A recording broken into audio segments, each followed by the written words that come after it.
Hello, today we have a new story for you set in the land of fog. If you enjoy it, please give us a like, share, and subscribe. On a slightly rugged dirt path, with small mounds of earth jutting out, a convoy of armored vehicles snaked along in a single file line under the harsh sun. The people inside the vehicles wore a variety of different outfits, indicating they came from separate professions. They all existed together in a silence so profound that even the slightest movement was enough to shatter the quiet that enveloped them. Sitting in a seat with a panoramic view, Dokshich was the first to speak, his voice low and solemn. You've all probably been briefed, but under no circumstances are you to leave the designated area. Avoid any words or actions that could provoke the prisoners. His tone, uniquely his own, was heavy with emphasis, as he stressed, please exercise the utmost caution. Seeing the silence continue to hang in the air after Dokshich finished, Lara hesitantly spoke to the man beside her. Hi, I'm Lara. I'm here to teach science. Maintaining a polite demeanor, though his face was completely devoid of any positive emotion, the other person still gave a proper and composed reply. I am Kang Dante, also a science teacher. Hearing someone with the same title, she couldn't help but exclaim in delight. Really, what a coincidence. Haha, you seem to be taking this all in stride. It seems like science was the most popular subject to sign up for. The person across from them chimed in loudly. The next second, Peter let out a hearty laugh as he added, my subject isn't very popular. I teach education. Haha. Nick to his right also flashed a bright, toothy grin. Well, that one's mandatory, isn't it? I'm teaching music. With someone having broken the ice, the conversation, which had started with just Lara, immediately became lively as the others joined in one by one. I teach art. And I'm math, a woman said enthusiastically. It's great to meet you all, Peter said, genuinely relieved. I can finally breathe a sigh of relief. We hadn't said a word to each other this whole time. Everyone's so tense. Who would have thought we'd end up here? The tension in his voice caused the newfound joy to subside a bit. The world's largest prison, also known as Hell, the land of fog. As an extroverted teacher with youthful enthusiasm, Lara, though breaking out in a cold sweat, still tried to reply. Ugh, don't scare us like that. It's called an international prison, so what could possibly happen? However, the conversation was already hitting a somber note in their cheerful tune. International prison. That makes me even more suspicious. Do you know how the land of fog came to be? Deep in the desert, the destination they were being taken to was linked to a memory from 15 years ago. A colossal meteor had plummeted from the sky, its violent impact causing the entire sandy landscape to tremble. And 5 years after that, the world's superpowers formed an alliance and decided to build a prison on that very site. Nick, sitting next to him, jumped in, adding in astonishment, oh, I know about this. That's why there are so many urban legends online, like it's a facility for detaining aliens. Exactly. Have you ever seen it? A satellite photo showed a strange living creature. The smiles vanished. Peter's lips drooped as he shared the findings from his own research. A scholar once declared that the land of fog is Hell's Gate. A moment later, Peter's expression shifted once more as he delivered his conclusion. Everyone knows we're here to teach monsters. Just as he finished his sentence, a scoff from Dante cut through the menacing atmosphere. And then, before the bewildered and questioning eyes of the two across from him, he stated his own opinion directly. You're teachers and you believe that stuff. People are scattered everywhere, and everyone has the right to an education, no matter who they are. A bead of sweat trickled down his cheek. Peter couldn't help but ask a perfectly reasonable question given the situation. Aren't you scared, mister? Dante, even if the rumors aren't true, this is still an international prison. It's home to world-class criminals. In response, he received a steady, firm tone that was uniquely Dante's. But they simply lack education. That's all I think it is. He successfully rendered the two men speechless, at a loss for how to respond. Peter thought to himself with 4 words, what rotten luck. Having been silent since his initial warning, Dokshich finally spoke up again with an announcement. We will be entering the land of fog in 5 minutes. As his voice echoed, Lara's eyes shot wide open. We will be entering the land of fog in 5 minutes. And of course, the gazes of Nick and Peter were fixed ahead as a bright light suddenly appeared, coinciding with Dokshich's voice, saying, opening the first gate. After an amount of time and distance that no one could quite measure, Dante and the group of teachers finally set foot in the legendary land of fog, the world's largest prison established by the World Alliance. He had joined a prisoner education project here. It seemed to contradict Peter's initial speculations about the area. A banner hung over the welcome gate, clearly written with 4 words, Welcome, Teachers. Rows of armored vehicles came to a halt, one after another, showing just how many people had been brought here. The echoing voices of the guards rang out continuously. No photos or videos. Surrender all your belongings. These instructions couldn't help but raise Dante's suspicions. No photos. There's so much fog here. And over there too.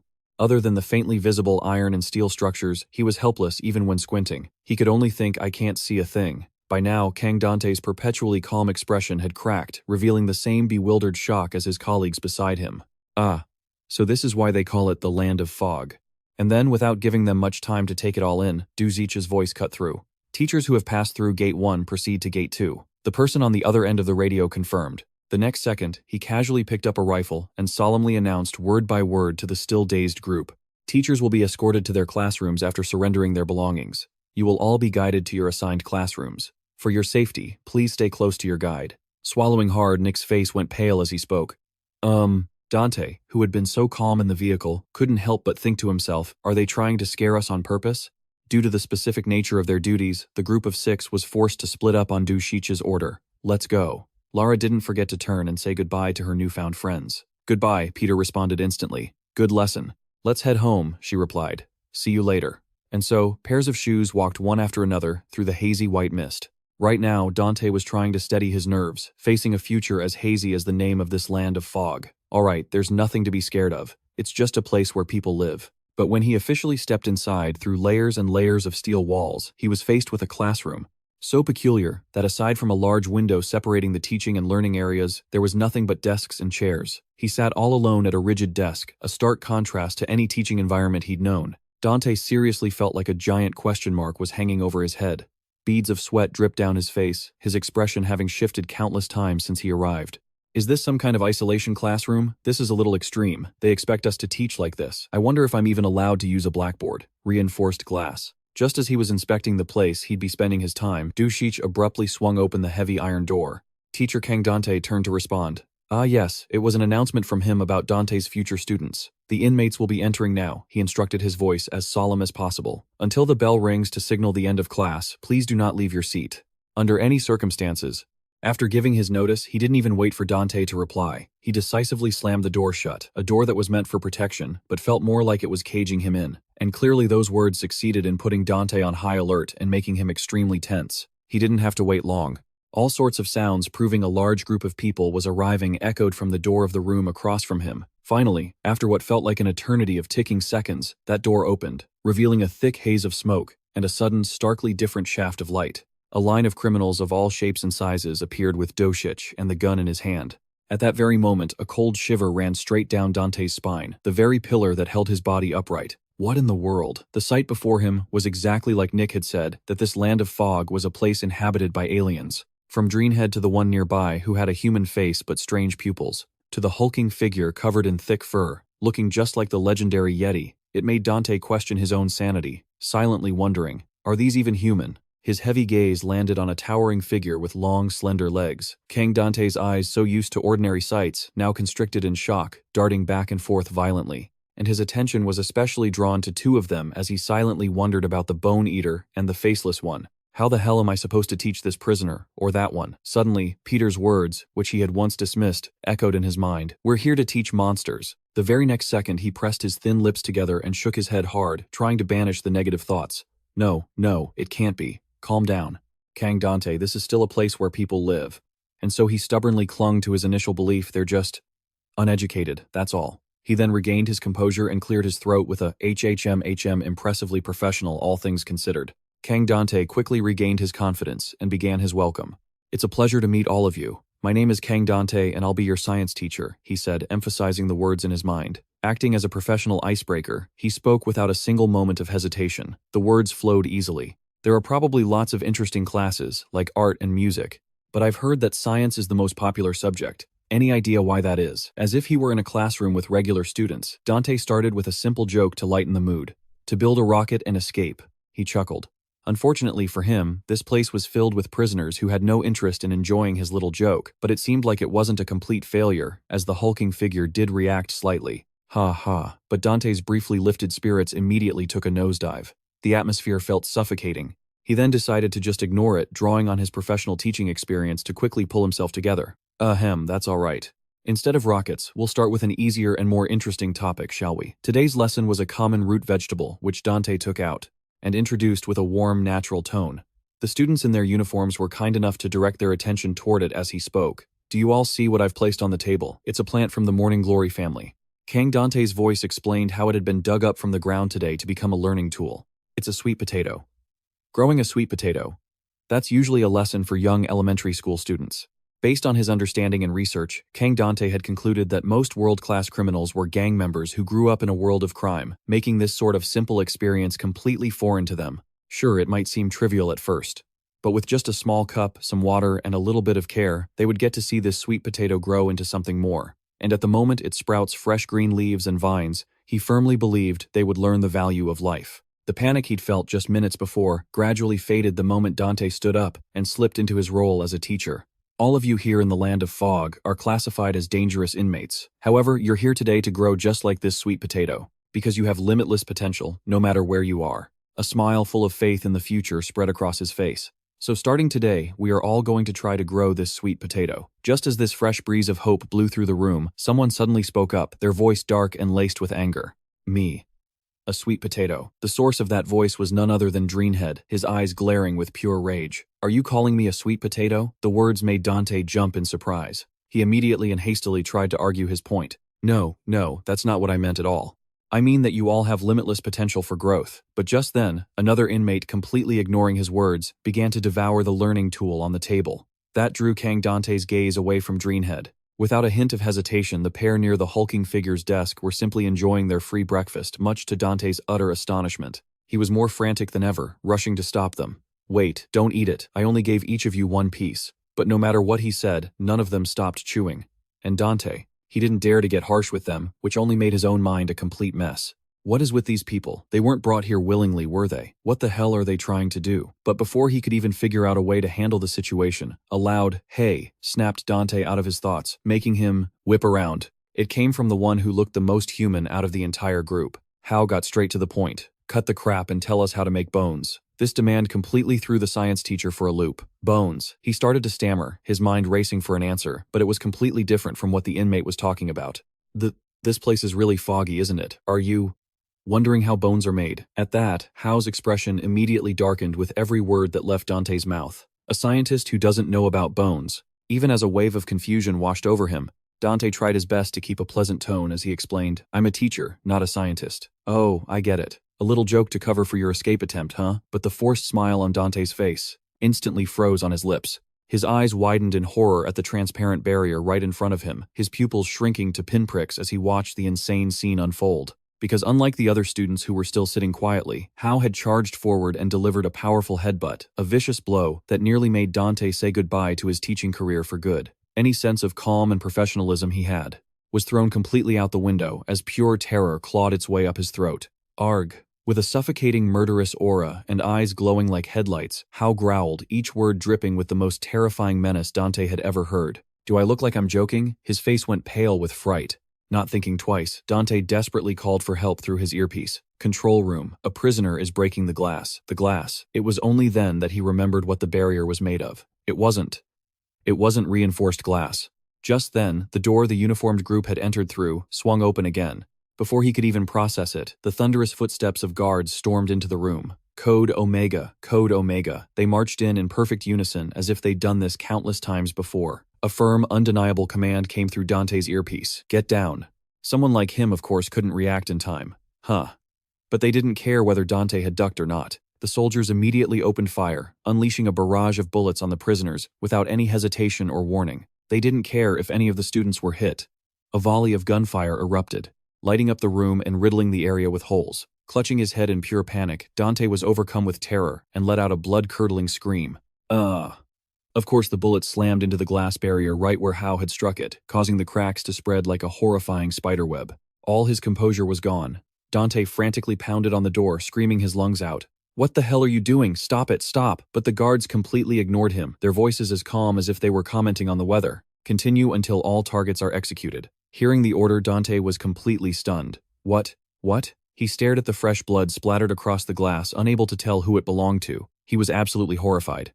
You're going to kill all of them." His eyes fixed on the faceless one, who didn't even seem to notice the gun barrel pointed directly at his head. Dante screamed in a panic. "Even him, he can't even see you." But in that exact moment, something impossible happened. The inmate Dante had been worried about number 0901, shoved his hand straight through the head of the guard in front of him.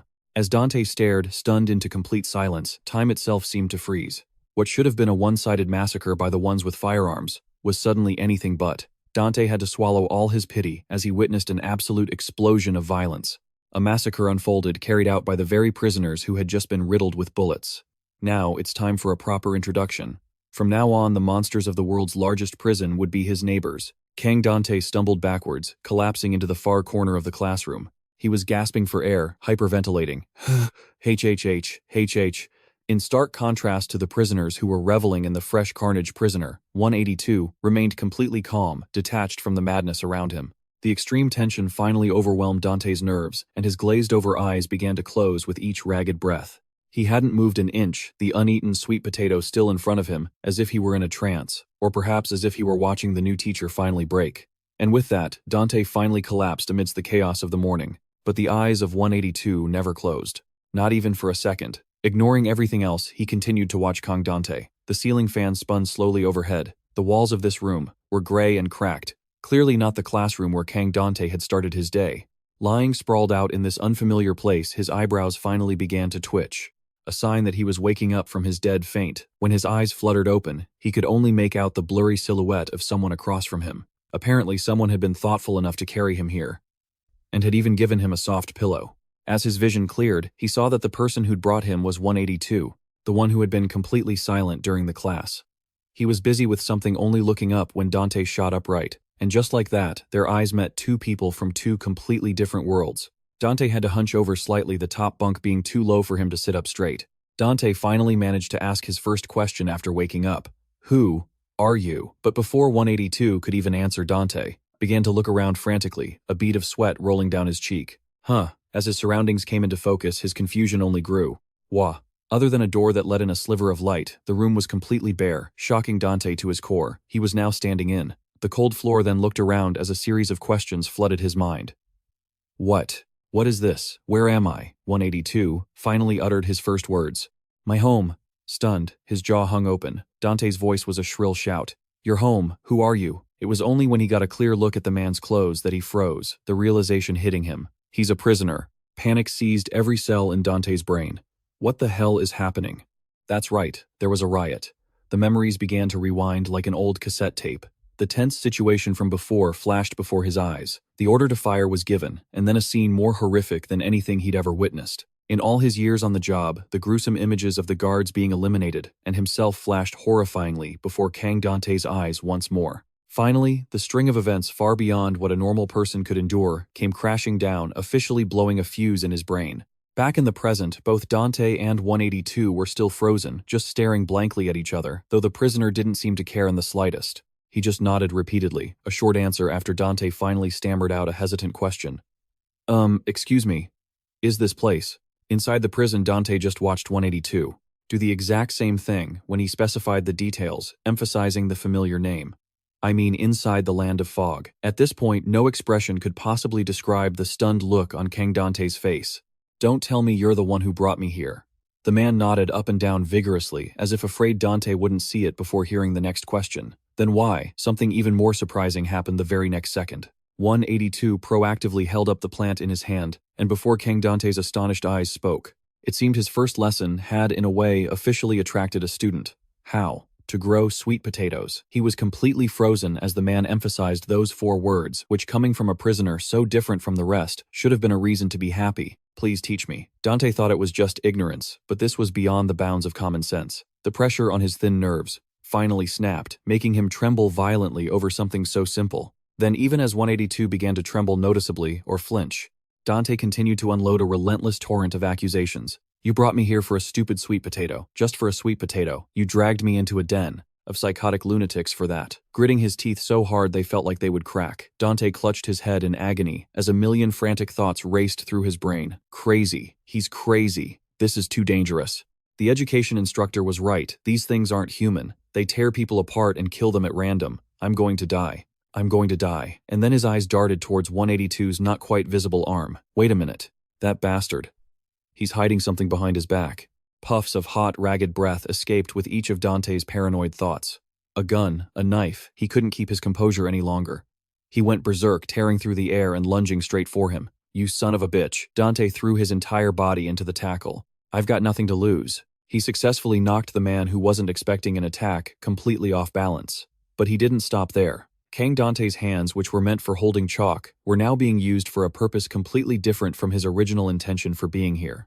A mix of hatred and fear surged through every blood cell in his body. Got him. I got him. Compared to the others, he's nothing. He's not even putting up a fight. 182 just lay there silently, letting Dante's mind race. He wasn't that special in class either. If I stay calm, I can handle him. Now I just need to get the weapon he's hiding in his right hand. It turned out the prisoner was struggling, just not nearly as much as Dante expected. His hand, a mixture of cold and hot sweat from the violent struggle, poured down his face. It's gone. After a rapid sequence of events, the whole thing ended with 182's uninjured arm tied tight by Kang Dante's necktie. Even now, the man said nothing, and Dante's monologue continued. Sorry for the violence, but as you know, I'm in danger because of your stupidity. Getting kidnapped inside a prison. It's absurd. 182's strange eyes stared straight at the teacher, whose tone was as cold as ice. You want to know how to grow sweet potatoes right? Well, sorry. A sneer formed on his face as he pursed his lips tightly. Dante emphasized every single word. I don't teach the brain dead. He turned sharply to leave, not forgetting to toss out words that contradicted his original purpose. You two can eat it. At least it's got some nutrients. I have to get out of here. When do the guards come? Mealtime. This door is locked from the outside right, using a crack wide enough to see through. Dante moved close to the door, his mind racing. After that riot, the prison must be on high alert. The security forces have to be looking for me. Once I see a guard or anyone else getting out of here is just a matter of time. He was shaken again for who knows what number time. His pupils contracted violently at the unbelievable sight. An expanse of pure white invaded Dante's vision. Other than the pitch-black doors, he understood one thing more clearly. Fog. I can't see a thing. Panic once again seized his mind, and Dante lost all his patience, shaking the door frantically. Hey, is anyone out there? But then, something even more surprising happened. The very thing he thought was imprisoning them was easily pushed open. He was utterly baffled. His brain's central processing unit had to take a moment to reboot. It opened on its own. And then, his confusion skyrocketed, to the point where Dante had to ask himself, why would a prison door be unlocked? Unlike before, when he could only squint through a tiny crack. Now his eyes could take in the entire scene. And it was clear this place was fundamentally different from any prison he knew. The light that flooded in from outside left Dante so stunned he didn't know how to react, because the scene before him was absolutely horrifying. Countless buildings were stacked on top of each other, reaching a seemingly infinite height into a sky filled with thick, obscuring fog. At that moment, he simply stumbled backward, landing hard on the ground. What? Where is this place? This isn't a prison. This can't be a prison. Where did you bring me? Where did you bring me? Right at that moment, the man Dante had tied up managed to break free with his own strength and successfully clap a hand over his screaming mouth, radiating a terrifying danger, a complete contrast to his harmless appearance just moments ago. 182 emphasized each and every word. Shut up. You just keep rambling. The aura around his body shifted to the point that Dante got goosebumps with every word of his declaration. You're not leaving this place. Shut your mouth and live. But as the last word fell, Dante ignored the hand covering his mouth and stubbornly mumbled, live here. In this junkyard. Then, with his eye muscles bulging, he retorted with all the strength he'd mustered since childhood. Are you insane? I'm a citizen. I don't belong here. I'm not like you. I'm different from a piece of social trash like you. Just as the conversation between the two grew heated, Fatty A appeared out of nowhere, looming right beside them the moment Dante happened to look up. Time seemed to stop for a moment, and 182's arm dropped as the six pupils stared each other down. And due to the height difference, besides a massive wall of a chest, he couldn't look any higher for the time being. Fatty A's headlight-like eyes narrowed slightly as he observed the human, who clearly didn't belong in this world. Tears of frustration and from the sudden appearance of a powerful foe welled up in the corners of Dante's eyes. He could only slowly utter 4 words, I wasn't talking to you. Unfortunately, his companion number 182 knew nothing of tact and was bluntly straightforward. What the hell are you looking at, you pig? This successfully made Dante freeze in shock. It was as if this was the trigger as a fist that was obviously huge and belonged to Fatty A was raised, and without a word was driven straight into Dante's face. Instead of hitting 182, who was the source of the problem, fresh blood gushed from the corner of his mouth. Besides his pants, every piece of clothing was stripped off by the big guy Fatty A, who forced him to lie on the cold floor. He was the one who had dragged Dante into this room the second time. 182 couldn't help but sigh in frustration. I told you to shut up, but he still had enough strength to spit out 2 words. That bastard. It's your fault. Now my clothes are gone too. When the strength in his body fully recovered, Dante shot up, his brows knitted tightly as he questioned him. Why did you do something so stupid? and get us both into trouble. Do you seriously have no brain? Why would you pick a fight with that monster? It seemed that the harmlessness displayed by 182 had successfully caused his guard to hit rock bottom. You don't even have hands. It was only when he stood up that Dante came to his senses and jumped back in fear. Did I go too far? Without any warning, 182, without a word, suddenly did something that would make anyone who saw it gasp. Of course, Dante was no exception. His face already ravaged by the punch contorted with all its might as he screamed. What are you doing? I'm sorry. The only thing covering his body dropped with a soft thud without any resistance, making Dante's scream even louder. I'm sorry, but it didn't stop there. 182 didn't make any other aggressive moves but simply picked up the shirt, much to his surprise.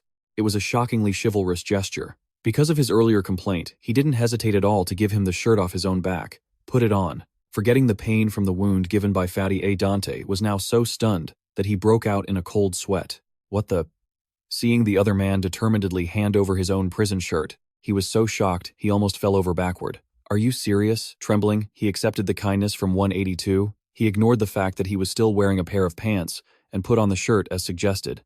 I have to be more careful. After tidying up his appearance in the surprisingly well-fitting outfit, Dante's voice softened as he raised a reasonable question. But if I wear this, the rescue team might not recognize me. Standing there, stark naked, 182 didn't seem bothered at all as he continued his search for something, replying, "There's no rescue team coming for you. The soldiers were all wiped out." He stammered soldiers. And even more surprisingly, the man calmly gave him a piece of advice. It's better not to make yourself stand out among the prisoners. That's how you survive in the land of fog. Soon 182 had found another set of clothes for himself and put them on his pale egg-white body. However, it seemed to be a style from a few years ago, so it looked a bit shabby compared to his original set. Time to eat. The musty smell coming off it made Dante wonder what was wrong with that prison uniform. But verbally, he directed his attention to what the man had just said.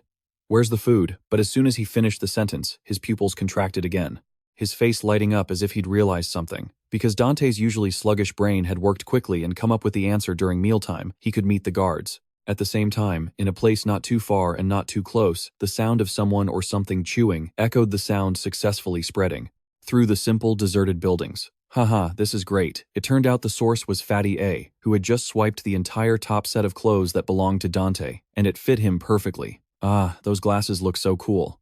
I should have taken them too. Just as he was enjoying the pleasure of improving his appearance, someone's voice called out Han. And it was clearly coming from the tower of a man who was wearing a uniform with a 3-digit prisoner number. Where did you get that shirt? Seeing who it was, Fatty A, who had just been so brutal with Dante, was now terrified and let out a long cry. Then trembling so much that he fell flat on the ground, he quickly called out the other person's title. Boss, naturally, not daring to keep the man waiting, he hastily reported all the details. A bookworm in Tofu Village. There's a bookworm with glasses in Tofu Village. I think he just arrived. A sound of realization came from the tower-like man. Tofu Village, so that's where he is. Fatty A immediately nodded along, not daring to delay for even a second. Yes, he dared to wear fancy clothes, so I took them from him. It's very cute, isn't it? Unfortunately, no matter how subservient he acted, he could never have predicted the man's next move.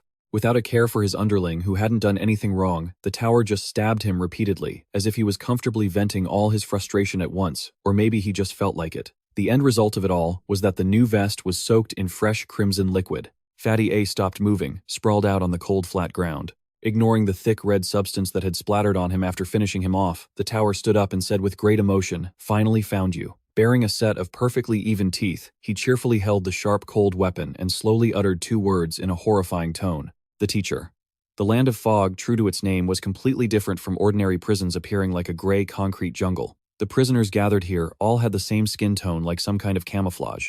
Maybe it was from living together, or maybe the fog here had transformed them, but every single one of them had the eyes of a starving beast, with a face completely different from the people of this place wearing only matching clothes. Kang Dante suppressed a gasp that almost escaped his throat in sheer horror at the sight. What the hell is this? Who are these people? Following the tall accomplice 182, he tightened his grip on the metal pipe in his hand as his mind flooded with questions. Are they human or beast? What was even more terrifying was that it wasn't just the mutated humans. Even the birds had the same pair of headlight-like eyes. In this fog-filled land, it was as if they were the last remnants of some primitive tribe, where prisoners were punished with tightly wound barbed wire and fresh blood splattered across the cement walls. Even more horrifying, before the old layer of liquid could dry, it was constantly coated with a new dark red syrup-like substance. So much so that instead of calling this a prison, this fogland was more like a jungle with haphazardly built structures replacing the trees. Because there were too many problems piling up in his brain, his mind, despite all its wrinkles, couldn't react in time, forcing Kang Dante to blurt out to his only reliable accomplice at the moment.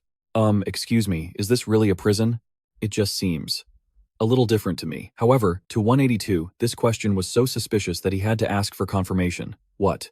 This only made Kang Dante list things off more frantically. What? What is it? This place is too weird. Everyone's just walking around freely in the prison. Some are even drinking. And what the hell is that? That's a person, right? Not a decoration, right? In the end, Kang Dante's newly recovered sanity officially snapped once again. The Fogland was built by the Alliance, wasn't it? Why has it turned into this? But his excessively loud voice made 182's eyes narrow. You're being too loud. Suddenly remembering what happened to Fatty A, he quickly lowered his voice to a whisper. No, I mean. Then he clammed up, pressing his lips together and panicking internally. What are you doing, Kang Dante? Do you think this guy is really going to be nice and explain everything to you? Why are you showing signs of Stockholm Syndrome? He's a kidnapper, and those eyes, they look like a psycho's.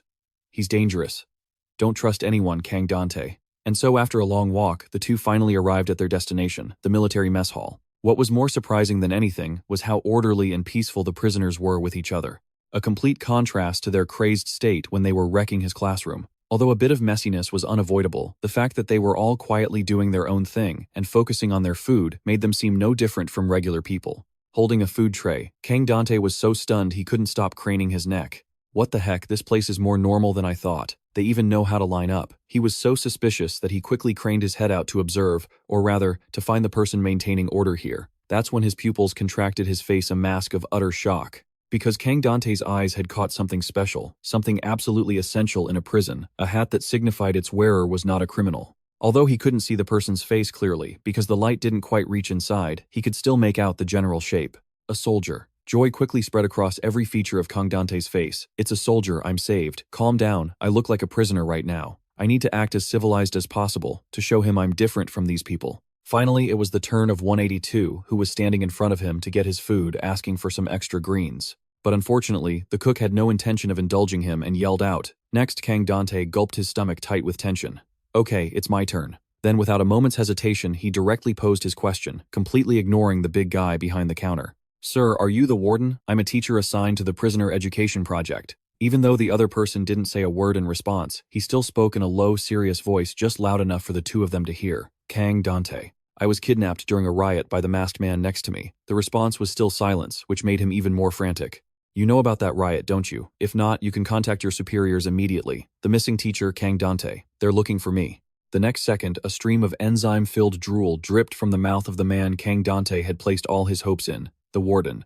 At that very moment, fear and disbelief intertwined on his face. He had the same ashen-gray skin like cement, and the same beastly pupils glowing like a pair of headlights. He finally froze as he realized the warden was no different from the prisoners surrounding them. Kang Dante stared for a long time, unable to accept the fact that the tiny spark of hope he had for being rescued had just been snuffed out. Why? You. Unfortunately, the Iron Barrel didn't have time to let Kang Dante just stand there. If you're not going to eat, then get out of the way. Despite his words, the guy was still decent enough to give his tray a full meal of 3 dishes and a soup. Ignoring the prisoner next to him sneaking some of his food, Kang Dante still couldn't escape the shock of what just happened. What the hell is going on? What was with those eyes? What was with those eyes? If he's not a soldier... No, he was wearing a soldier's uniform, and he had a badge. Why can't I see any other guards or officers? Are they really looking for me? What is this situation? Something's wrong. Something is very, very wrong. After his mind raced, Kang Dante finally realized the cruel truth he was done for. His eyes welling with tears grew so wide they filled with red and blue veins. At this rate, I'm going to be stuck here forever. Glancing over at 182, who was busy enjoying his lunch, he felt a mix of rage and despair as he thought about his future. Just like this guy said, I can't take it anymore. Suddenly, 3 words escaped Kang Dante's throat, enough to catch his fellow classmates' attention, as if he had finally made his choice. He forced a strained, ugly smile as he brought it up. Sweet potatoes. You said you wanted to grow sweet potatoes, right? The plan to ask the warden for help had failed miserably. Kang Dante chose his last resort, the easiest one to talk to subject 182. I'll teach you how to plant potatoes. I'll teach you anything you want. But in return, the man's mouth fell slightly open, as Kang Dante emphasized his next 6 words bluntly. Help me get out of here. His mind was spinning rapidly as he decided to use 182's stupidity. In a cold tone that was all his own, the man finally spoke up. Dante immediately flashed his most standard smile. Yes, in less than a minute he was once again thrown for a loop by the words coming from the other's throat. You think I'm an idiot?" Realizing he'd been seen through all because of a sweet potato, Dante flinched. What then? He immediately scrambled to defend himself with whatever excuse came to mind. "No, that's not what I meant. You said you brought me here because you wanted to learn how to grow sweet potatoes right. Once I teach you, I won't have any reason to stay, so I'll have to leave right. At the very least, you should take some responsibility for bringing me here." Although his words were choppy from his frantic state, making it hard to form a complete sentence, his point was ultimately clear enough to make 182 fall into deep thought. So he finally gave a less than reassuring answer. "To leave this place, you have to become the supreme leader." The calm yet powerful announcement from his mouth made Dante break out in a cold sweat. What supreme leader like? The boss of this place. And then, with a bluntness that spared no feelings, 182 stated flatly, "Someone like you could never do it." Dante's face immediately darkened as he shot back, "Well, I don't want to do that anyway." Dante then grew serious as he came to a conclusion. "Ah, so you mean only the person in charge can contact the outside world?" Yet another vague, unrelated answer. He calmly informed the newcomer ascend or fall. "That's the only way out of here." The ambiguity of the words was enough to thoroughly confuse a science teacher like Dante. "Why can't you just say something I can understand?" Unfortunately, the other man showed him no courtesy. "Ask fewer questions." "What are you screaming about?" Seeing 182 go back to indulging in his meal, a moment of silence passed as Dante understood. "So, you're not going to help me, are you?" Without eating a single bite, he shot to his feet, a coldness emanating from his body. At that moment, Dante really couldn't be bothered with him. "Then I have no reason to be near you anymore. I'm getting out of this filthy, horrible place right now. And you will regret this. Because once I get out of here, you won't escape the punishment of the law. Or my family." And then, without a care for his surroundings, he decisively turned his back and walked away without the slightest hesitation. Dante seemed to have made up his mind. Whatever. A piece of trash like him with a life sentence should just rot in here forever. Just then, a clear voice called out, carrying the familiar tone of someone he used to know. "Teacher." It successfully grabbed Dante's attention. They continued with feeling, "Teacher Kang, you're here." Naturally, the other prisoners, who were in the mess hall, also had their gazes drawn over. After a long days, his brain's central processing unit finally rebooted. "They're here. The rescue team is here." And then, amidst the silent crowd, Dante's urgent shout echoed loudly. The composure he'd had when facing 182 just seconds ago was gone. Now he became so frantic that he threw his whole body forward. "I'm here. I'm Chung Dante, a science teacher at the public school. 23 years old," he cried, tears of sorrow in his eyes. He had let his guard down completely, firmly believing it was the soldiers who had come to find him. "I'm here." But alas, Kang Dante's hopes were destined to be cruelly shattered, because the one who arrived was the man known as Tower, wearing a 3-digit uniform who stood before him like a colossal titan. He even brought along a gang of equally burly cronies, all of them grinning from ear to ear. Even their mutated bodies couldn't stop them from flashing teeth white enough for a commercial. The joy quickly vanished from Dante's face. Now only terror remained, spreading across his pale complexion. He bowed a full 90 degrees, yet was still several times taller than the other man. Tower slowly let out a few words, as if they were old friends. "Long time no see, teacher. Remember me? I was in your sweet potato class." Only then did Dante seem to snap out of it, stumbling backward. Cold sweat poured down his body like it was free. "Ah, of course." His mind quickly replayed the image of their official meeting through a wall of reinforced glass. "I can't forget the first time I saw someone so huge." Just at that hair-raising moment, a voice suddenly rang out from the crowd of cooks and prisoners. They all clearly recognized him.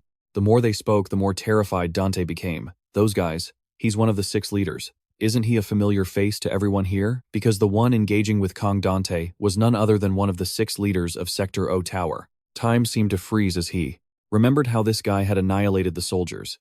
The guards had unleashed a barrage of rifle fire so intense it could have torn the area apart and lit up the room. However, at that very moment, the tower had coldly used someone who couldn't escape as a human shield to get out of their line of fire. So by the time the volley of bullets ended, he was completely unharmed, aside from a few fingertips accidentally stained with the blood of his unlucky subordinate.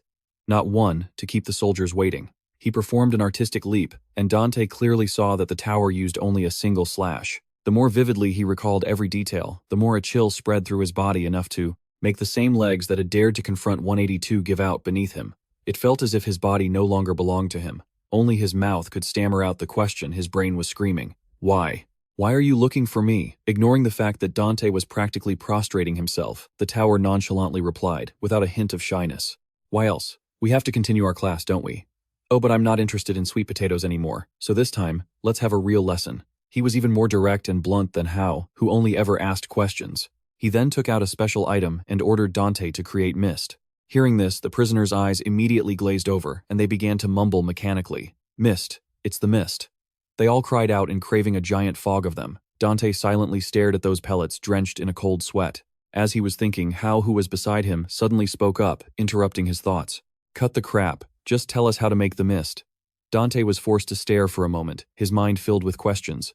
This mist. It's this blue thing. A moment later, he looked up and asked curiously, what is this? Seeing this, the tower's expression showed a hint of surprise. What? You really don't know? He lunged forward as if he'd gone mad, getting right in Dante's face and making him jump back. No way. You're a science teacher. How could you not know? Aren't teachers supposed to know everything? Dante tried to explain again. I've never seen anything like this. I've never seen it in the outside world. Tower's voice was starting to lose its patience. We've already learned about this. His eyes turned cold as he gritted his teeth, forcing out every word. Because of the fog, the 6 of us gathered here just for your lesson. He continued, stunning the boy. To bring you back. Then, the tower couldn't be bothered anymore and violently grabbed Dante by the collar. Whatever, let's just get on with it. He started shoving a fog bead right into the boy's face and said, from now on we'll be studying together, right? Looking at that bizarre bead being forced into his mouth, he could only scream internally. What the hell? What is this? Dante kept his mouth clamped shut. I hate it. I hate this thing. In contrast, the crowd of prisoners watched this scene drooling with desire. Pushed to his limit, he forcefully threw all the fog beads away and screamed, I said I don't want it. Then, one by one, they fell to the ground. The eyes of every prisoner around followed them without blinking. They all stared this way with a look of insatiable greed. It didn't matter who they were. Old and young alike shared the same desire to possess them. A second later, they all swarmed forward, fighting over the fog beads that had just fallen. Witnessing this, Dante could only stare with wide, shocked eyes. In an instant, everything descended into chaos. They started cursing and fighting. Give it to me, it's mine. Get out of the way, it's mine. Tower stood to the side, enjoying the show as if it were a good play, then spoke up. See, everyone wants the fog. His smile and his eyes turned cunning. The fog is gold, and a gift from the gods.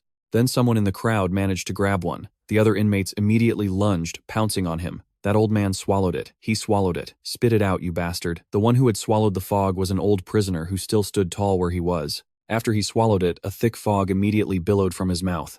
Everyone started to madly bite and tear at the old man, his body ripped to shreds. Despite this, he didn't feel a thing and was still smiling. Tower smirked contemptuously from the side. These filthy villagers getting this excited over a single bead of fog. That old man probably went straight to heaven today. He turned his head and let out a terrifying laugh. Or maybe he'll gain extraordinary powers. What if there was even more fog? Seeing Dante struggling, gritting his teeth to hold it in, he asked tauntingly, So, are you interested? The boy was completely silent, his mouth clamped shut in anger. He couldn't take it anymore. A wave of emotion suddenly surged through him, causing him to bend over and vomit. Dante's mind began to tremble with fear. Why? Why did I come here? What am I doing in this horrible place? He kept muttering. Home. Let me go home. Above him, the tower stood with his hands on his hips and spoke mockingly. Huh. What did you say? Dante pleaded earnestly. Home. Please let me go home. He looked up, stammering desperately. I can't do it. I've never seen anything like this before. I'm not a scientist. I'm a teacher. Just a teacher. Hearing that, the tower's eyes widened in frustration as he shouted. Don't give me that crap. I've seen it in the movies. I saw a teacher who made and sold good drugs. Dante explained helplessly. That was a chemistry professor. I'm different. I'm telling you I'm different. The guy didn't seem to hear him clearly, so he repeated, different. Cornered, the boy resentfully snapped. I don't have a Ph.D. I'm just a high school teacher. In that instant, the space around them fell completely silent. Tower's voice rang out so cold it made your hair stand on end. Are you saying you're useless? Dante, still not quite understanding, looked up. What? He continued in a flat, emotionless tone. I was the first one to find you. I thought I'd won. I thought I could become the supreme leader.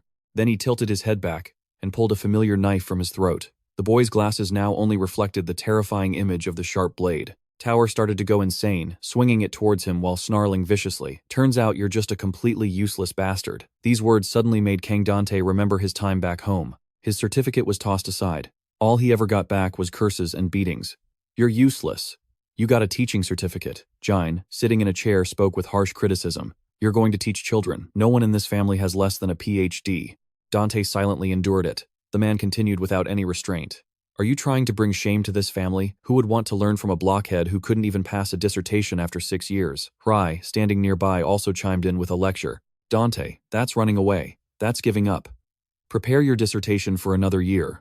Dansik walked in, feigning advice mixed with contempt. Mom, Dad, stop it. What's wrong with being a teacher? He crossed his arms. He pretended to explain seriously. At least let him do that. Kang Dante must be the one suffering the most. He's been struggling with his PhD for 6 years now. Knowing your own place is the most important thing, right? Dante remembered each member of his family. First, a father so famous he appeared on TV. Second, his mother, who had a doctorate in law. Followed by an older brother, who became the president of a psychology association at a very young age. He himself was respected when he stood at the lecturer's podium. But to tell the harsh truth at home, Kang Dante's position was lower than an animal's. It was always like that. The family dinner table was like a psychological battlefield, and he was always the loser. At that moment, Jine picked up a piece of paper and mumbled as he read, IPAX. International Criminal Law. What the hell is this? Kang Dante explained, with some hesitation. It's a prison under the United Nations. I'll be teaching there. It's organized by the UN, and the salary is pretty high. Danzig, sitting across from him, added a few words. Oh, I know that place. It's called Foxland, right? That's amazing. I heard all the lunatics from around the world are sent there. Hearing that, the boy felt quite annoyed, and was about to retort. People still live there, you know. Suddenly, a voice cut him off. Kang Dante, it was Hree, speaking seriously. Even so, do you really have to go that far? Your mother is happy now, with your stable job at the school. Just then, Jine started to complain. Why? Why would you do that? He continued to question him despite how uncomfortable Kang Dante clearly felt. What kind of trick are you trying to pull? A moment later, he firmly stated his reason, to give a chance to learn to people who have almost no opportunities. That's something truly meaningful for an educator. That's what I think. Suddenly, Danzig deliberately burst out laughing, spitting red wine everywhere. The rich liquid splattered across the boy's face. He said in a joking tone, sorry. I spilled it all over my shirt. What you said just sounded so noble. Ha ha. Then he slowly added, as if giving a reminder, Dante, you know what? That's not professional at all. Dan Shi spoke arrogantly as he wiped his shirt. That's just impulsiveness born from a desire for recognition. It's not that I failed to get my doctorate, but that I'm pretending to have chosen a different path. Pretending I have my own special mission or something. He propped himself up, looking up with eyes full of pity, acting as if he was on our level. You're just trying to justify your own uselessness with these eccentric acts, aren't you? As if his mind had been read, Kang Dante shot back without hesitation. Why do you always assume you have the right to judge other people's thoughts? I'm genuinely worried about you, Dan, she replied calmly with an air of superiority. That's recklessness. Doing foolish things because of insecurity only proves how truly stupid you are. Remembering those mocking words now, Kang Dante had realized something. That's right, my brother was right. I really am stupid. As the blade swung higher, he thought in despair, and with that impulsive decision, he began to feel regret and fear. I'm going to disappear from this world, especially since I can't survive in this filthy, ugly place. In that moment, Kang Dante had nearly given up on everything. His heart was still full of regret, for the ignorance he himself had caused. Just then, someone lunged forward with a sharp fork. It quickly pierced through the opponent's clothes, a vicious blow landing right on the tower's arm, leaving him no chance to react. The fork immediately fell to the ground, creating a horrifying clang. Tower's knife was knocked away, causing Kang Dante to freeze in place, too scared to move.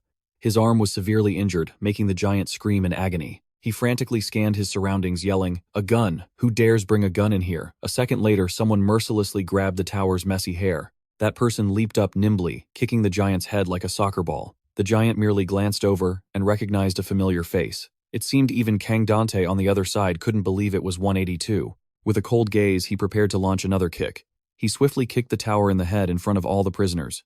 Due to the powerful impact, it felt as if each of the giant's vertebrae shattered. His long neck snapped to one side, and his enormous body began to teeter. Now the tower was just a tall, soulless body. All the prisoners stared their eyes wide with astonishment. To them, he was now like a leaning tower, about to collapse. One of them spoke weakly, "Tower." When the giant finally fell, everyone roared in unison, "Tower has fallen." Kang Dante just sat dumbfounded on the ground, stunned by this turn of events. Next, all eyes turned admiringly toward 182. A new star had been born. They started to clamor, trampling over each other to get to the front. Excited questions rang out all at once. "Hey, new star, hurry and tell us your name, tell us your name." But 182 just glanced coldly at Kang Dante and mouthed the words, "Let's go, teacher." This completely surprised him. Without hesitation, the man hoisted Kang Dante's entire body onto his shoulder and left. The prisoners behind them were still mumbling. "Teacher, he's a teacher." Kang Dante just faintly muttered a curse. Foolish student. Once outside, he knelt on the ground, stammering continuously. "Oof, I'm still alive, I'm still alive, alive, I'm alive." He suddenly fell silent as he remembered something. Kang Dante turned and silently sized up 182. This guy is too strong. After some consideration, Kang Dante decided to speak first. "Sweet potato. Was that a lie?" Looking into those intimidating eyes, he asked, with some hesitation. "First of all, why did you even sign up for this class? You too. You're here for the mist, aren't you?" Hearing that, 182 immediately asked back, "Can you create the mist?" Kang Dante jumped. "Ah, no," he said, quickly covering his head and begging desperately. "Please spare me. Please, I'm sorry, I'm sorry." 182 just stared at him and then explained, "I originally came because they said they'd give out new clothes." He started to recall a line of people blocking the way at that time. Seeing them, he coldly walked up to Rob and ordered move. The old man calmly replied while pointing ahead, "No cutting in line." "Can't you see? Everyone's waiting." 182 asked curiously. "What is this?" Rob, feeling a bit charitable, enthusiastically explained. "Some newcomers arrived. They said they're going to teach something. The competition is fierce, so you should probably get in line." Hearing this, 182 flatly replied, "I don't want to." Despite that, the old man patiently added, "But they said they'll give out new clothes. You have to look presentable in front of the teacher, you know." Hearing that, he quietly got in line. Meanwhile, Rob, still excited, continued, "This is the first event in years. I'm so excited. We might learn something amazing." After 182 finished his story, Kang Dante had a look of surprise. "That's why you signed up? Then, why did you save me?" He frowned slightly and replied, "I didn't save you. I saved my new clothes." Kang Dante was a bit stunned by the answer. 182 could tell from his face that he didn't understand, so he quickly added, "But you didn't teach me anything. On top of that, you peed your pants." Kang Dante was bewildered. Peed. At that moment, he pointed to the wet spot on Kang Dante's pants and scolded him lightly. "You peed on my new clothes." A while later in the bathroom, a few weaker prisoners were being stripped of their clothes, left with no choice but to clench their teeth and run back to their cells. Kang Dante inside said with some surprise, "By some miracle." Now 182 was sitting next to him as he prepared to wash his new clothes. He still couldn't believe it, so he kept repeating, "I actually got my own clothes. Though the way I got them was a bit questionable. I'll wash your clothes quickly and return them. But that ragged outfit you're wearing. Is it some kind of sentimental keepsake? Why do you keep it? You have new clothes now." Hearing this, 182 pointed at himself indignantly. "This is also mine." Kang Dante reluctantly agreed. "Yes, I know. But why don't you throw that filthy thing away?" He glared, pointing to the number on his shirt, and said sternly, "It says 182 on it. It's mine."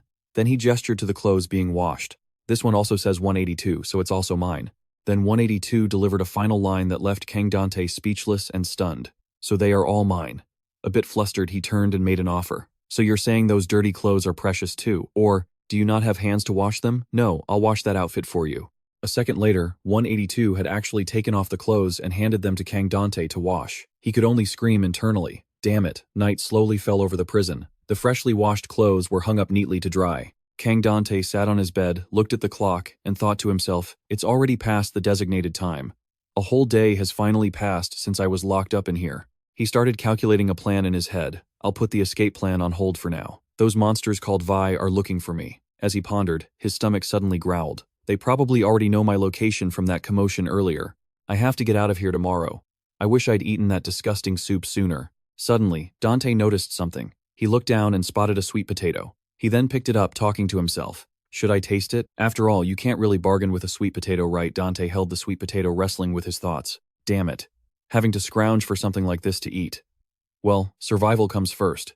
But before he could take a bite, the sweet potato was knocked out of his hand. 182, on the top bunk, hung his head upside down and cursed under his breath. Damn it, Dante's face went pale as he quickly made an excuse. I was just really hungry. Can I please have something to eat?" He jumped straight down to the floor and coldly refused. "No." The guy next to him pleaded, "Just one bite." 182 then held up the sweet potato, which had a number carved on it, and repeated, "It's mine." Seeing the number carved on it, Dante could only think to himself, "This is completely absurd." He continued to ask, "Are you going to plant it?" "Don't you know anything about how to plant it?" Unconcerned, 182 just carefully blew the dust off the sweet potato and said bluntly, "Anyway, if you eat it, I'll take you out." Dante thought helplessly. He used to be so arrogant about his sweet potato, and look at him now. The stupid bastard's vocabulary is on the level of a kindergartner. Watching as 182 held up, the sweet potato muttered nonsense, closed his eyes, and then hid it. Dante silently judged his behavior as almost primitive, and then a plan began to form in his mind. In a way, this could be good for me. Dante then intentionally started a conversation using more advanced reasoning. But what if that sweet potato has met an unfortunate fate? 182 was silent for a moment, then asked, puzzled, why would that be? Knowing his opponent had taken the bait, he quickly added some high-level theories to scare him. "You cut it to carve your name, remember? The sweet potato is sick because of you. It's going to catch a terrible disease called browning." Seeing 182's wide eyes start to waver, Dante felt a little smug. He's freaking out. Without hesitating, he quickly spun a tale. Of course, there is a way to revive it. He stood up, pretending to be troubled as he lamented, "Oh man, after that failed deal, this is really hard for me to tell you. Seeing that the other man was now paying close attention, Dante explained, I'll tell you this much. It needs sunlight. 182's voice trailed off confused. Sunlight. Dante crossed his arms and explained gravely, the fog in this land is so thick it blocks out the sun. You have to go somewhere the fog is thinner. 182 recalled a place and voiced his idea. This. Tofu Village is the place with the thinnest fog around here. Dante quickly waved his hand, offering different advice. No, that won't be enough. See, even clothes don't dry properly here. With a serious expression, he suggested another idea. At the very least, you have to get to the gate in front of the fortress. That's the entrance to the land of fog. In a small makeshift workshop in the middle of this wasteland, the person in charge was using a few crude tools to treat a prisoner. Nails were being hammered into a frame around Tower's broken neck. The man struggled to speak. How long will it take to recover? Centipede, standing opposite him, tried to reassure him. Don't worry, I brought the best architect. Tower snapped angrily. You should have brought a doctor, you idiot. Right after calling him an idiot, he threw his head back and cried out in pain. Damn it, what the hell just happened? He began to think back to what happened a few minutes ago. My talent has been accumulating in the fog for a long time. My spine is stronger than rebar, especially my incredibly tough neck bones. He broke it in a single blow. The more he remembered, the more furious he got. Tower broke into an excited grin. That stupid teacher is finished now. I have to catch that brat. He's definitely hoarding the fog somewhere. Suddenly, a voice came from the corner of the room. So it's true you did find that teacher. He glanced over and saw Hao sitting in the darkness. A few prisoners cried out in alarm. Huh, when did you? Hao just continued calmly. So it's also true that your proud neck was broken. Though furious, Tower could do nothing but grit his teeth and retort. You still sneak into other people's hideouts like a rat. Hao replied nonchalantly. We formed an alliance, didn't we? We both said we'd share if we found the teacher. Hearing this, Tower's eyes grew wild as he arrogantly snapped, Don't talk nonsense. I'm the one who will become the supreme leader. At that moment, the hammer in the medic's hand vanished in a flash. A voice was heard. Regardless. Hao lunged behind Tower, preparing to bring down a hammer. Your dream is too big for your talent. Seeing this, the man still managed to sound calm as he joked, Wait a minute, isn't attacking an injured person a bit cowardly? Or maybe not. On the contrary, Hao grew more and more frenzied, as if he wanted to devour him. He roared in anger, When I see bastards like you. Seeing Tower's smug face, he declared furiously, I just want to smash them to pieces. This man is the hound's shoulder. He brought the hammer down hard on Tower's unhealed neck, taking him out. The aftermath of a massacre was revealed, with bodies lying scattered on the ground. Hao's figure slowly walked past them, then coldly said to his men, Let's go. Then, in a low voice, he gave the order, to Tofu Village. The whole group piled noisily into their vehicles and quickly left the area. Elsewhere, the scene was one of utter desolation and ruin. In the silence, the sound of slow footsteps echoed. Dante, carrying a sack on his shoulder, panted as he asked, What in the world is in this thing? It's so heavy. 182 replied in a low voice, Mine. Dante asked curiously, Does it happen to have the number 182 written on it? Oh, by the way, 182. What's your name? The man replied indifferently, Stubby. Hearing that, Dante froze for a second. That's a joke, right? He answered nonchalantly, That's what they call me. Dante turned to him with an awkward expression. You don't have a real name. 182 corrected him. I said, That's what they call me. Dante shook his head in confusion. How could they call someone that? It's so rude. 182 sounds better. Then a question popped into his head. All right, 182. Why do you wear a mask? Are you a thief? Or a robber? How did you end up in Foxland? 182 lowered his head slightly.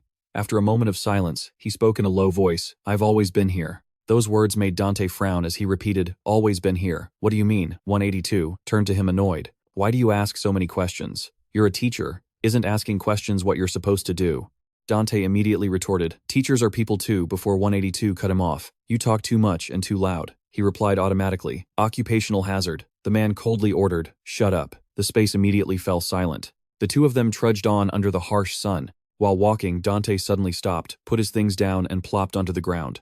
Let's take a break. I'm hungry and out of energy. He squinted at the glaring sun and muttered, How much farther to the entrance? It feels like we've been walking for 2 hours on the same repeating road. Just then, 182 spoke up, I don't know the way. Hearing this, Dante shot up in shock. What he demanded, annoyed. Why are you only telling me that now? So we've just been wandering aimlessly for the past 2 hours. I'm going to lose my mind. After saying that, he fell back and lay flat on the ground, groaning.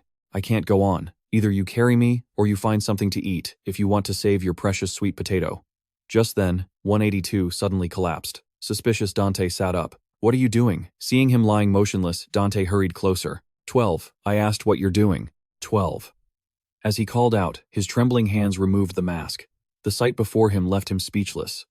The man's face was pale, his eyes wide open and lifeless. Dante called out softly, 182. Realizing something was wrong, he panicked and slapped him hard on the head. Are you hurt? What happened so suddenly? Don't do this. Wake up. He looked around, his heart filled with fear. Staring at the desolate landscape, Dante trembled and whispered, "Don't leave me alone." Immediately after, he shook 182 violently and screamed, "Don't leave me alone, you bastard. Open your eyes." His mournful cry echoed through the desolate space. "Please." Just then, a figure appeared in the sky.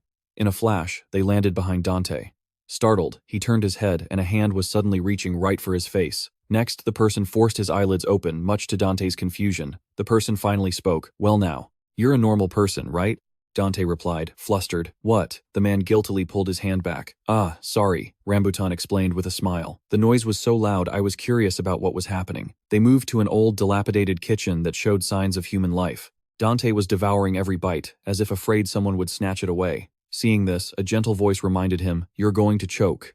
Lychee smiled warmly. "Eat slowly, there's plenty more." Dante gently rubbed his head and said in a low voice, "Thank you for saving my life." He silently confirmed to himself that they were normal people. The two across from him introduced themselves. "I'm Rambutan." "I'm Lychee." He shook their hands and nodded. "Ah, I'm Kang Dan. You're the first people I've actually been able to talk to here. And there are women too." Hearing that, she froze for a moment. Then Lychee let out a small laugh and hugged Rambutan. "Oh, do I look like a woman?" Dante was embarrassed. You're not." She smiled even wider. "I cut my hair short to look more like a man. In Tofu Village, women stand out too much," Rambutan slowly explained. "We came from the inner area. The closer you get to the center, the less the concept of groups exists." Confused, Dante asked, "The center? Are there many normal people like you at the center?" The man replied cheerfully. "Haha, not exactly. Tofu Village is where the rejects end up. There are a lot of degenerates here. Anyway, are you new? Or have you just never experienced the fog before?" Dante gently pushed up his glasses. "Ah, well actually, I'm not a prisoner." Hearing this, Rambutan was stunned. What Dante shook his head I can't explain in detail. But after a brief pause, Dante revealed in a low voice, "I was kidnapped." He glanced at 182. "By the guy lying, collapsed over there." Rambutan's eyes widened in shock. "You mean you were kidnapped into the land of fog?" Dante nodded affirmatively. "Yeah." Immediately, Rambutan's astonished voice rang out. "Aha, wait a minute. Were you kidnapped in the teacher kidnapping operation?" Dante's heart sank. "What you guys know about that?" Then he cautiously probed. How do you know?" Rambutan shrugged and explained, "Everyone knows. The big shot set it all up beforehand. They even blocked other people from joining the class." Dante was speechless, cursing internally. What the hell? So that really happened. What are those idiot bosses doing? Rambutan gaped in awe. Wow, so the man himself is right in front of me. Dante hesitated, then added, "No offense, but you're not a spy for the bosses, are you?" Rambutan repeated. "A spy." At the same time, Lychee also spoke up. "So, what happened? I've never seen a boss who looks like him. I don't think he's one of them." Dante explained, in a low voice. "He kidnapped me just to learn how to grow sweet potatoes." As soon as the words left his mouth, both of them burst out laughing. Rambutan laughed until tears streamed down his face. "Are you serious? Not for the fog, but for sweet potatoes." "Ha ha," Dante deadpanned watching them. "Ha ha." The man apologized through his laughter. "It's just sweet potatoes." In that moment, Dante had a realization. Wow. I actually laughed. A smile spread across Dante's face as his eyes welled up. These normal people, they're laughing with me. They understand the dark comedy of my situation. Lychee spoke up. "Stop laughing, you're going to make him cry." Hearing that, Rambutan cleared his throat with a cough. "So you're stuck with that guy," Dante replied nonchalantly. "Not really. For now, I'm following him and using him as a bodyguard. But I guess from heat stroke or something he just suddenly collapsed like that." Just then, Lychee glanced at 182 and said, "That's limbo." Dante frowned. "Limbo." She lowered her voice and explained, "It's a type of fog withdrawal symptom. You've seen the people collapsed on the roads, right? They fall into limbo due to a lack of fog. He'll wake up soon." But repeated, limbo will melt the brain over time. The flood of information made Dante pensive. So, what exactly is the fog? The question made them both look at each other, their faces filled with confusion. They asked in surprise, "You really don't know anything about the land of fog?" At that, Rambutan began to slowly explain its origin. The fog is a divine medicine that grants talent. It enhances a person's latent or desired abilities. These words stunned Dante. Is that even possible? The man pushed himself up. Not only that, it allows you to surpass human limits. With this power, we will escape. Seeing their determination, Dante couldn't help but be amazed. Elsewhere, a powerful figure appeared. He cast a cold glance around the desolate and empty room, then spoke coldly. "They haven't gone far. That teacher is still here. And this is the territory of the boss, the Bone Eater. He's faceless, but his smile is enough to make anyone who sees it tremble. Luong Mo, with his tall frame and a flock of crows perched on him, is a sign that death is approaching.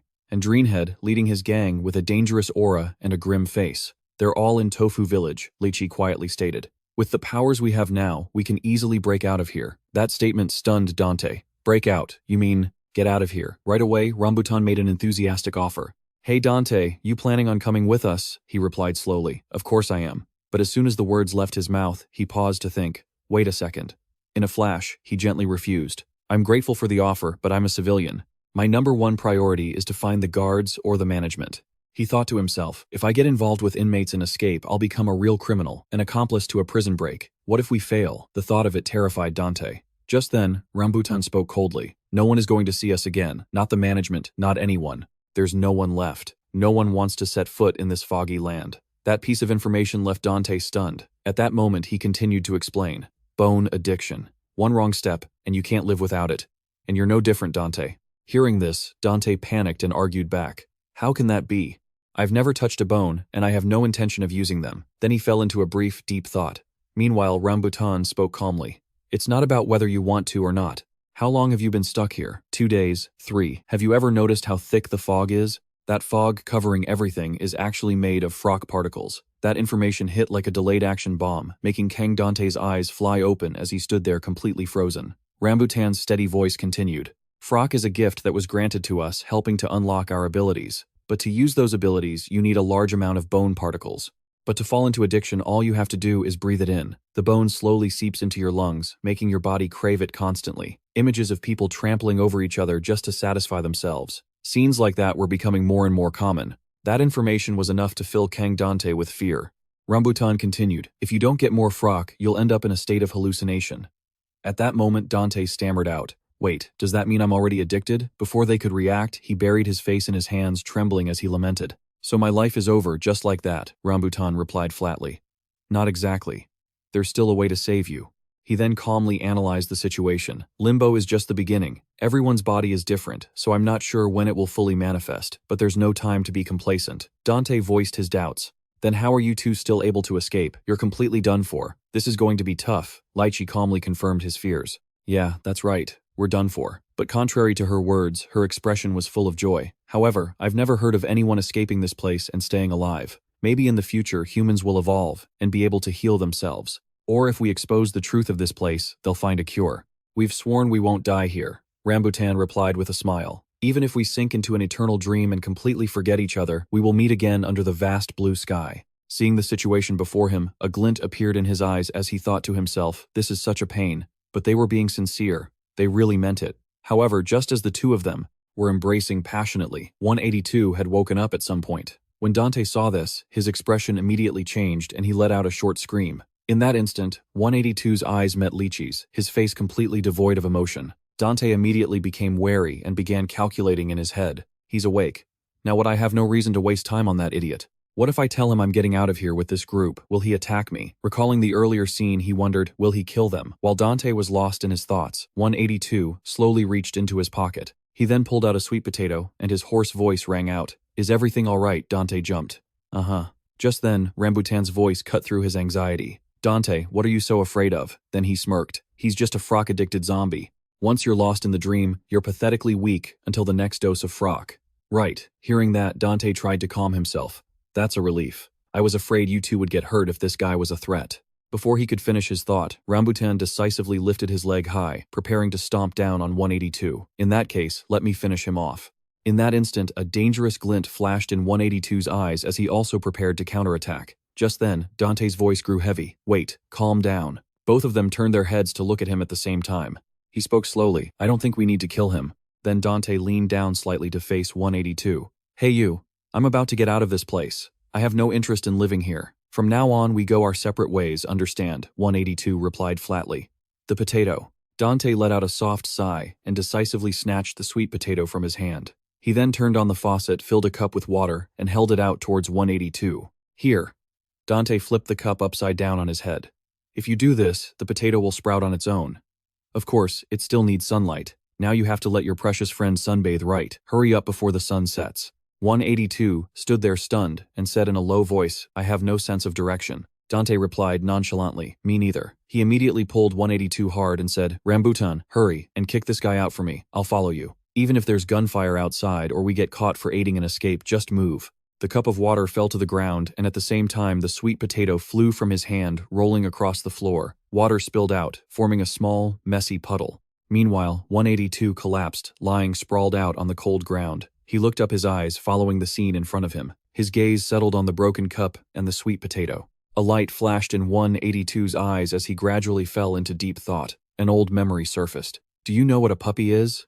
Sari tilted her head and replied, "Is it a type of cat?" The little girl happily shared. "They're animals kind of like those crows. Their fur is really soft and they're tiny and extremely cute. If you raise one, it'll understand human words.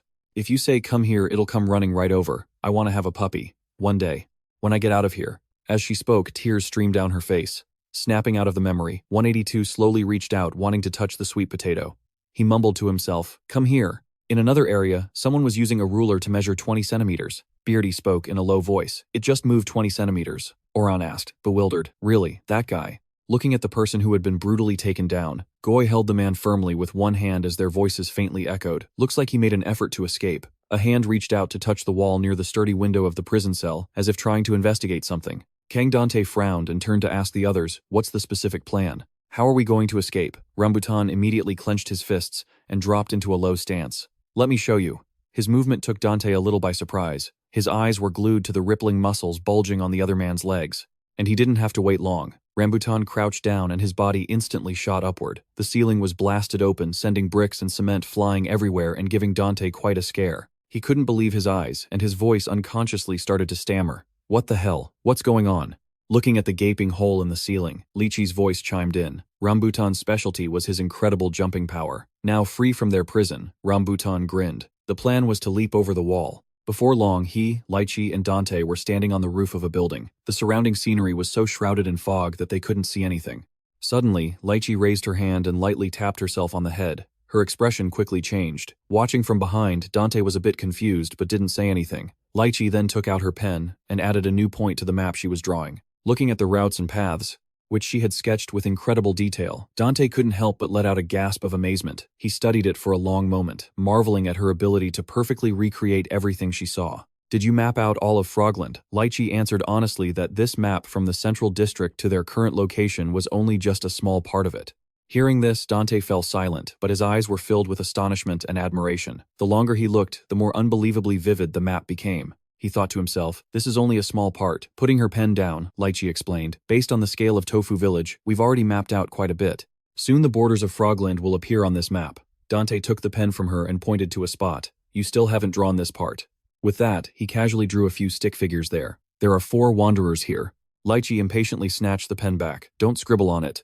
Dante quickly explained, "I'm just marking the dangerous spots." He pointed to a spot with red ink on the map. "You marked some weird stuff here too." "What about it? What is this thing?" As soon as he said that, Rambutan and Lychee both flinched guiltily, neither of them saying a word. As the atmosphere grew strange, Rambutan cleared his throat softly to change the subject. "We'll be out of here soon." "Which way now, Lychee?" Lychee quickly pointed. "This way." Before Dante could even react, Rambutan's steel-like arm wrapped around his waist. "Let's go, teacher."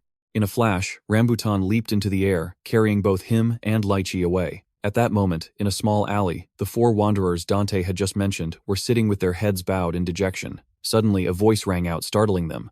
"Got any frock?" Upon hearing that familiar word, all 4 of them immediately shot wary glances toward the speaker. In front of them stood the listless figure of 182. The fattest one among them asked curiously, "What's wrong with this idiot?" Seeing no one respond, 182 mumbled, "I'm asking if you have any frock." The other guy snapped, "Do you think I do, you moron?" He continued, "Then give me your bag." The fat guy immediately flew into a rage and lunged forward, swinging a heavy slap across his face. 182, "What the hell are you babbling about?" He furiously stomped on the man while cursing, "I'm about to starve to death here. Have you lost your mind?" Just then, another one of them approached, holding a spoon. "All right, I'm starving too. Let's eat him." The man grabbed 182 by the collar. "They say there's frock in human flesh. Even that ghoul guy eats people for that reason." Hearing this, the fat guy who had just been so aggressive suddenly began to tremble. "Eat our own kind." The green-haired guy behind them quickly intervened. "Hold on, it's almost lunchtime." The man with the spoon roared, "You cowards, if there's frock, you have to take a bite." He brought the spoon in his hand up to 182's face. "So should I start with the head?" Seeing no resistance, the man with the spoon got excited. "Or maybe I should just finish him off and have a taste." "No way, take out his eyeballs." But before he could finish his sentence, a hard slap landed squarely on his face. Somehow Hao had appeared. The man with the spoon was sent flying backward. He flew several meters before crashing into the fat guy, finally coming to a stop. Stunned by his companion slamming into him, the fat guy moaned with his eyes half closed. What? Him. He looked down at the spoon-wielding man lying on top of him and panicked when he realized the guy had been knocked out cold. Oh my god. The other two companions were also momentarily struck dumb with terror. They looked at Hao's formidable muscular figure, their hearts pounding in their chests. A hound. And not a second later, all three of them let out blood-curdling screams and took off running. It's a hound. That guy's from the hounds. After the wanderers disappeared, Hao grimly bent down and stared at 182. After a long moment, his voice rang out. I finally got you. Hao's eyes were sharp and cold, and his menacing mask couldn't completely hide his triumphant smile. Baghead. His mind flashed back to the brutal fight from not long ago.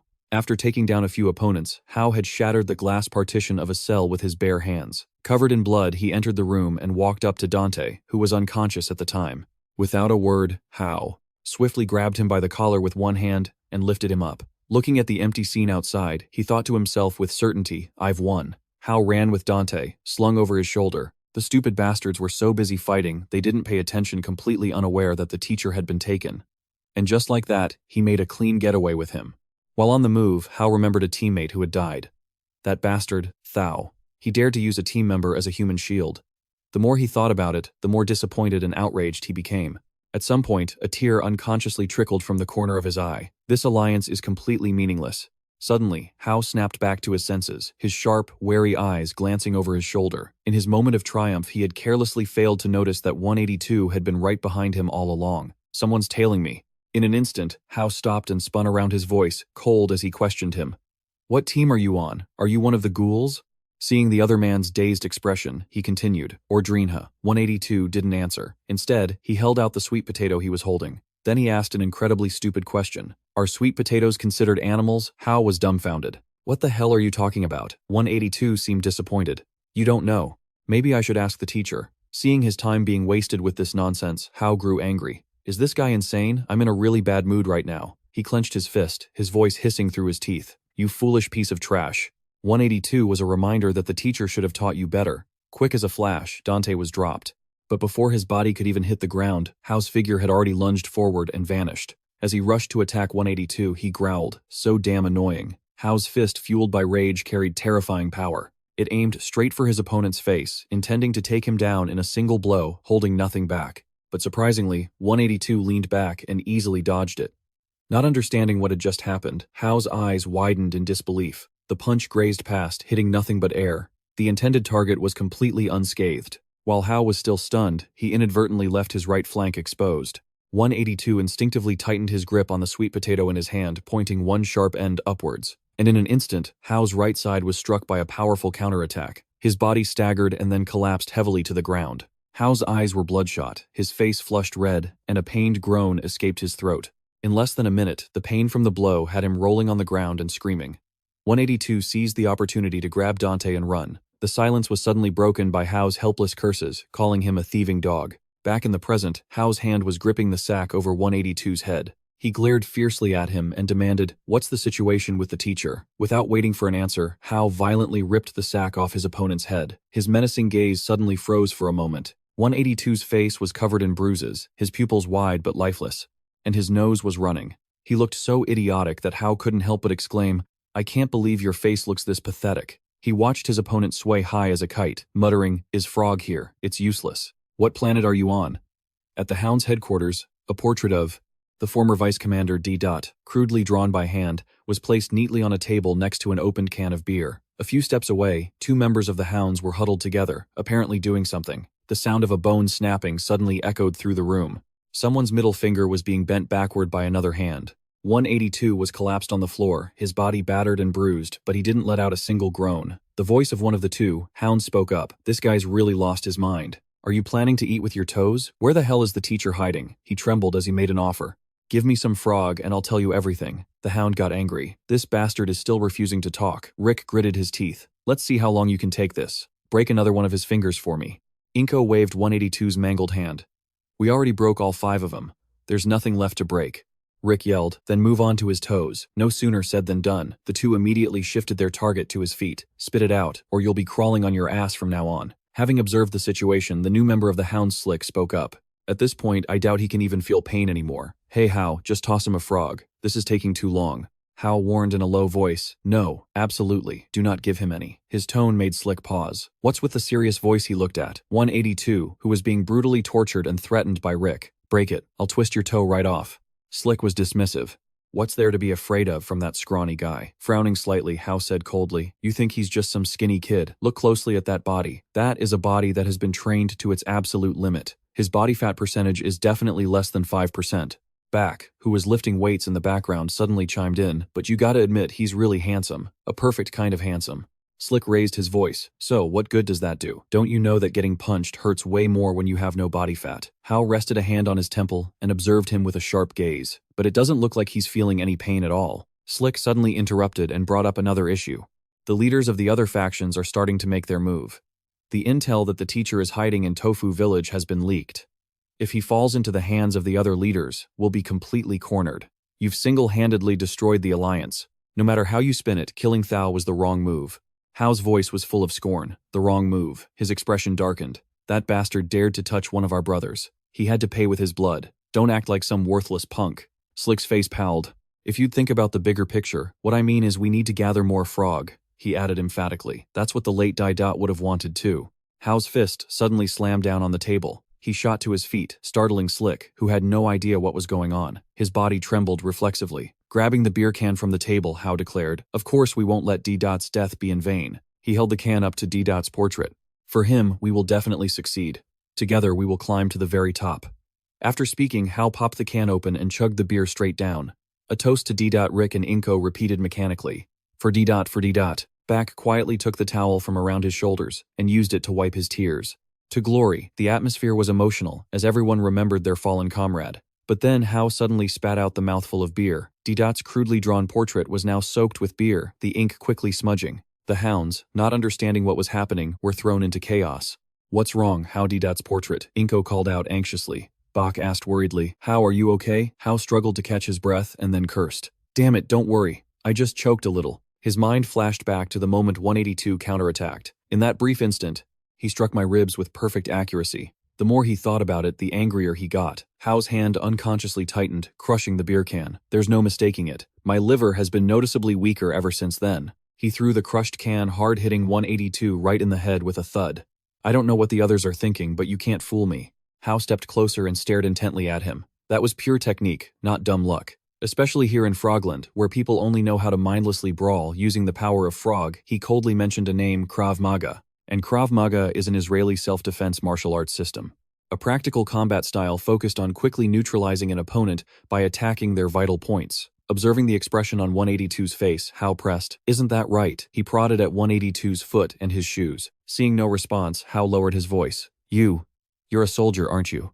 Meanwhile, at another location, Rambutan, Lychee, and Kang Dante were staring in the same direction, their jaws dropped in astonishment. In front of the three of them was a sturdy steel fence with a large, tightly shut gate in the middle. Dante's pupils widened in shock, his heart suddenly filled with disbelief. It was the exit. Looking at that tightly shut gate, which was splattered with countless dried bloodstains, his mind immediately confirmed it. This was the way out. But just as he was about to step forward, suddenly, someone grabbed Dante by the collar and pulled him back, their voice calling his name in a panic. Kang Dante Rambutan held Lychee with his left hand, and Dante with his right, then pulled them both behind a corner. Then he cheered excitedly. This is it. This is the way out. This is definitely the escape route. There was a watchtower. Thanks to his reminder, Dante only just noticed the tower. He asked curiously, Do you think there are guards up there? Rambutan answered, Honestly, I'm not sure either. Dante carefully peeked his head out to observe. If there really are people up there, can I just go on my own from here? He immediately objected. Don't say something so crazy. Lychee also agreed. What are you going to accomplish on your own? Just gonna go, knock and beg. They'll probably blow your brains out before you even get close. While the three of them were passionately debating, another person had appeared beside them at some point. He even casually chimed in, saying that just loitering nearby would get them shot. Lychee subconsciously nodded, got it. But as soon as the words left her mouth, she froze. Rambutan was just as stunned.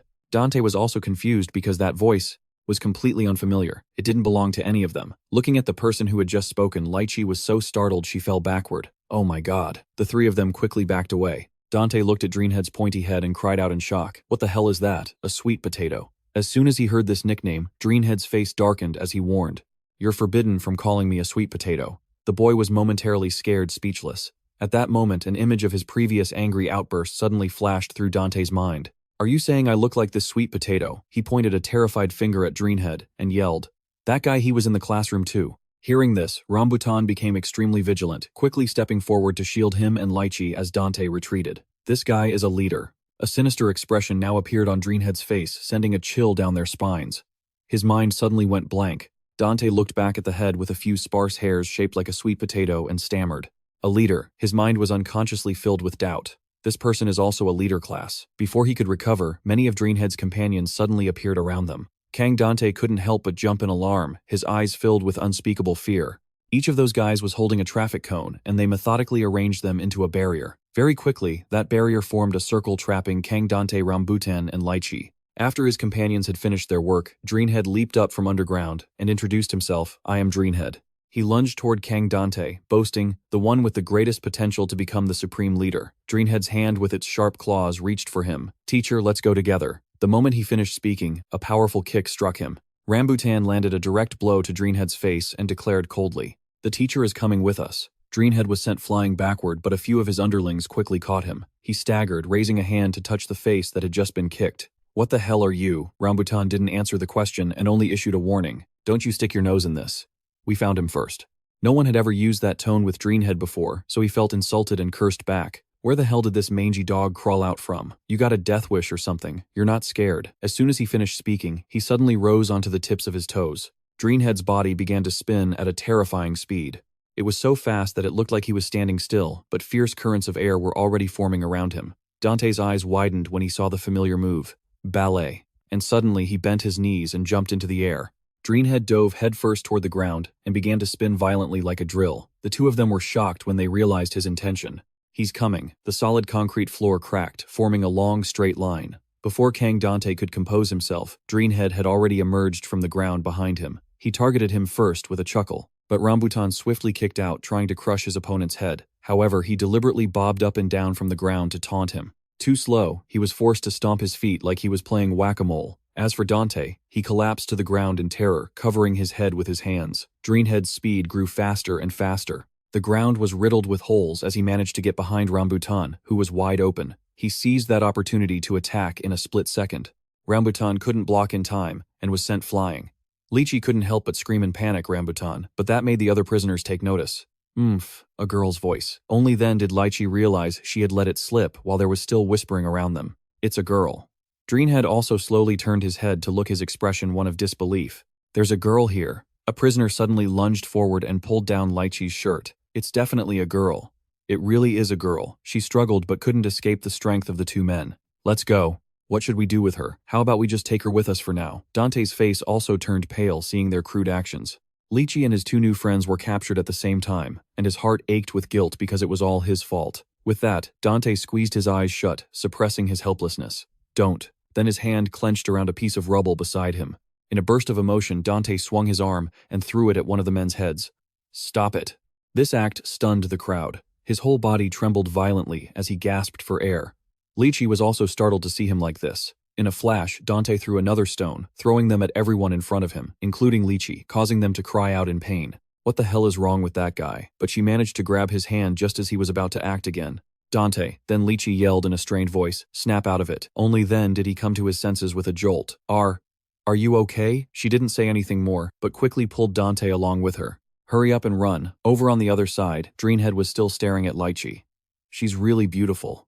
That disgusting tone made him grit his teeth, and he slowly glanced over at him as if he could guess his opponent's intentions. In an instant, they both sprang up and dashed after them. Rambutan swiftly grabbed someone with his hand, while the other shot up from underground to pounce on another person. While he chose to save Lychee, his opponent's target was still Kang Dante. As soon as he got a hold of him, Dreamhead immediately dragged him underground.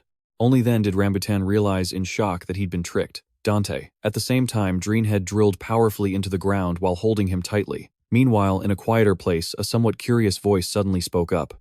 "Are you from the military?" Hao asked, squatting next to 182. "Special forces or something like that. I'm the same way, you know." Before setting foot in Father, he slowly stood up and revealed, "I used to be the type who loved a real brawl." Then he turned, walked away, and gave an order. "Slick, drag it downstairs.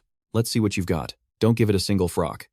Right after that, Hao went out and slammed the door behind him amidst someone's shouting. He left Slick, who'd just been ordered around with an annoyed look on his face, cursing under his breath. Back, also feeling awkward, spoke up to defuse the situation. Slick, what are you planning to do, or should I handle it? Hearing this, he glared. What the hell are you babbling about, you idiot? That irresponsible bastard, How isn't cut out to be the boss? This blunt statement surprised the others. His tone remained bitter as he pointed out who would rise to the top. Could it be House? If you have enough frocks, anyone has a shot? Slick began to point out each person's strengths.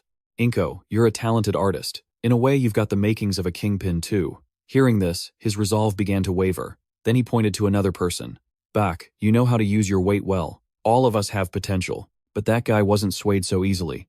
Slick, what's wrong with you? He snorted in response. Me. Then he grinned widely, pointing to his head. Honestly, I feel like my IQ has been shooting up lately. Every morning when I wake up and open my eyes, I realize just how stupid and moronic How is. This statement startled Bak. What Slick just shrugged proudly, showing off.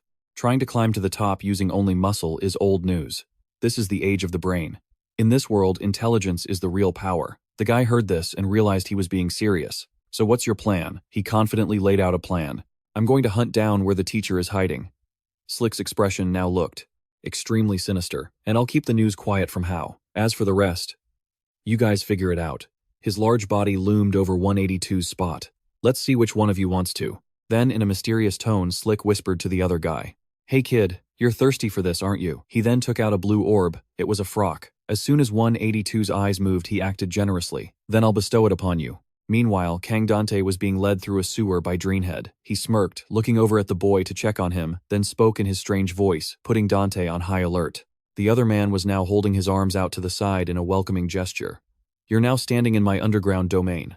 Back to Slick, he tossed the frock directly into his own mouth. In return, come work under me. Then you can share information about the teacher. The frock rolled around on his tongue as he tried to persuade 182. You won't have to worry about running out of frocks. Think it over carefully. The boy's eyes just widened, staring at it. And then Slick chuckled as he swallowed it down his throat.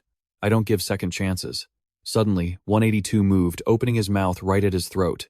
In a flash, he used his teeth to snatch it back, leaving Slick stunned and in disbelief. The speed with which 182 shot past him, with such explosive force, was so great that those behind only saw a spray of blood in the air. Everyone froze for a moment, heavy and unable to utter a word at the sudden, horrifying sight. Only when the man staggered and fell backward did the panic erupt into terrified screams. Slick stepped forward to check amidst the rising chaos. The whole group screamed in terror. What is this? His throat's been ripped out.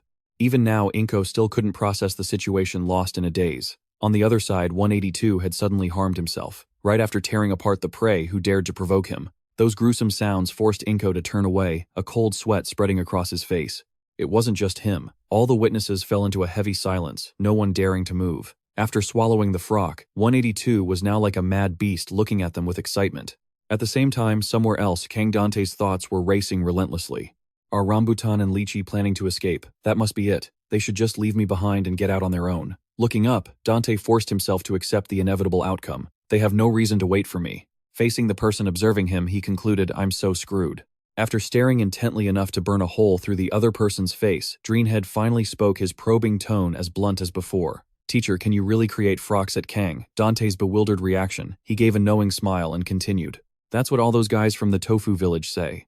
The teacher created a frock in an instant, ate it, and split the tower in two. Hearing these words, his face instantly turned deathly pale from shock. When did a ridiculous rumor like that start spreading? Not getting a response right away, Dreamhead pressed him with a confirming question. Is it true? He flinched and denied it immediately. How could that be true? In that moment, the image of the tower appeared in his mind, followed by self-denial. I'm completely useless. The more he thought about it, the more cold sweat poured down while his face showed an unconcealable fear. After a moment of silence to weigh his options, Dante suddenly raised his voice, startling Dreamhead for a second. That's right. Then he forced a smile and repeated the other's words with an assertive, unwavering attitude. I quickly created a giant frock and devoured it. The neck of that tower guy fell over like a leaning tower. As soon as he finished, the man immediately shouted back in rebuttal. Nonsense, don't lie. He smirked triumphantly. I'm not as stupid as the other leaders. I don't believe in absurd superstitions like a science teacher being able to create frocks. How could anyone believe that? The contradiction made Dante freeze with a confused look. Superstition. If no one knew how to make them, frocks wouldn't exist. Dreamhead replied with a short, cold sentence completely refuting that argument. No. His deformed face moved closer to the person in front of him, and he squeezed out each emphatic word from his throat. Frocks cannot be created. And just like that, the story took a supernatural sci-fi turn. One day, it suddenly fell from the sky like a gift from God. This tale left Dante completely stunned. It was similar to the story Dante had heard before, that 50 years ago a giant meteorite had crashed into the middle of this desert, and this very fact led him to connect the dots with what Dreenhead had said. He guessed that the meteorite, the thing these people were talking about that had appeared so unexpectedly, must be the origin of Frock. Crossing his arms and looking forward, Dreenhead's expression was grim as he spoke each word deliberately. 50 years have passed. Rumor has it there isn't much Frock left. The day of judgment will be upon us soon. After a moment of deep thought, Dante rubbed his chin and muttered, Frock. So, it's a finite resource, isn't it? Hearing this, the man confirmed. That's right. With what little Frock is left, all the prisoners are struggling. But Frock also. You there, bring it over here. The order made his underlings jump. Yes, sir. A few seconds later, they struggled to carry a corpse in and threw it hard onto the ground. The body of Tran Trui in front of him left Dante utterly stunned and horrified. Whoa, what? What is this? Dreenhead broke his stunned silence with a casual explanation. This guy kicked the bucket after using Frock. Then he sat down, looked up at Dante, and carefully asked, can Frock be extracted from his blood? Do it scientifically. Terrified, Dante was still too shocked to process the question. What? Seeing his bewildered expression, the man wasn't annoyed and stood up decisively to offer a suggestion. With some kind of 3D control device. Kang Dante answered quickly, a centrifuge. Dreenhead nodded, his gaze fixed intensely on Dante's face, and continued, yes, to separate the Frock component from the blood, the concentration of mist in the blood. People who inhale a lot of the mist will have it absorbed into their bodies. This string of concepts flooded Dante's mind, forcing him to a single conclusion. So you mean, we have to squeeze the corpse? The man's eyes widened as he probed. Is that scientifically plausible? Dante didn't give a direct answer. Instead, he pointed to a part of his face and chose a different line of reasoning. If it's the concentration of mist, wouldn't it be better to just open your nostrils wide and try to inhale it? Isn't the mist everywhere? But this managed to infuriate Dreenhead. He grabbed Dante by the neck and lifted him high into the air. Are you messing with me? If it were that easy, I wouldn't have gone to all this trouble. You can't just collect air, you have to gather it and compress it. Those words hit Dante and officially sparked a chain of thought quietly, gathering the air into a mass. He thought of the moment when the sky turns to night, when the air grows cold and the temperature silently shifts. An evening slowly passes, giving way to the bright morning sun. The temperature difference from these two opposing forces triggers condensation, causing water vapor molecules in the air to cling together and gradually form thin dripping layers of dew. The dewdrops clinging to the roof gradually separate and slide down the gutter. Then they all converge into a concentrated form that can flow down to the ground. As his train of thought concluded, the silence was torn apart by a resolute voice. It can be done. Dante smiled and declared with certainty, the air can be collected. Meanwhile, elsewhere, a door burst open to welcome the flooding sunlight. Hao rushed in with a powerful presence, his energetic voice calling out, time for breakfast. But after waiting a long time with no response, he narrowed his gaze and looked inside. What hit his eyes was a scene of total annihilation. The underlings who had been secretly plotting a rebellion behind Hao's back were all lying sprawled on the ground. This left him completely shaken. His bloodshot eyes widened in fury. Finally, he collapsed to his knees, a scream tearing from his chest, choked with agony. Outside, the familiar silence remained. Brilliant light shone down on the sign for the army mess hall.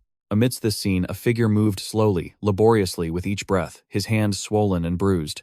182 dragged his exhausted body, pushing through the long line in front of the counter. Seeing him brazenly cut in line, Iron Barrel looked on in confusion. What's with this guy? As he got closer, he uttered only a single word, water. The man narrowed his eyes and warned, don't cause trouble, get in line. His words immediately drew reactions from others standing nearby. Hey punk, can't you see I'm getting food? Get in line, kid. Is this guy new? Doesn't he know the rules in the cafeteria? But 182 didn't respond. He just silently raised his hand, which looked like it had been stung by a bee. Immediately after, he brought it crashing down on the food counter, with decisive force causing everyone to scream in terror. Just then, Iron Barrel fell back in a panic as the man narrowed his eyes and emphasized once more, water. A moment later, a sweet potato engraved with the number 182 was placed in a cup. Back in his own room, he placed it on a table under the sunlight streaming down from the ceiling and observed it quietly. Meanwhile, Dante, the other protagonist, was intently watching a puddle of liquid begin to move slowly. His patience had finally paid off. The droplets met and successfully merged. Just a few seconds later, it transformed and dripped down as a single drop of water. Watching more and more drops fall, he silently confirmed, it's working. Then he excitedly looked up and shouted with certainty, this is Frock water, his heart filled with immense excitement and delight. I'm a genius, I'm saved, no one can touch me now. As for 182, he looked at the sweet potato soaking in water and muttered, "It's not growing. I've been tricked." His mind was so simple, it could only follow a single, straight path. After thinking this, he grew indignant and made a decision. "Teacher, I'm going to destroy you." After listening to Rambutan's presentation, Joss tilted his head to confirm what he had just heard. "Together. You want us to escape prison together?" The boy nodded affirmatively. "Yes, we will escape this place together." Seeing the bewildered look still on the other's face, he emphasized further, "There is a way to get out of here," the man mumbled as he reached into his jacket pocket. The moment the weapon was pulled from its hiding place, Joss's expression instantly changed. "Cut the crap and get the hell out of here." Not wanting a fight, the boy reacted quickly. "All right." On the roof, the crows diligently went about their business, indifferent to the turmoil below. While moving through a small alley, Lychee couldn't help but exclaim in wonder. No matter how naive and foolish he looks, it's still hard to believe. There's no one in this place who doesn't know about that thing. Just then, a bead of nervous sweat ran down Rambutan's face. Perhaps he's the only one. Dante, the person who doesn't know about that thing. Her face, no longer showing any cheerful enthusiasm, became serious as she brought it up without refuting the claim. The location on the map. Dreenhead's hideout. A dew collector, a device that creates water from the air in arid countries or dry regions. The principle is very simple. Water vapor in the air condenses at the dew point as the temperature drops. Dawn is also the time when the temperature falls. The moisture from the fog is collected through a net and turned into water. However, in this foggy land, the only option is to use a breathable insect screen and shape the bottom into a curve to channel the dew to the collection area. The water gathered this way is certain to contain a high concentration of dew. Thinking about the potential results filled Kang Dante with excitement. The humidity is quite high, so I can probably collect more than I expected. Dreenhead stared at the forming liquid so stunned he pushed him aside. What the hell is this FR water? He didn't hide anything. He straightforwardly explained that it was water made from the pure fog of this foggy land. While silently worrying, however, I can't guarantee its concentration. Hearing this, Dreenhead still reached out, touched it, and brought it to his lips to test it for himself. A few seconds passed enough for the sensation to spread through his whole body. He started shaking, then stammered, This taste." Right after that, he let out a massive roar that stunned all his followers and Kang Dante as well. "It's Frock." Unable to contain his joy, he started dancing and spinning like a professional. "It's really Frock. We have unlimited Frock now." His followers immediately surrounded Kang Dante and placed a floral wreath on his head. With absolute reverence, they all chanted in unison, "Teacher." The cheers intensified as they tossed him into the air. That title rang out over and over, an unending wave of excitement. "Teacher, teacher, teacher." When the commotion died down, silence quickly blanketed the old building. A figure stood in the empty space, straightening his clothes. His tie was knotted with absolute precision. Kang Dante put on the full uniform, surrounded by a wave of applause. Then a voice spoke up. "It fits you perfectly." Looking him over from head to toe, Dreenhead asked with a warm and curious smile, "Teacher, you look like a completely different person. Maybe it's because you're the type who likes to wear these kinds of outfits. What do you think? Do you like the suit?" Looking at his reflection, Kang Dante nodded with satisfaction. "It's great. It feels just like a dress shirt." Dreenhead, standing beside him, added, "From today on, no one will be able to lay a hand on you. Not just anyone gets to wear clothes tailored as meticulously as these. Welcome to being a part of Dreenhead. We will treat you with the utmost respect." At that moment, Kang Dante was silently observing the man in front of him. Dreenhead, the person with the highest chance of becoming the supreme leader. And this very fact made him suddenly remember a crucial detail that 182 had revealed. To get out of here, you have to become the supreme leader. These two facts clicked together, forming a calculated thought in his mind. The supreme leader. Through this guy, maybe I can get in touch with the administration. After giving him the new suit as a reward for his contribution, Dreenhead turned and announced thoughtfully, "Today we're going to hold a magnificent Frock festival. Thanks to you, we don't have to ration Frock anymore. We're going to use all the Frock we've collected up to this point." As he said this, he broke into a broad smile tinged with a knowing excitement. "For my ascension?" Hearing these words, Kang Dante felt a flicker of confusion. Ascension. Before long, Dreenhead's men had gathered the Frock into cubes and piled them high into a tower, all while cheering endlessly. A huge party quickly took shape, with everyone gathering around and singing together. To add a lively rhythm, someone climbed up high and played a makeshift horn assembled from water pipes to lead the music. Down below, the booming beat of a drum echoed, keeping the energy from dying down. But right in the middle of the excitement, Dreenhead appeared and signaled for everything to stop. "That's enough." Staring at the glowing orbs before him, Kang Dante wondered to himself, is all of that Frock? Are they planning to get high as a group or something? While he was still lost in his confusion, Dreenhead stepped into the center of the hall and began to give a rousing speech. I am Dreamhead, king of the underworld, and to you, my soldiers, this is the moment when our efforts finally bear fruit. With the frock that we've saved up bit by bit, today I shall ascend. Do you believe in me? As soon as the question was out, all of his followers responded at once with a decisive, affirmative roar. We do. Following that was a burst of roaring cheers. The sound repeated in rising waves, mixed with the sight of countless arms pumping in the air. Ascension, ascension, ascension.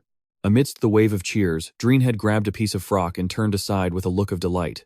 Heh, watch closely, teacher. Even though Kang Dante had no idea what was going on, he still paid close attention with a look of bewilderment. Witness the birth of a new king. He raised it high, emphasizing each word with the gravity befitting a monarch. With those words, Dreamhead held back no longer and began stuffing frock into his mouth with undisguised intensity. The sight immediately caused his followers to gasp in admiration. Oh. Meanwhile, Kang Dante was frozen solid, completely bewildered.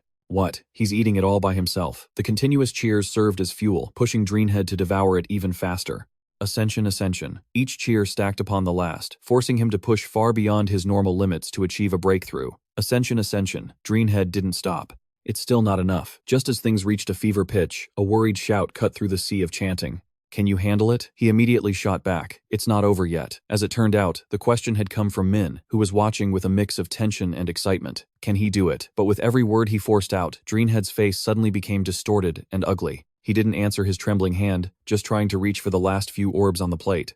Before he collapsed onto the ground, his stomach stretched taut. Seeing this, Min panicked. Sir, are you okay? Dreamhead raised his head to look at the swollen part of his own body. Dreamhead, his sweet potato-shaped head trembling uncontrollably, couldn't hold it in. I guess. Today isn't the day. This is the most frock I've ever swallowed in my life, and still. Hearing this, Min, who was beside him, immediately tried to comfort him. Isn't it just because your potential is too great, Lord Dreamhead? In any case, the frock is infinite now. You can just try again next time. He nodded. I suppose there's no other choice. Suddenly, one of the men pointed and yelled, Huh. It looks like his head is longer than before.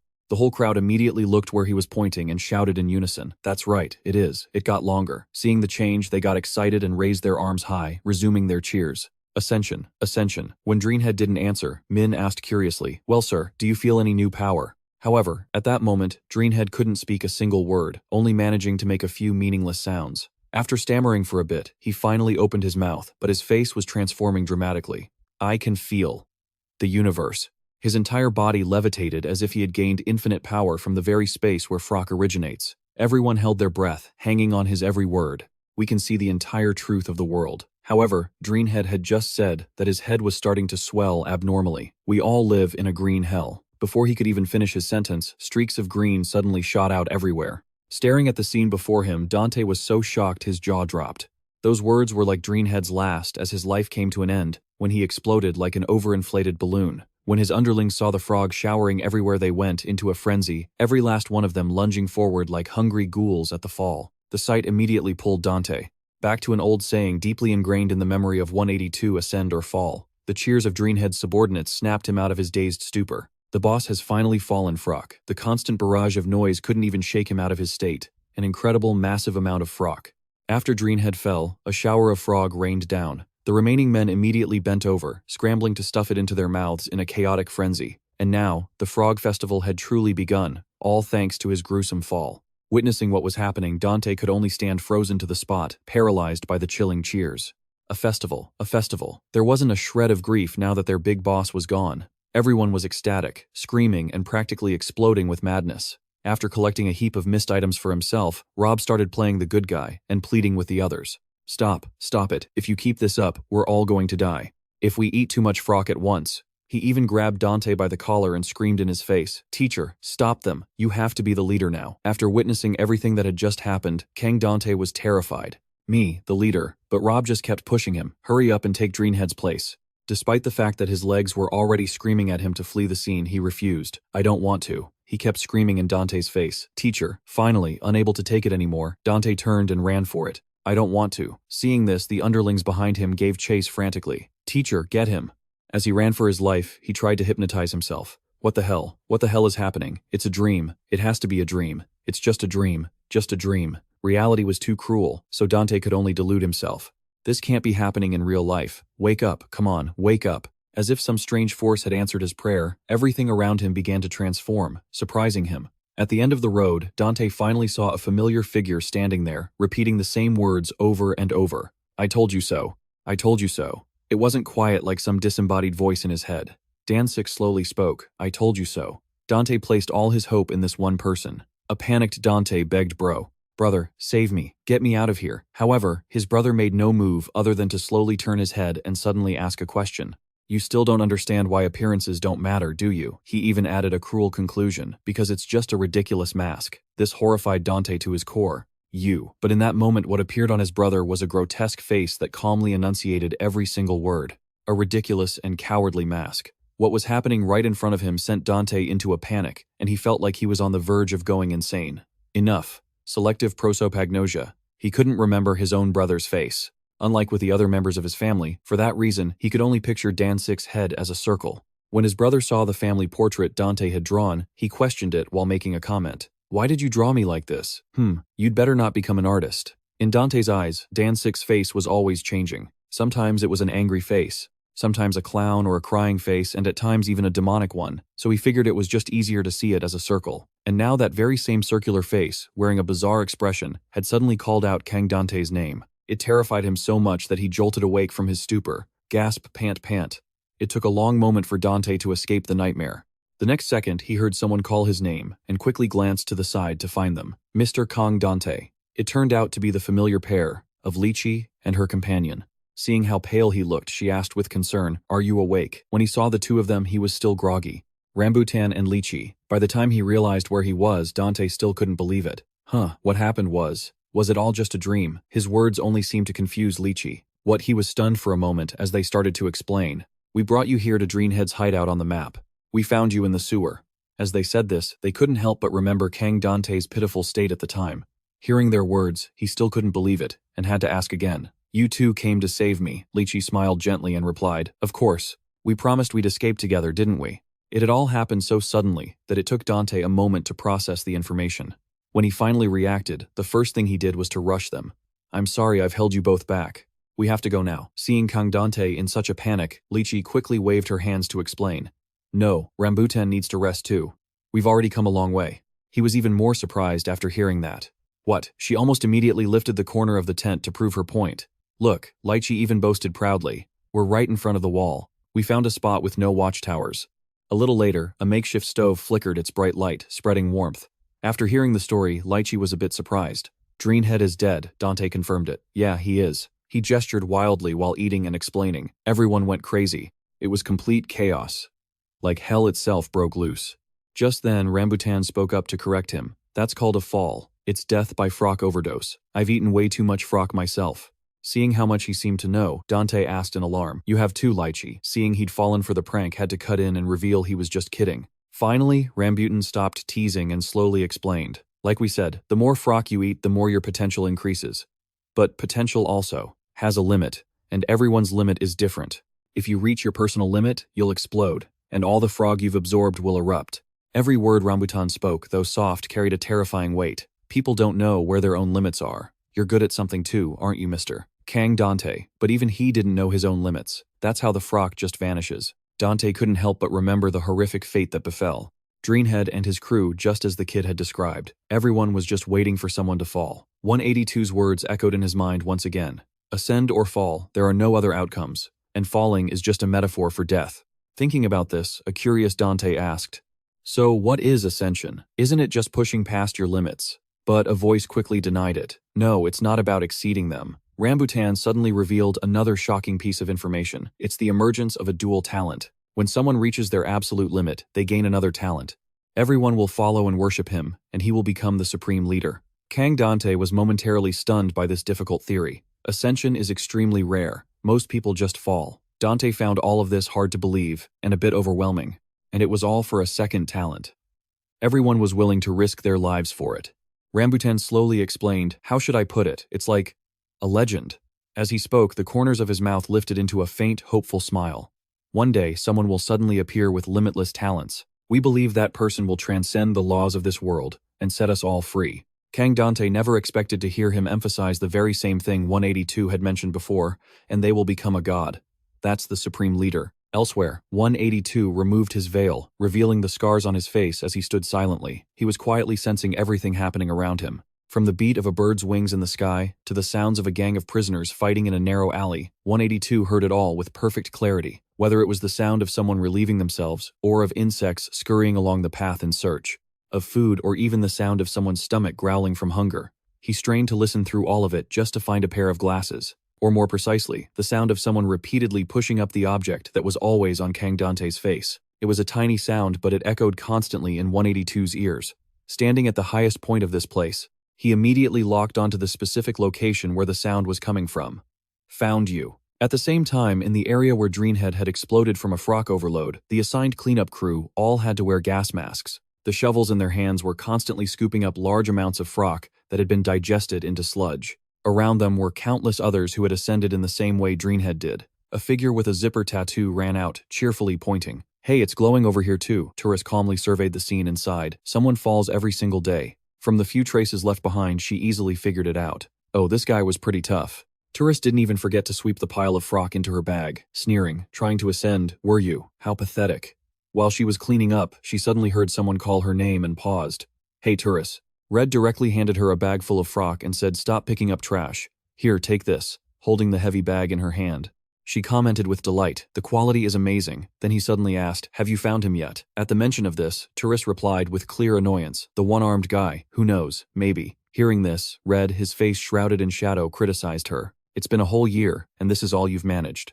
Putting the item aside, she tilted her head with a deliberately innocent look. "To be honest, I don't think there's any profit in this job. It's a mission from the administration of the Foglands, isn't it?" As soon as she finished speaking, he warned her in a cold voice, "Don't talk nonsense." Tourist cleverly changed the subject. "The bounty has gone up a lot this past year," she said, before brazenly asking, "So, can you pay me more?" Red's answer was the same as always. "If you can bring him to me, anything is possible." As he spoke, he turned his head, revealing a face like a soul-reaping demon. In the morning, the sun gradually rose, its warm rays piercing through the fabric of the cramped tent. Dante lay curled up, shivering miserably, thinking, "It's so cold. I shouldn't have altered my pants, otherwise they'd have 2 thick layers." Suddenly he heard hushed whispers next to him. "Sweetheart, are you cold?" "I'm fine. What about you?" The couple lying next to him kept exchanging sweet nothings, making his skin crawl. I'm okay too. You're so warm right here." "Ah, we can't. Dante is right here." Hearing this, Dante silently thought to himself, "What a weird way to start the morning." He suddenly coughed, and realized the air had gone quiet. "Oh crap," he cursed inwardly. Just then, a blushing rambutan turned to him and asked, "Oh, you're awake. It gets a little cold in the desert, huh?" Dante awkwardly waved his hand. "I'm fine." He thought to himself, "This is a special kind of suffocating." A little later, the three of them were standing before a towering wall. Dante craned his neck to look up, silently sizing it up. So high. Then his eyes fell on some ink markings drawn on the wall, full of curiosity. "What are those symbols? I didn't see them last night. And there's something about them that feels oppressive." He turned to Rambutan and offered, "Can I help you with anything?" Rambutan, who was in the middle of a stretch, suddenly stopped. "Ah," he said, then held out a hand. "Could you hold this bag for me?" Kang Dante agreed. "Ah, sure." Rambutan seemed to have another favor to ask. His expression suddenly turned serious as he spoke. "There's something very important. I don't suppose you follow any religion, do you?" Dante was a bit taken aback by the question, but still answered. "What? My family is Catholic, but I'm—" Before he could finish, Rambutan stared at him intently and cut him off. "Could you just pray?" A little Dante raised an eyebrow, finding this strange. "Pray I don't believe in God." Beside him, Lychee walked over, patted his shoulder and urged him on. "That doesn't matter. When you're this desperate, anyone will pray. Please just pray from the heart that we get out of here." She seemed to be pleading with him earnestly. "Will you do it?" Dante hesitated for a moment before agreeing. I only know the Lord's Prayer." Seeing this, Rambutan smiled, held out a hand, and gently reassured him. "No problem. Just wanting to escape is enough. Come over here. Let's get out of here together." With that, he began to stomp his feet on the ground to build momentum. At the same time, Lychee, clinging to his back, yelled out a reminder. "Dante, pray." Quickly, Dante, who was being held tightly from the front, awkwardly replied, "Our Father who art in heaven, hallowed be thy name." Rambutan shouted one, while Dante continued to mumble attentively, "Thy kingdom come." The Count continued, not letting him dare stop for even a second. "Give us this day our daily bread." And that was the final line. 3. Everyone held on tightly to Rambutan, while Dante squeezed his eyes shut, praying with all his heart. "And forgive us our debts, and lead us not into temptation." Just then, a lightning-fast punch landed squarely on Rambutan's face. However, Dante was still completely oblivious, lost in his own thoughts. But deliver us from evil. The powerful impact sent all three of them falling. A second later, they all hit the ground with a painful thud. Worried, Lychee struggled to sit up and assess the situation. Rambutan, are you okay? His face was bruised as he looked up and said nonsensically, Lychee, did you sleep well? Hearing this, she grew even more worried. Snap out of it. Meanwhile, Dante panicked when he saw a figure appear before them. It was 182 standing there coldly blocking their path. He trembled in fear, his voice stammering. 182, what are you doing here? 182's face was a mask of fury as he growled. You tricked me. Dante was utterly bewildered. What the hell? Why is he so worked up? Just then, an enraged 182 raised his fist and charged at him. I'm going to make you log out for good. Seeing this, Dante immediately turned and ran for his life. Why? What's going on? In a flash, 182's punch hit nothing but air. Realizing what had happened, he glared and turned his head to look. Behind him, Rambutan had grabbed both Dante and Lychee and was running in a different direction. She complained in frustration. What's wrong with that guy? Did he follow us all the way here just to ruin things? Rambutan, ignore him. Let's just climb the city wall. He gritted his teeth and thought, wait a minute. In that instant, 182 was already on their tail, shouting a command. Stop. Stop right there, Lychee quickly yelled back. Don't stop. We can't stop. Rambutan started to worry. I can't underestimate his speed. In an instant, 182 had caught up to them, threatening, Hey, teacher. I said, stop. Seeing this, Rambutan panicked. Does this guy have super speed or something? 182 got closer and warned them. Coldly, before I break your legs. Dante heard this and yelled angrily. It's not like I'm the one who wants to run. So why are you blaming me? As he finished speaking, he aggressively kicked Rambutan's leg, catching him completely off guard. Finally, they all lost their balance and tumbled to the ground. Inhaling a mouthful of sand, Dante lay there coughing. Before he could even recover, a pair of long legs stepped in front of him. It was 182 towering over him with a terrifying expression. Seeing this, Dante frantically waved his hands, having no idea what he'd done wrong. Wait, just calm down. Come on, what did I trick you about? I already told you everything, didn't I? I even showed you how to plant sweet potatoes. But 182's eyes remained cold as he spoke with utter contempt. I watered it. I even put it in the sun. But it didn't grow, you bastard. Hearing this, Dante suddenly understood the whole problem. He looked at his watch and said helplessly, It's only been 1 day, old man. How could it possibly grow that fast? But 182 stubbornly kept questioning him despite his ignorance. Then why didn't it grow? You're just stalling for time. At this, Dante grabbed his head in frustration and shouted, Stalling for what? What the hell are you talking about? Across from him, 182 was losing patience. Explain yourself. His mind was filled with exhaustion as he groaned internally. What is with this guy? After calming himself, he began to explain bit by bit. Everything needs time to grow, that's just common sense. You have to wait at least a week to even know if it's sprouting or not. After hearing that, 182 finally seemed to understand. Then he remembered something else and asked, So where are you going now? Dante got to his feet panting and replied, I already told you I'm going outside. You don't need me for anything else now, right? 182 didn't say a word, just silently glanced in another direction. Without hesitation, he pointed toward the 2 people standing behind Dante. Is it because of them? Realizing the situation was turning ugly, Dante quickly spoke up to warn him off. What? What are you thinking? Don't you dare touch them. I've already answered all your questions and told you everything. Please just let me go. Suddenly, 182 cut in coldly. Are you willing to do it, even if it means disappearing from this world? Dante's eyes widened in surprise as he spun back around. He continued without hesitation. You once said you wanted to live.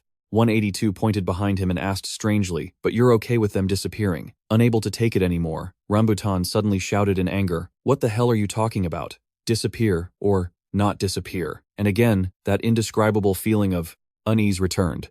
His eyes widened as he spoke urgently. Looks like your business here is done right. Get lost and stop sticking your nose where it doesn't belong. In Dante's heart, a sudden unease began to surface, even as the 2 behind him kept urging him on. Come on, let's hurry up. But Dante heard something that made him hesitate. Wait a minute, what's that sound? Rambutan didn't care and pulled his arm. It's just the barking of some brain-dead idiot. We don't have time for this. As Dante watched, Lychee decisively suggested that Rambutan just carry him and run. Dante found himself being carried away, wanting to protest but feeling completely helpless. Hey, wait a second, Rambutan urged him on as he ran. Dante, you better start praying, don't you want to get out of here anymore? A very uncomfortable feeling rose in Dante's chest. He answered shakily, Of course I want to get out, I really do, but… The 3 of them quickly ran toward the wall. In the blink of an eye, Rambutan had leaped nearly to the top. That same feeling lingered as memories flashed through Dante's mind of the brave Rambutan always protecting him. Dante, get back, the teacher is coming with us. He was always there to deal with anyone who tried to bully Dante. Rambutan raised his leg high, in front of 182. Let me log you out for good, Dante then remembered the innocent, hopeful faces of Rambutan and Lychee. We promised we'd go together. Thinking back on it now, he started to feel doubtful. Do they really need to care about me this much? His train of thought was suddenly cut off. Rambutan suddenly raised his hand and shoved him away. The shock snapped Dante back to his senses. Then Rambutan deliberately separated from him by kicking him away and saying, Dante. And not until he was completely free-falling did Rambutan coldly toss out, sorry about this. A powerful force came into play. Rambutan and Lychee charged forward, while Dante was left behind. He screamed, what the hell is this? As Rambutan's feet touched the wall, Dante remembered the favor he'd been asked to do earlier. Could you wear this bag for me? That bag was filled with fog seeds, and in the next moment it burst open. Elsewhere, a strange voice rang out. 30 centimeters today. It was Beardy holding a ruler and speaking proudly. It moved 30 centimeters. Beside him, Oren suddenly felt something poking his hand. Oren looked at an empty area in front of him, clutching his head and groaning. It's gone. Someone must be trying to escape again. At the same time, Goy was opening his mouth wide, ready to swallow Dante whole, holding a meticulously detailed map of the Foglands. Someone was marking it little by little. Showing her concern for Rambutan on the other side, Lychee raised her voice to warn him, don't touch it. The Goy had opened its terrifying maw, intending to swallow Dante whole, but now it appeared smaller. This was a memory from the past when Lychee still had long flowing hair. It's extremely dangerous. Standing perfectly still, without a single wasted movement, Rambutan's voice called out, Goy. Literally speaking, it's just a lifeless stone statue. The rumor is that it stays motionless unless someone tries to cross the wall. So ignoring Lychee's warning, he channeled power into his legs. Is this thing really alive? She asked, seriously. I told you not to touch it, Rambutan quickly explained. He simply didn't believe this nonsense was enough to stop their escape. What the hell is this thing anyway? There wasn't a hint of panic on his face. Lychee calmly shared the information she had gathered. One theory is that it's an alien creature that fell down with the mist. Others say it's a device from the Management Bureau used to stop the bone from leaking out. It assumes people are stealing the mist, the bone, that the residents of the mist lands eat, the bone they breathe or carry with them. It includes all of that. It's stopping the bone from spilling outside the wall. Since he hadn't felt any reaction from the Goy himself, Rambutan found it hard to believe as he came to his own conclusion. Something that can think and move on its own, Lychee just shrugged in response. Perhaps. It can identify anyone who's stealing bone, anyone who intends to leave. It can read their minds completely. As long as that Goy is here, we can't ever hope to leave this place. Tears of misery welled up in the corners of her eyes. The more they yearned to escape, the more they dreamed of the world outside, the more tightly they held each other's hands, in the most intimate way. Rambutan cut straight through Lychee's sorrowful words. No, there has to be a way. Facing her astonishment, his overwhelming determination was clear, as he declared, I swore I would get you out of here, remember? In his blue pupils, so different from the other beast-like prisoners here, a fierce intensity shone as Rambutan gently emphasized, trust me. Still stunned and unable to recover, Lychee received his heartfelt confession. For you, I'm willing to do anything. Back in the present moment, his foot was planted firmly on the city wall. The truth was, Rambutan's face was now twisted no different from the other prisoners here. It was at this exact moment that Dante was betrayed by the two people he trusted most. He watched as the Goy's frog-like maw completely enveloped him. He quickly cheered out loud. It took the bait. At that moment, Rambutan's mind seemed to be completely overcome with joy. It worked. The mist backpack and the earnest prayer. It identified Dante as the bone thief, so seizing the split-second opportunity, he aimed straight for the peaceful ground below, without a hint of deviation. This was their only chance. He landed squarely, sending sand flying everywhere. Finally, after so much hardship, struggle, and deception, they could officially enjoy a different kind of sun, completely free from the gloomy mist they had been forced to drown in. Rambutan's eyes shone with such exhilarating light that he wasn't even hurt by the blinding glare from above. We made it, Lychee. We succeeded, but he didn't even realize it. He had no idea when, but his face was now splattered with a sticky red liquid, and a part of his beloved was missing. The moment Rambutan fully snapped out of his elation, sudden despair washed over him, as the one person who most deserved to see this freedom was already gone. His eyes widened in a daze. Rambutan still couldn't believe what was happening before his very eyes. The connection between the information processing center and the body had been so cleanly severed that it was impossible to recognize who the person hanging on his back had been. Following that, a series of horrifying crunching sounds echoed out, successfully drawing Rambutan's attention back. There was no free sun here. Instead, a bizarrely shaped hollow one was standing there. And clearly, the Lychee that Rambutan was looking for was caught between its perfectly aligned yet utterly disgusting teeth. Terror spread across every feature of his face. At that moment, he couldn't seem to think about anything else. In the very next second, an even more horrifying scene erupted, starting with the hollow. one's decisive action of clenching its jaw. This successfully ignited an unbearable rage deep within Rambutan. He lunged forward with a high kick. Unfortunately, the Hollow One's body was agile enough to dodge, and it even had time to create a massive burst of energy, so powerful it sucked in all the surrounding air. In an instant, before he could even let out a single cry of anguish, he began to disintegrate piece by piece. Aside from the tears of sorrow and irreplaceable rage on his face, all that remained was the suppressed helplessness of being unable to get his revenge. Meanwhile, the Goi, after swallowing Dante and the frog, finally and slowly passed over the great city wall, which was nothing more than a harmless toy to it, and calmly watched the events unfold. 182 finally spoke for the first time.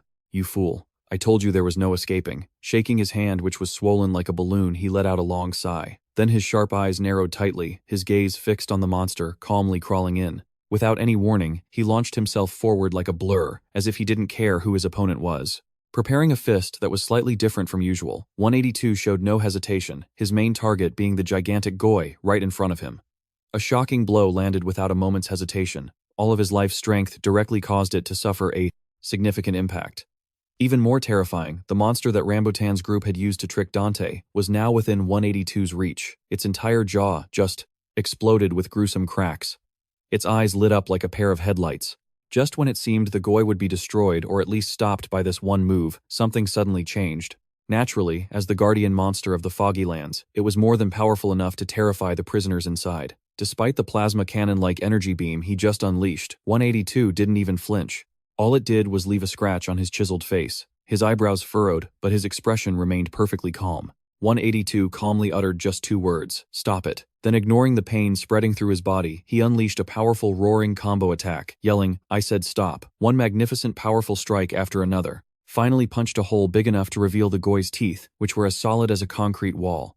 But when he got a clear look at the scene inside, 182 froze, as if someone had hit the pause button. Because deep inside was Dante curled up and hugging himself in the darkness. When he looked up again into the light, his desperate face was a mess covered in tears and snot. Number 182. He calmly took in the pleading words from the regret-filled new teacher. "Help me please, I was wrong," and without saying a word, 182's swollen arm reached out to the bewildered Dante quickly and without hesitation. And just like that, the rescue was over in an instant. The very next second, they were back on the yellow sand with Dante clinging to 182's arm like it was his last piece of driftwood. Kang Dante couldn't hold back his whimpers like he was tattling to his only protector. "I thought I was a goner. That thing kicked me. It really kicked me. I think it was really going to kill me." While he was still crying and questioning everything. Why is this happening? 182 didn't give him an answer, only a command. "Open your eyes and look." Confused, Dante subconsciously did as he was told. He had no idea when it happened, but the Goi had slowly dragged its heavy body toward them as 182 spoke in a stern voice. "Say you won't try to get out again." But Dante couldn't suppress his terror and screamed at the sight before him, clutching his savior's clothes, seemingly forgetting everything he'd just been told. What the hell is that? What kind of creature is it? Number 182. But, unfortunately, he wasn't going easy on Dante anymore. In fact, he forced him down until his face was in the sand. "Open your mouth and say you won't go outside again." "How many times have I told you, you can't escape?" I didn't say anything, and so he patiently reminded him again, emphasizing the words he'd already repeated countless times. "If you want to live, say you won't go out again," gritting his teeth. After everything he'd been through, Dante was forced to hiss the words through his clenched jaw. I swear."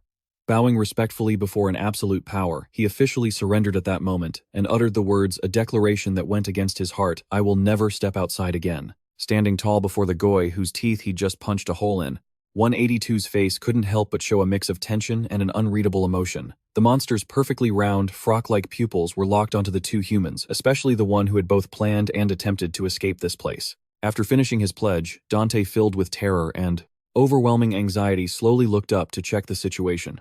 Just as 182 had warned, his submissive mindset and desire to stay in the Foggy Lands officially satisfied the Goi. He shot up his back, ramrod straight after the strange ordeal. He panted heavily, his breathing not yet stable. "It's gone." What the hell was that? Was it an illusion? Number 182? What about Lychee and Rambutan, that couple? Did they escape? But with a cold tone, as if stating an obvious fact. 182 uttered 2 icy words. "They're dead." Even though they had tried to harm him, Dante was completely stunned, unable to react with anything more than a dumbfounded word. "What?" This time he didn't mind explaining it to him. It wasn't an illusion. Anyone who steps out there dies. 182's voice seemed to ride the wind, reaching and touching the tightly clenched hands of the deceased Lychee and his partner. No matter how strong they were, the harsh truth he laid bare before Kang Dante was that they could never defeat the Holo-On. Meanwhile, in another place, the Bone Eater, who was also a student in Kang Dante's sweet potato class, was sitting lost in thought. Standing before him was Turris, who was busy musing, looking completely unafraid. The Bone Eater. The Bone Eater. What a creepy name. Does he really eat people, or is it just for show? When she finished, the Bone Eater slowly extended a shocking part of himself and asked a question in return. You curious? Great. I'm curious what you taste like too. Faced with this slimy tentacle-like thing, Turris couldn't help but gag. Let go, you creep. He obediently retracted his greeting with words of praise. A very lovely flavor. With my refined tongue, I can tell you're absolutely delicious. This creeped her out so much, she just gritted her teeth in silence. Not wasting any more time on this, the Bone Eater got straight to the point. You got guts, kid. What do you want with me? Holding out a picture, Turris stated her request. Find someone for me. This guy. 182. Height 1.82 meters. Has 2 moles on his right cheek.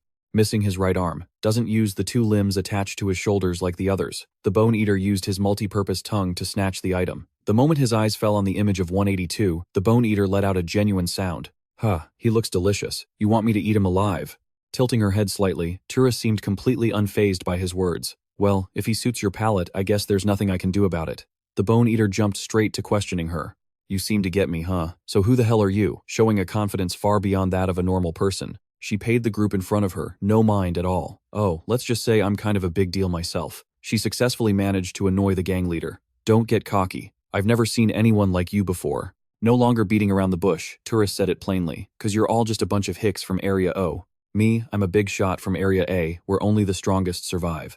Standing tall in the center of the foggy lands, the 2 men, Beardy and Oren, witnessed the return of the monster that deals with those who try to escape. It's back.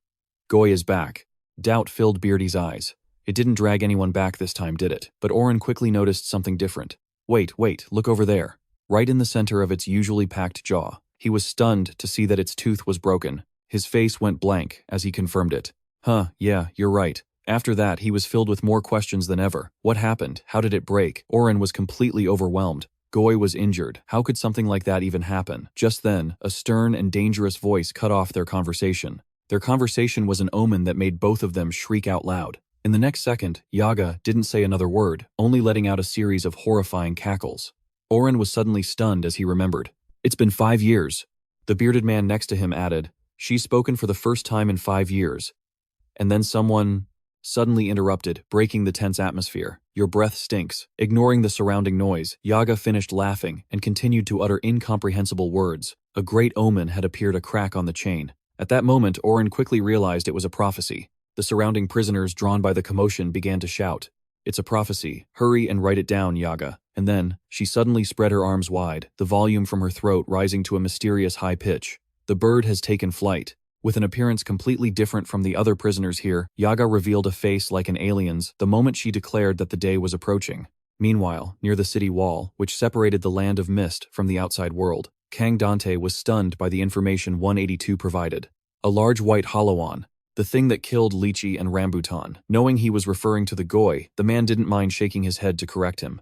It wasn't that one, it was another. There's more than one Holo-On. Overcoming his initial shock, he composed himself once more. Kang Dante hurriedly raised his voice at 182 again. What the hell is it then? The man remained calm, patiently explaining as he packed his things. It's something that finds and kills anyone who leaves the land of mist. He was so dumbfounded he wanted to scream. What? No way. Something like that can't exist. Lychee and Rambutan never said anything about it. With a completely unfazed expression, the man slowly emphasized, because they were liars. But it was clear that the fuse of Dante's composure had just been blown for a second time. I find that even harder to believe. You get killed for going outside. By a monster. Why, how? How can something like that exist without anyone on the outside knowing about it? He was talking so much that 182 couldn't take it anymore. He gave a cold command. Shut up. You saw it with your own eyes, didn't you? Cross the wall, and you die. Facing Kang, Dante's stunned expression as despair washed over him, 182 mercilessly revealed the painful truth. There's no way out. All the strength in his body seemed to vanish as he collapsed onto the thick sand. Lies. All lies. It can't be. Tears streamed from the corners of his eyes. For a young man of only 23 like Dante, this reality was truly cruel. It can't be happening. Because he was being too loud, 182 couldn't hold back anymore and landed a punch right in his face. I told you to shut up. After a rough time out in the open, they finally returned to their small room with the sunbathing sweet potato. In front of Kang, Dante, who was always meticulous about his appearance, was a tray full of food. Unlike 182, who focused on eating to replenish his spent energy, he continued to sink into a sea of thought. A monster that prevents prison breaks. Could it be the prison's security system, something that causes hallucinations, or a machine? Whatever it was, it had to be a system powerful enough to contain these abnormal prisoners. He remembered the moment when he still held on to hope only to be confused and then thrown directly into the goy's mouth. I was just bait. His brow furrowed tightly as waves of anger surged through his mind. Damn it. I was so close. Though the uncomfortable feeling remained, Kang Dante's mind, which was gradually regaining its clarity, began to piece things together. A couple on the brink of death wouldn't have time to worry about a stranger. His mood plummeted to rock bottom, and tears began to fall again as he realized he had been wrong from the very beginning. Because he was so blinded by the idea of escaping, Dante hadn't been thinking clearly. Looking at 182, he wondered why the man had saved him. What was he hiding? The question bothered Dante more than ever. This time it wasn't for the sweet potato, because he had already updated 182's knowledge. He also ruled out other possibilities. Not for his clothes, nor did he need him to make a frock. Remembering the moment he first went to the military mess hall with him, 182 calmly uttered two words, "Just eat." A less than overwhelming guess popped into Kang Dante's head. Could this person simply be a good guy? He couldn't help but choke up thinking about the words that had once left his throat. Even though I had said such cruel things, a wave of emotions washed over me, and a tear welled up in the corner of my eye.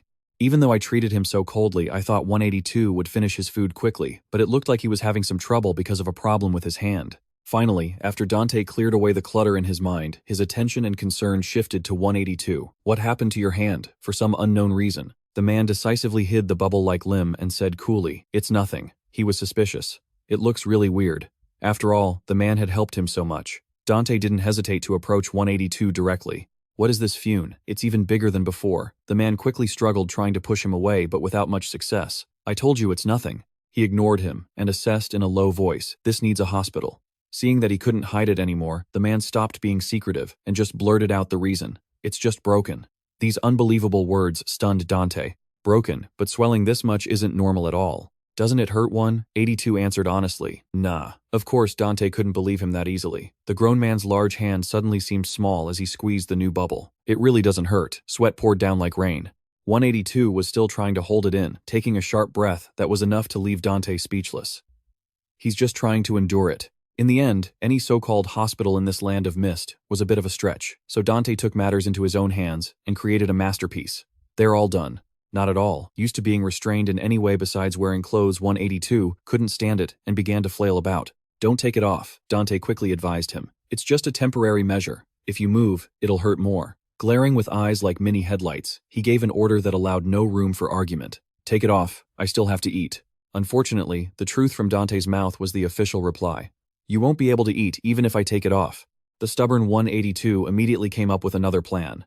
"I need to use the bathroom." He succeeded in provoking Dante, who had to suppress his anger to keep the peace. Then he uttered each word with grave seriousness. "You don't understand how serious this is. If it doesn't heal, that arm will be crippled for life. You think we can survive in this place on our own 2 feet? Dante let out a long sigh, his words filled with emotion. "Now, we're just 2 weak fools. If we just bump into... No, if we're unlucky enough to run into some thug on the street, we'll be dead before we can even blink." After Dante finished speaking, 182 naturally spat out 5 words. "Then, let's go to the hospital."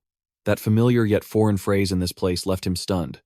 "Go where?" he repeated. "The hospital." And just like that, the calm on his face completely vanished, replaced by utter astonishment. "There's a hospital here." 182 nodded firmly. "Of course." Dante pressed him again with a more detailed question. "You don't mean some quack prison doctor, do you?" Though his answer was short, it was always to the point. "A doctor." Dante immediately fired off a series of questions. Is there really a doctor? Where little did he know, 182's answer was completely beyond his comprehension. Dante truly felt like he was at a loss for words, his mood a roller coaster of highs and lows. After searching through his old memories, he calmly pieced together the words. "I think I fought a doctor somewhere in Sector O before." Dante immediately clutched his head at the vague information. Somewhere in Sector O, this place was much bigger than he imagined. "I saw those two drawing a map once." Thanks to that unconscious remark, Kang Dante's spirit jolted as he caught on. The 2 words that appeared in his mind were map, and with his pupils shaking violently, he quickly snapped his head nearly 90 degrees, his gaze fixed on the bag that once held the frogs and fell into the goy's mouth with him. That thing could now be considered the last trace left by Rambutan and Lychee. Unfolding the grubby gray cloth under 182's questioning gaze, Dante's face showed a mix of emotions in his haste. Was that cold sweat breaking out as a sudden light illuminated his face? It turned out the source of it was the leftover frogs mixed with the items that always followed the couple Lychee and Lychee, along with pure, unadulterated joy. Dante was so ecstatic he couldn't control his volume. There's a map, while 182 only noticed the pile of bright blue pills. Frog. Dante's mother, a devout Catholic, once said that everything happens for a reason. He had never believed in God, but now Kang Dante agreed. If you can get back up after you fall, then all failures and adversities become a great legacy. The detailed notes left by Lychee were in a way helping the very person she betrayed. There really is a hospital. Not only that, while 182 was puffing smoke in a state of explosive euphoria, Dante was also immersed in a startling excitement. And there's all kinds of other information too. His internal data processing center began to spin at top speed. The entire structure of this area looks like a pizza, and it seems like they only drew about a quarter of it. Isn't there any facility that manages the whole thing? The map is cut off in the center. Suddenly Dante seemed to realize something, and froze. In the blink of an eye, he spotted a difference on the paper. Is it folded? A question had to be investigated immediately. What did his highly focused eyes discover now? He gently pulled it out without affecting the quality of what was on the ground at all. At last, a complete map appeared at the very end. The hidden part was clearly noted in black pen. FRQ Command Center. His sharp eyes widened slightly, with each letter etched clearly on the paper. A command center. Right in the middle of this foggy land, there's a headquarters. With this new discovery, Dante naturally couldn't forget his partner. Hey 182, I've got a plan. We're going to the command center. But it was clear he was still busy, lost in a daze, forcing Dante to let out an exasperated sigh. What the hell? A new day was slowly passing, as the faint sunlight was replaced by a gray sky. In the area of the Ask Anything information broker, this building, aside from being a bit cleaner than its surroundings, also had guards. This was clearly the guy in charge. Kasim looked at the batch of frog in his hand with satisfaction. Business has been booming lately. As an information broker, he was thrilled. One guy is looking for a teacher, another is looking for a one-armed man. It's as chaotic as a sold-out concert. As he was relaxing and enjoying himself, a subordinate from outside interrupted. Kasim, you have a visitor. He didn't hesitate. Let him in. It was unclear why the man hesitated. But because this subordinate was too slow, the Bone Eater directly stormed in with an overpowering presence. The look of joy on Kasim's face vanished, instantly replaced by jaw-dropping astonishment. Faced with the towering figure who was clearly twice his own size, the data kingpin easily recognized the man's identity, the Bone Eater. The restraint lock on his gluttony, his monstrous body. The most dangerous thug in Sector O. His mind reeled with a silent question. This guy rarely shows up. Outwardly, he tried to maintain a calm demeanor as he posed the question. What brings you here? Without a single extra word, a picture of 182 was shoved right in front of Kasim's face. As he got a clearer look at the details, he was startled and made a connection to another job he'd been given. Isn't this the guy Hao is looking for? Without wasting words, the Bone Eater spoke slowly, his tone as cold as ice. Have you seen him? A sly, satisfied smirk crept onto Kasim's lips as he asked a rather pointless question. You're looking for this guy. Inside, Kasim was already ecstatic. A chance to kill 2 or even 3 birds with one stone. A duplicate order, I've hit the jackpot. He then bluntly explained the current situation. Actually, I've already been investigating him. There's a competitor for that information, you know. I wonder how much you're paying. Unfortunately, the person in front of him was not an easy one to deal with. The price is your life. I think that should be enough. The calculations in his head almost evaporated in the face of absolute power. Kasim's face turned as pale as his hat, but he remained stubborn. What was that? How boring. Don't you know that messing with an information broker is against the laws of the underworld, and with that he succeeded in annoying the Bone Eater even more. Your ear. Let me just have a taste of that ear. It's a big one. I wonder how it tastes. His mouth got him into trouble, or more accurately, his boundless greed did. A blood-curdling scream erupted from Kasim's vocal cords in utter terror. Bright red blood flowed freely onto the dark ground as the praise-filled voice of the culprit, the Bone Eater, echoed. Delicious. Sprawled on the ground, a part of his body already swallowed by the other man, Kasim could only hear the horrifying words coming from his opponent with his remaining ear. It's warm like the taste of the sea. After a long moment, as if his soul had just returned, he was once again stunned, writhing amidst the worries of his underlings. Kasim didn't care one bit. The Bone Eater simply emphasized as he gave the order. Hurry and find him. Enjoy Kasim's sense of hearing, like a little snack to nibble on. He curled his lips into a sinister smile and uttered a threat that sent a chill down the prisoner's spines. Or else I might start to remember what you taste like. A hand rested on an old black and white map covered in a dense web of lines. The area around the command center was completely empty. Not even Lychee could have gone that far. A dark blue ink circle marked the only area of interest, Min Win. Perhaps it was drawn starting from here. As he squinted at the faint lines, Kang Dante suddenly remembered something extremely important. He shot straight up his mind, replaying the memory in detail. Thinking back, Lara's radiant and vibrant smile as she waved goodbye became crystal clear in his mind. "See you later. You too, Kang Dante."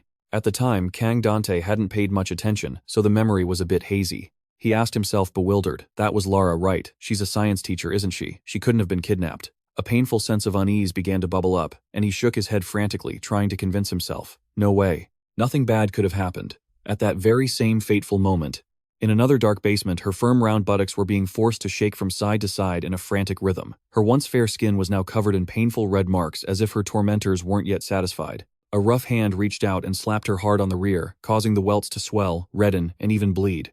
The sharp smack echoed off the moldy walls.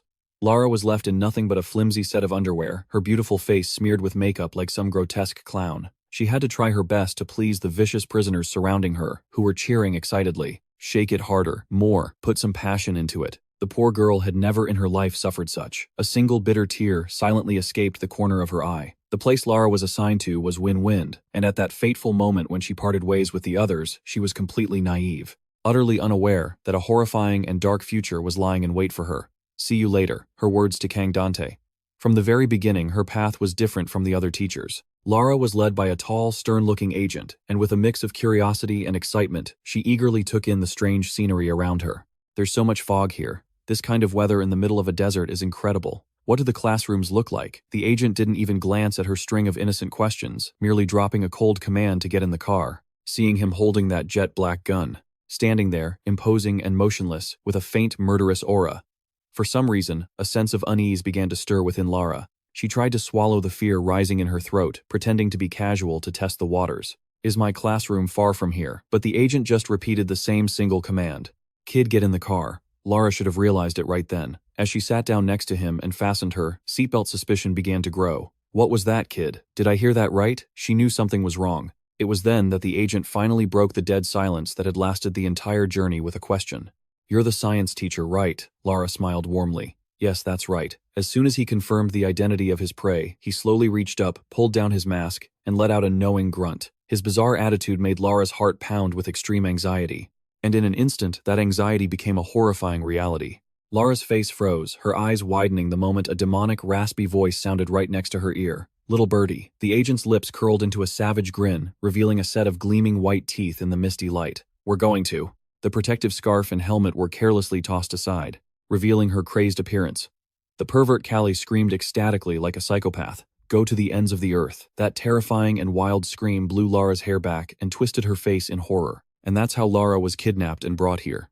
A hell on earth known as Queenstown. After being forced to shake her hips continuously for what felt like an eternity, Lara's body was completely worn out. Seeing this, the female prisoner who had just vented her anger on Lara ground her teeth and threatened, "Your hips are sagging again. You want another beating." The other prisoners just casually sat and enjoyed themselves, roaring with laughter as if they were watching a hilarious comedy show.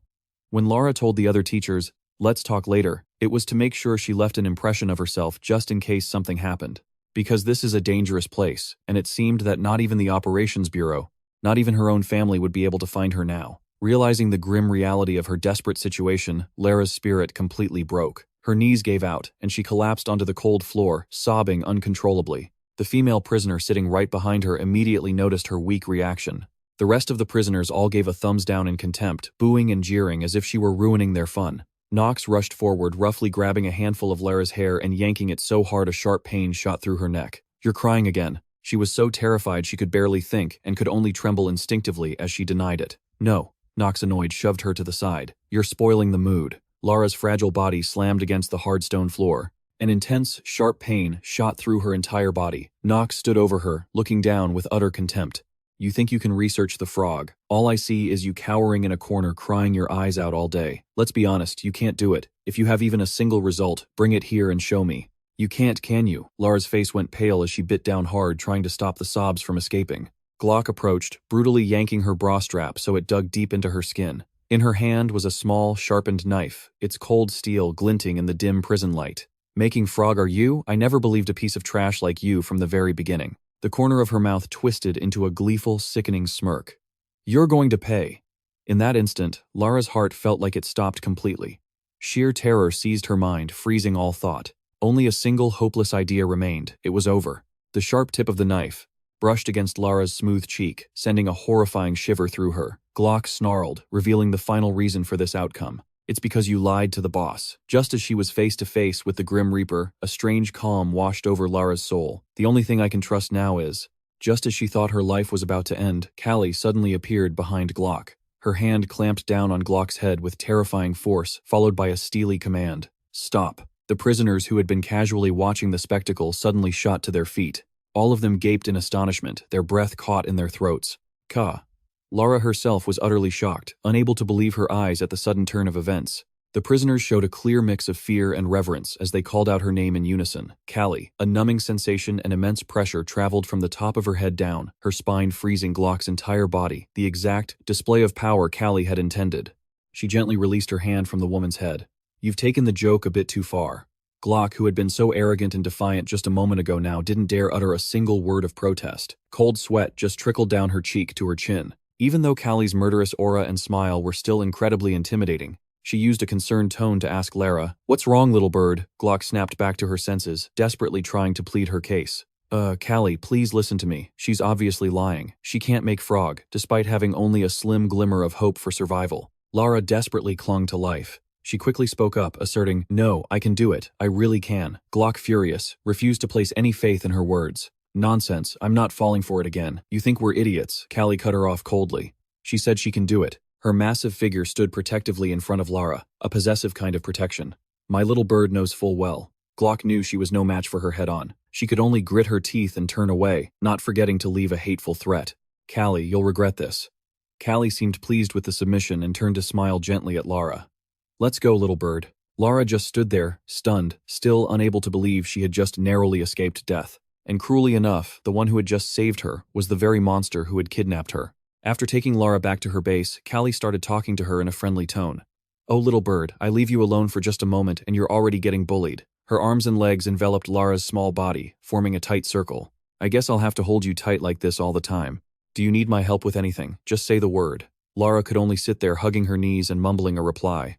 "I'm fine." It wasn't until her heartbeat started to steady after the panic that she had the presence of mind to piece together the chilling information about the person holding her. This person was one of the leaders of Win-Win named Callie. She was known by the title, the Sinew Sorceress. They say she can focus her strength into any part of her body she desires. Normally, she keeps her neck tensed to guard against surprise attacks. And she was also the one who had kidnapped me. Suddenly, Callie leaned in close, her lips brushing Lara's ear as she whispered, making Lara's heart leap in terror. "But, is the research on Frog going well?" Lara tensed, pressing her lips together tightly. Frog Callie generously offered to meet all her needs.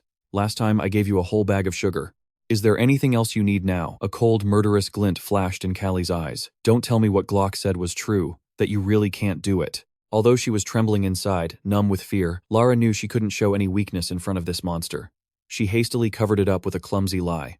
"No, of course not. It's almost done. It's just, I don't have enough time for the research. It's because Glock wouldn't leave me alone." Only by deliberately avoiding Callie's gaze could she dare to relax her face for a moment to breathe. "As if I could actually make frog. I'm just buying time with all these excuses." Callie suddenly shot to her feet and yelled, "What, you just need more time? You should have said so sooner." Before Lara could even react or explain, Callie rushed off. "Honestly, wait a second, I'll go help you and Glock make up." Even after she was gone, Lara could still hear her clearly from down the long corridor. Lara's heart hammered in her chest as she tried to call out and stop that insane act. "Callie," a wave of intense, belated regret washed over her, making it hard to breathe. "No, I shouldn't have said anything." "Make up? What the hell? She's going to think I snitched on her." Just a few minutes later, the familiar heavy footsteps carrying an ominous feeling began to echo again. Callie's head, with its disheveled hair, slowly peeked out from behind the wall. At that moment, a final faint glimmer of hope still flickered in Lara's mind. Did you talk to Glock?" A bizarre, twisted smile of satisfaction spread across Callie's lips. "Yep, she won't be taking up my little bird's time anymore." An icy chill shot down Lara's spine. "No. If you told Glock that my position will." Callie casually looked down at the dark space at her feet. "Right, you agree, don't you?" A corner of Glock's pale face slowly emerged from behind a piece of wall, covering her eyes rolled back strangely in her head. In her panic, Lara didn't immediately notice that horrifying detail. Because she had been so brutally tormented by Glock before, the instinct of fear was deeply ingrained in her mind. Glock no. I mean right now. Callie suddenly raised her long, gangly arm higher, fully revealing Glock's severed head completely drained of color. The last few drops of fresh red blood were still dripping from the neck onto the floor. See, she said so. That utterly horrific sight made Lara's body feel as if it had been plunged into an ice pit. A bone-deep chill spread through every nerve and her throat closed up, unable to let out a single scream. Callie remained indifferent as she asked, "Now you have plenty of time, right?" She dangled the bloody head from her hand. "You don't need anything else, do you?" Streaks of dark red blood were still splattered across Callie's skin from when she had brutally dealt with Nox. She wore a crazed, ecstatic smile so wide that her cheekbones bulged and veins throbbed. Wow. The frock is finally about to be created. Lara could only stand frozen to the spot, her breathing becoming rapid and shallow. It seemed she was already starting to imagine her own tragic fate, if she failed to complete Callie's request on time. Heavy footsteps shattered the dead silence of a narrow street. On either side were old buildings with peeling rusted metal siding and foul-smelling piles of trash strewn about. While 182 was hauling a heavy sack, Dante kept twisting his arms and legs, walking with a strange, contorted gait. 182 couldn't stand this unsettling and deranged sight for another second. "What are you doing?" Dante calmly explained his bizarre actions. "They say if you want to hide a tree, the best way is to hide it in a forest. I'm acting like a prisoner." The man only grew more annoyed by that logic. He lashed out, kicking him squarely in the back and causing Dante to stumble. "Stop panting like that. It's annoying and you're slowing us down." After that kick, 182 seemed to have reached his breaking point and went on strike. "I'm not going any further. I'm starving to death." Dante was so stunned he forgot to keep up his insane act. What do you mean we're going to fix you?" 182-661, the man stubbornly insisted on getting his way. "We've already passed 2 cafeterias. I told you I wanted to eat." Dante sighed helplessly, trying to reason with him gently. "You're a grown man throwing a tantrum over food. I already told you the cafeteria is dangerous. There are too many eyes and ears there. If you're hungry, you eat. If you're sleepy, you sleep. If someone starts trouble, you fight back. The time for just letting things happen is over. Ever since your arm was crippled, you can't fight, and you can't stop either." 182's gaze suddenly dropped, turning cold, as he was reminded of the excruciating pain of his own disability. After uttering those bitter words, Dante soberly reminded himself of his harsh reality. "That's right. Our backs are against a cliff now. One more step back is certain death. We have to keep moving, forward."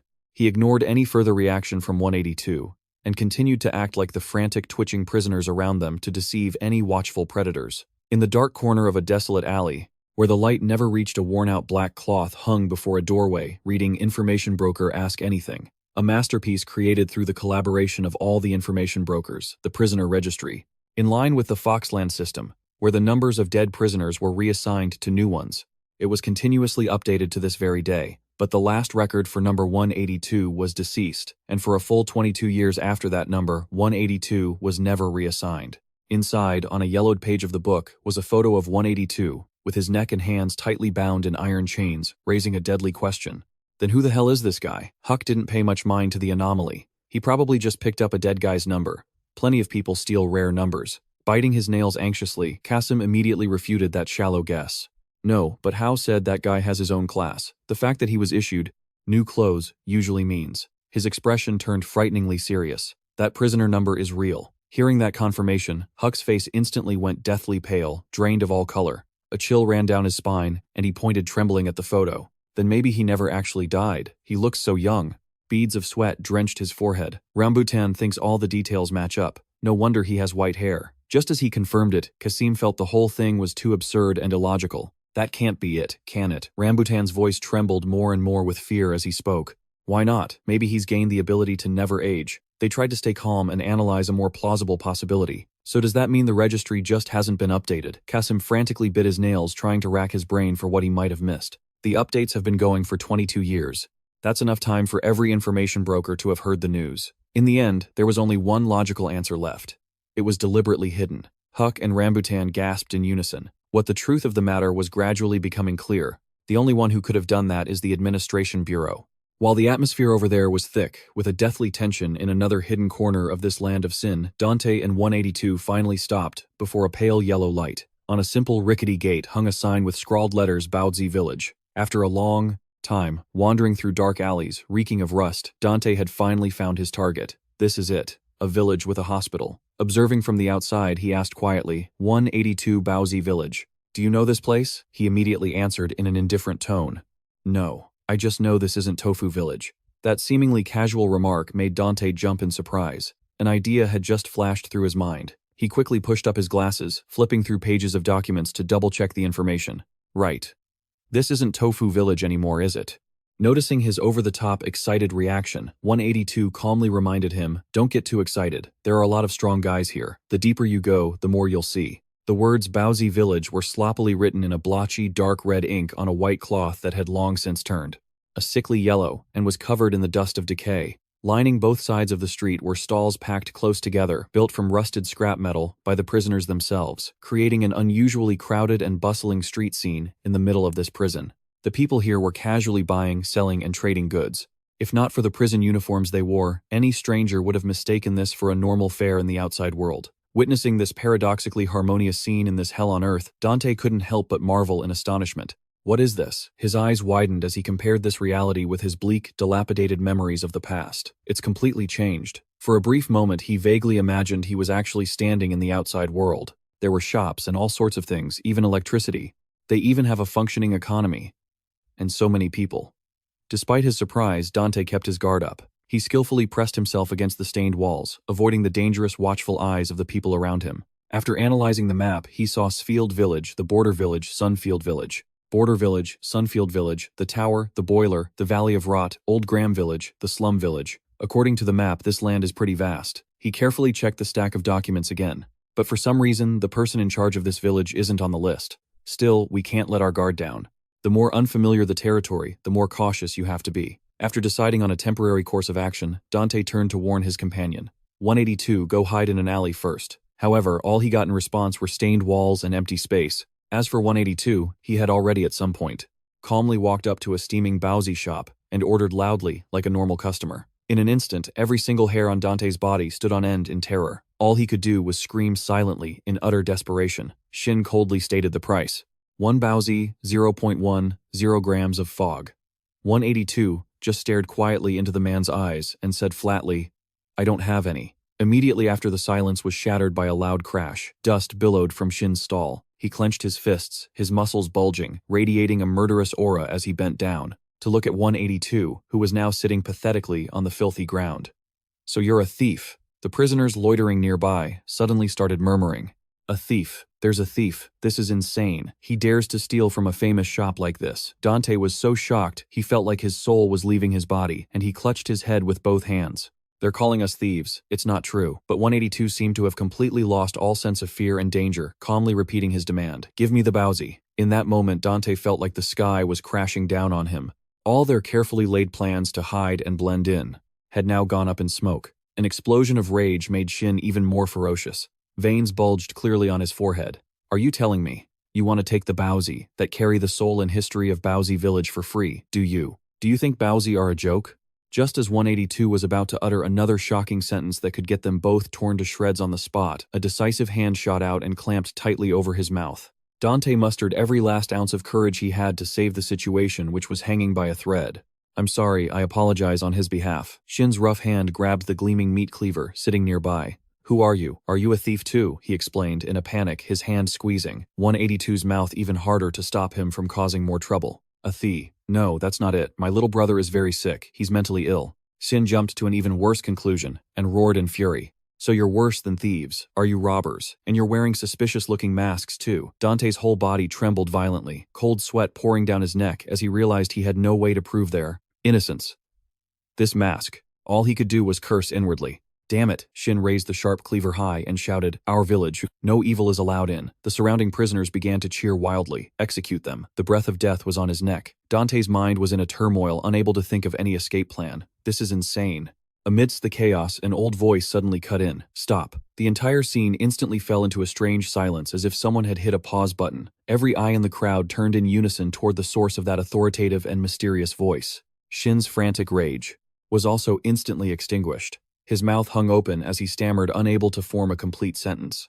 Dante and 182 also watched the mysterious person who had just appeared. A loud cry from someone in the crowd, filled with both respect and fear, broke the silence.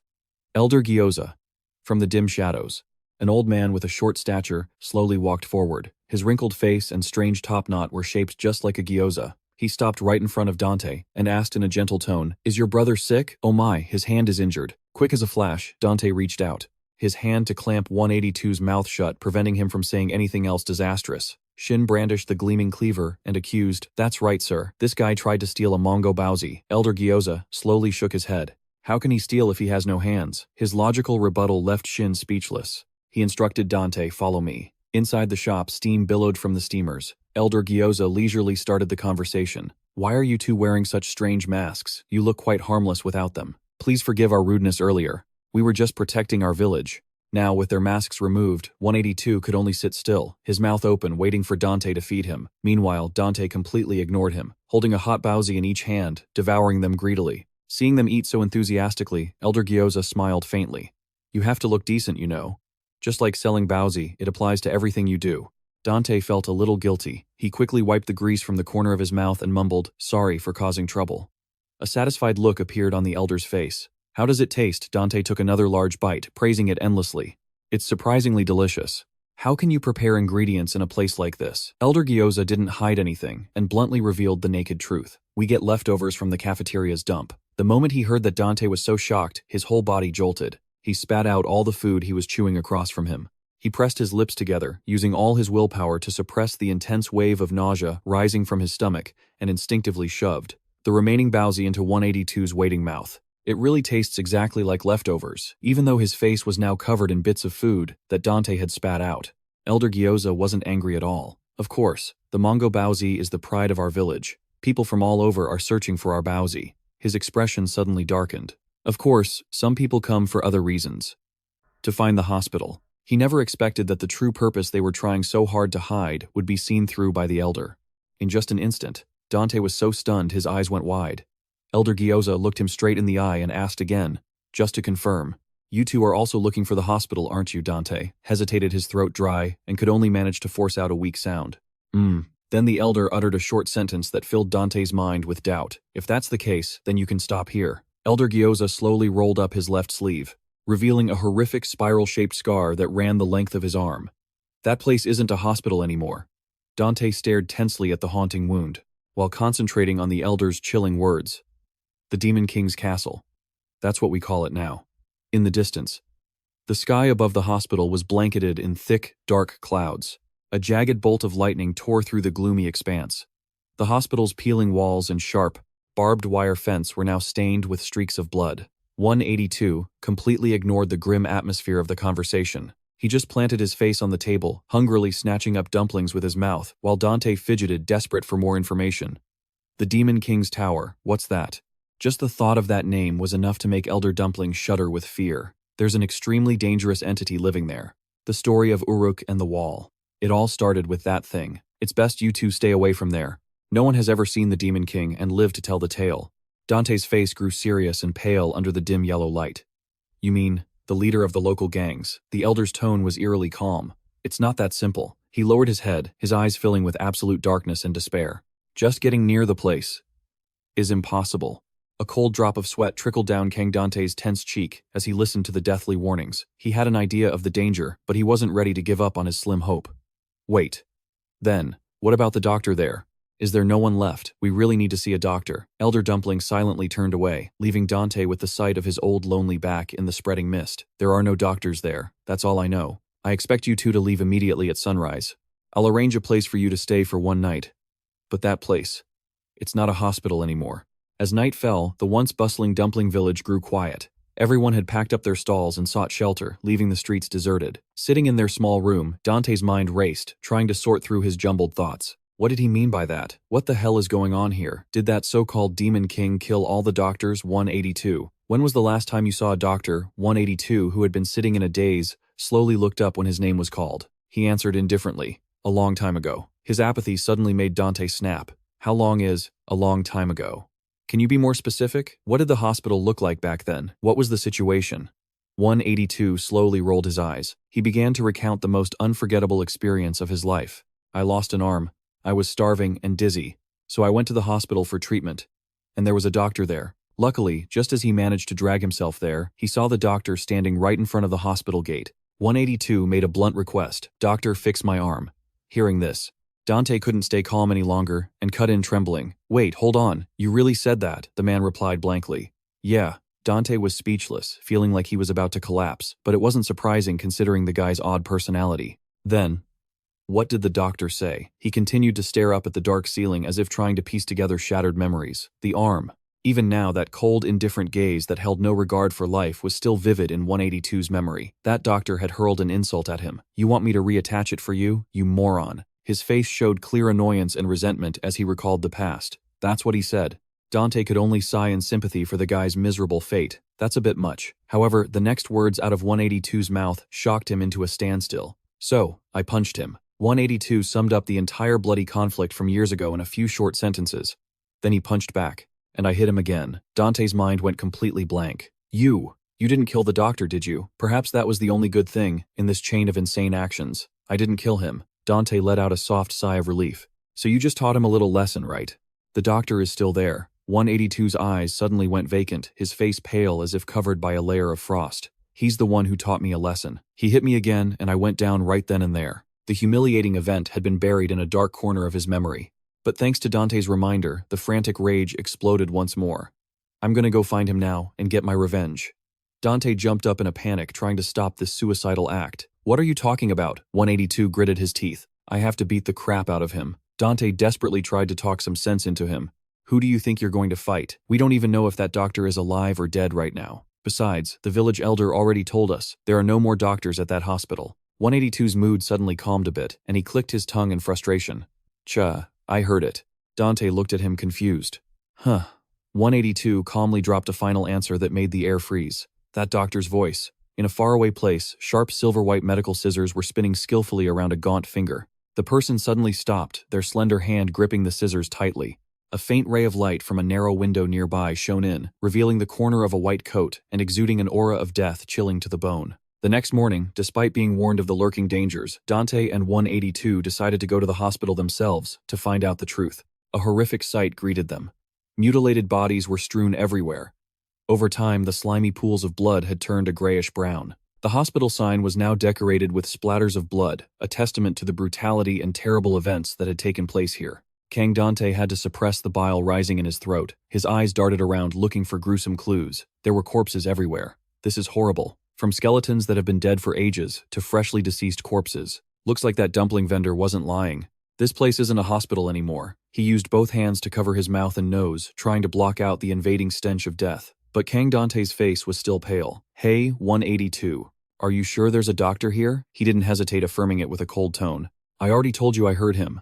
Staring at the sturdy back, walking silently ahead, Dante no longer had any doubt about his words. I've now realized another one of 182's abilities. His hearing is ridiculously sharp. He can hear everything with terrifying clarity. Last night, the moment 182 finished speaking, Dante couldn't hold back his anxiety and peppered him with questions, his face tense. What was that sound? Was that the doctor's voice? In stark contrast to the panic gripping Dante's mind, 182 just casually tilted his head back and began to whistle a lazy tune. A wave of helplessness washed over Dante's chest. He repeated the question, was that really the doctor's voice? 182's patience had run out. He irritably whipped his head away to avoid the probing gaze. With his brain always running at high intensity and his natural intuition, Dante began to soberly piece together some logical deductions. Or maybe you have another special ability, like super-sensitive hearing, for instance. But 182 was determined to ignore all of his theories.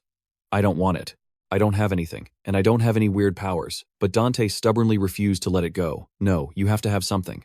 Don't you lie to me. Can you hear sounds that other people can't? Is that why you're always saying you hear noises? Come on, tell me. If you really do have an ability like that, it would be a huge help to us. A sudden wave of regret washed over 182 for having let too much slip to Dante. I already told you I don't have anything. To test his theory, Dante covered his mouth tightly with both hands and only slightly moved, his lips to form incredibly quiet whispered sounds. Instantly, 182's eyes flashed with a cold light. He whipped around and glared ferociously at Dante. A shiver ran down Dante's spine, making his body feel as if it had been plunged into an icy cellar. His heart began to pound uncontrollably. This time, Dante had truly pissed off 182. Without hesitation, he kicked Dante violently in the chest, sending him sprawling. It forced Dante to quickly explain, I was just kidding. Back in the present, Dante could still feel the dull, throbbing pain in his chest from that kick. I only moved my lips. I didn't make any sound. And yet he still heard me. So it's obvious he has keen hearing. In that case, whether this place is a demon king's castle or a hospital, I guess we'll have to find out for ourselves. As they were cautiously making their way forward, Dante suddenly yanked 182 down behind a massive stone pillar. This way, hide, quick. The two of them quietly peeked out from their hiding spot to survey the scene ahead. Do you see that over there? That must be the hospital's main entrance. Can you hear anyone talking inside? He just gave a thoughtful, as a vague sense of dread began to rise again. Dante quickly reminded him, all right then, number 182, do you remember the plan I told you? Repeat it for me. What's the plan? He slowly repeated the words that had been etched into his brain. Knock on the door and quickly hide. If the person who opens the door isn't, the doctor, find a weapon and run. A satisfied smile flickered across Dante's lips. He waved his hand, signaling the start of the operation. Good, then let's go. He stayed put in their original hiding spot, holding his breath as he tracked his partner's every move, the knock and run plan. Besides his incredibly sharp hearing, he's also super fast. If number 182 goes, we can safely check out the situation inside the hospital. 182 walked up and kicked the door hard twice in a row with the toe of his heavy boot, the sound echoing through the quiet space. Immediately after carrying out that reckless provocation, he spun around and fled. His speed was astonishing, like a wisp of smoke flashing through the air before vanishing behind their safe hiding spot. Both of them gently peeked out from behind the stone wall, waiting for some kind of reaction. But nearly a full long minute passed, and everything around them remained strangely silent. No one came out. So, there's no sound in there. Is no one there? Then try it again. Knock a little harder. 182 immediately shot off, approaching the door once more. He quickly repeated his series of slick and fluid escape maneuvers. 182 successfully hid himself perfectly, but the only response to his provocation was still a dead silent atmosphere, with only the sound of wind whistling through cracks in the windows. Dante furrowed his slender brows. Still no sound from inside this time either, huh? 182 didn't know how to answer. A sudden icy chill ran down Dante's spine, making him shudder. What the hell? Is it completely empty inside? He struggled to swallow a bitter lump in his throat. Then what about the doctor's voice you mentioned earlier? Before Dante could make a decision or analyze the situation, 182 lost his patience and charged straight towards the hospital's main entrance at a terrifying speed. I'll try again. I'll knock even harder. Dante was so panicked he was practically scared out of his wits, trying to call after him to stop his reckless action. Wait, Dante cried out as he slammed his heavy boot into the door, making it shudder violently. However, unable to control his own strength, he kicked the sturdy glass door so hard it shattered into 1,000 tiny pieces. Witnessing the scene that had just unfolded before his eyes, Dante could only stand there rooted to the spot, his jaw hanging open in a state of utter shock. At that moment, his mind seemed to turn into a pile of mush from the information overload. This is insane. What the hell is he doing? Dante managed to call out softly in a trembling voice. Number 182, can you hear me? Get out of there now. Suddenly, 182's large body was violently thrown out from inside by an unseen and extremely powerful force. He tumbled several times across the ground. Dante could only watch the horrifying scene, unable to intervene. Damn it, what's happening? His pupils contracted to a single point, focusing all his attention on the deep darkness beyond the door. A demon king. From the hospital corridor, the light sound of footsteps, steady yet carrying a terrifying spiritual pressure, began to echo slowly. A cold glint of light suddenly reflected off a sharp steel blade as the mysterious person spun a pair of medical scissors on their finger. The expression on Dante's face completely froze. He muttered in denial, "It can't be." In the gloomy darkness, a fierce face slowly came into view, with long, blotchy stitches running across pale skin. The man ground his teeth in anger. How impudent. Dante watched him intently. It was Relin, looking annoyed and radiating a murderous aura for being disturbed. These bastards are so damn annoying. It wasn't until the white coat became clearly visible in the light that Dante realized the person's true identity. The doctor. Before him was the sight of Relin looking down at the person sitting on the ground in front of him. Seeing this, 182 looked terrified. Doctor. With an impatient look, Relin tilted his head to the side, then asked, "Are you here looking for Dr. Relin?" He immediately stood up and nodded. Then 182 held out his casted arm and suggested, "Then fix this arm for me." Hearing that, he glared menacingly. "I'll give you 3 seconds. Get lost if you don't want to die." At the same time, Dante frantically tried to advise him. "Hey, you need to speak to him nicely. Make yourself look as pathetic as possible." At that moment, the countdown began. 1, 2, 182 stubbornly offered, "Just fix my arm." Relin was already getting impatient. He shrugged and questioned, "And why would I do that? Why the hell should I fix your arm?" Hearing that, the man froze and answered, "Because it hurts." Relin reached out, lifting the paper bag, covering the man's face as he asked, "Did you bring the fee with you or what?" Hiding nearby, he couldn't help but break into a cold sweat watching the scene. A smirk played on his lips as he thought with amusement, "You really think you have the right to be treated like a human?" when you're nothing but a damn criminal. 182 looked up with his blue eyes and said, but, you're a doctor. Relin glared and shot back. So, what? I'm a doctor. What does a piece of scum like you being in pain have to do with me? Hearing this, the man fell silent. And then, without a moment's hesitation, 182 drove his knee straight into the other man's stomach. Dante's jaw dropped in shock as he witnessed the scene. With a trembling hand, Relin gripped his leg and said, I knew it. This is just how you people are. Then he threw 182 aside like a bag of trash, adding a scornful remark. You uncivilized filth. Have you no shame? Even though he wasn't standing close, the force of the impact sent him flying backward. Just then, a shot of Relin's heel stopping just inches from 182's face appeared. Seeing this, he wore an expression of amusement. Tough one, aren't ya? You actually managed to dodge. With a busted arm like yours, you really think you can dodge me? Suddenly, 182 scraped his heavily casted arm against the ground. Then he kicked out straight at Relin's position. But he swiftly caught 182's leg with both hands. Then Relin looked up, smirking as he remarked, nice kick. After saying that, Relin slammed his body hard onto the ground. The impact sent dirt and rocks flying. After the shockwave passed, Dante was left flattened on the ground, motionless. At the same time, he grabbed 182's ankle and spoke with contempt. But what now? Next, you won't be able to use this leg either. Now, what the hell can you do, you broken-armed bastard? Suddenly, the man's other leg wrapped around and tightened on Relin's neck. He was still dazed, not understanding what 182's next move was. But 182 used his strength to lift his body. Then he opened his mouth and bit down hard on Relin's bicep. Relin's eyes widened in shock from the sudden bite. But 182 showed no intention of letting go, continuing to bite down hard. The scene showed him biting his opponent without letting go. Meanwhile, Relin thought to himself, biting my arm with your jaw, huh? An incredibly amused expression appeared on his face. With an excited smile, he silently remarked, interesting. Just then, something flew through the air and struck him, causing 182 to startle and release his bite. Bright red blood gushed out endlessly as he let out a cry, his body trembling. Something was now lodged deep in 182's calf. His upper thigh couldn't escape the surprise attack either. The next hit landed on his waist, making him fall instantly. Relin, holding a pair of blood-stained surgical scissors, was the one responsible for his injuries. Despite having several scissors stuck in him, 182 didn't collapse. Instead, he spun around a few times before landing on the ground. While he was still wide-eyed with shock, Relin's triumphant voice rang out. Masseter, external oblique gluteus. Blood continued to pour from the wounds. He looked at 182 and said pectoralis. Just then, as if all his strength had vanished, the man collapsed to the ground. A smug smile on his face, Relin laughed. Now this is the proper way to cut a tendon. He then twirled the scissors a few times. Just like that. And then Relin gripped the weapon that had just severed 182's tendons tightly in his hand. Aiming the sharp tip of the scissors at 182, he lowered his voice. I told you. I gave you 3 seconds. You should have gotten lost. Suddenly, he dodged to the side as a loud shout echoed much to Relin's bewilderment. He looked over with an annoyed expression to see Dante shielding 182 with his body, hastily explaining, Doctor, please stop. Calm down. We didn't come here to cause trouble. We came looking for a doctor for treatment. Relin advanced, his voice low, as he demanded, Then who are you? Are you the same kind of vermin as that insect over there? Hearing that, he broke into a sweat and stammered. Actually, I'm not even sure if this is a hospital. Relin glared in annoyance and hissed. What are you looking for a hospital for?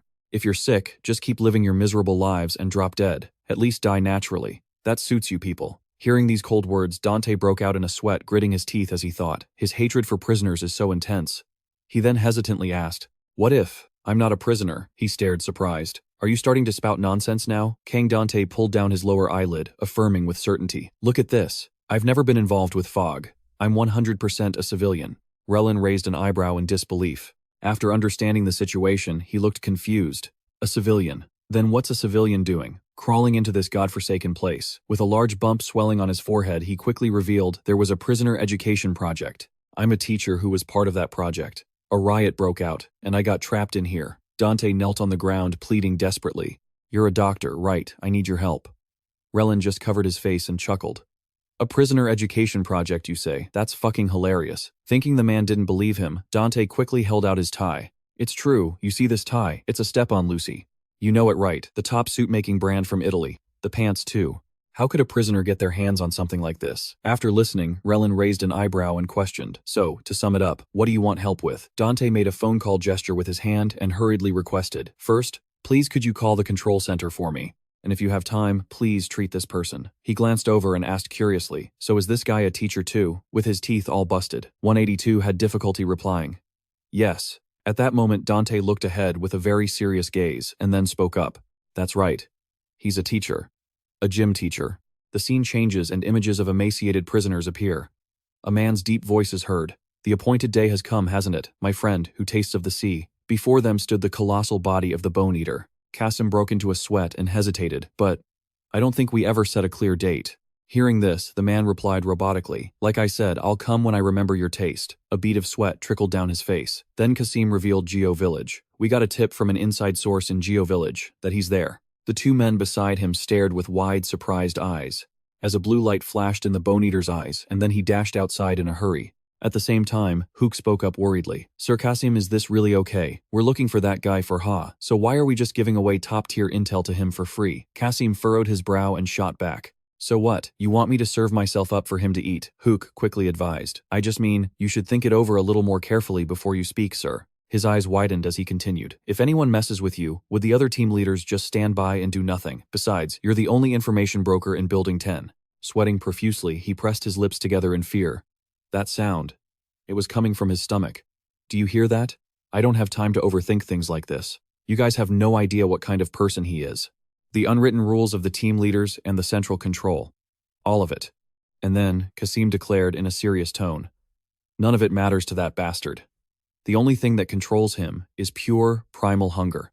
Before him was the desolate scene of an abandoned building. Dante couldn't help but gape in surprise at the sight. Cobwebs clung to every corner of the walls. He surveyed the area and thought to himself, this place looks so old, like a dilapidated haunted house. Dante sat in a room full of equipment, sweating as he wondered, can a place this ruined really be a hospital? What the hell did they build here? Suddenly, a noise from behind made him whip his head around in surprise. A man in surgical scrubs, Relin squinted and said, this wound isn't too serious. We just need to treat it so it can heal properly. Right, Kang. Dante rushed over at that moment to introduce himself. My introduction is a bit late.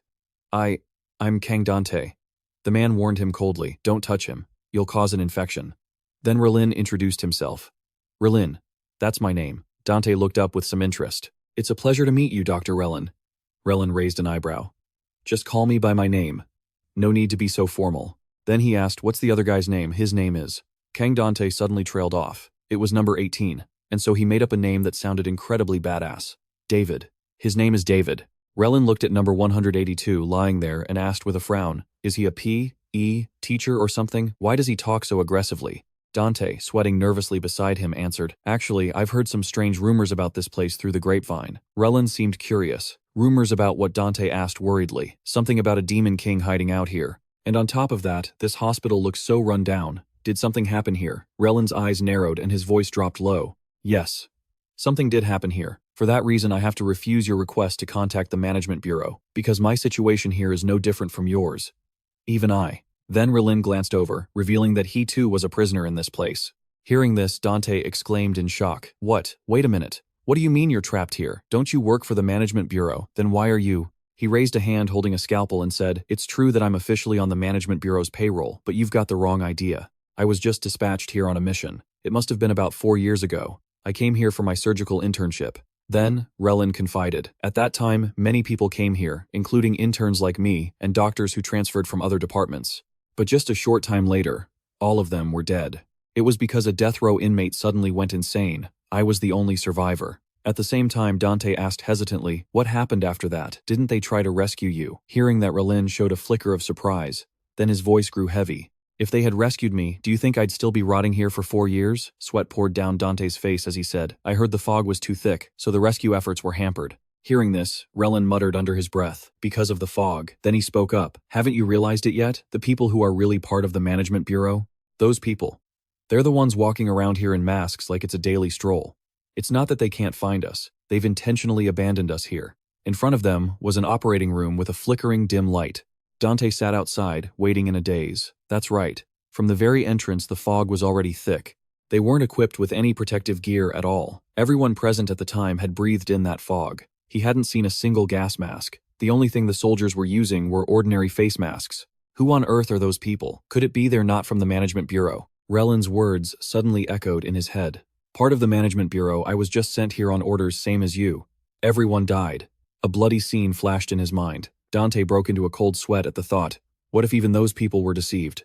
Why was he brought here? They said they were short a teacher. They needed someone truly capable, someone who could adapt and start over in any situation. They said they needed a great figure like that. A scene appeared of a man holding out his ID card and insignia, accompanied by a Voice International Alliance Crater Management Bureau. As the head of the dispatch team, I've come to see you. My sincerest apologies for this sudden, unannounced visit.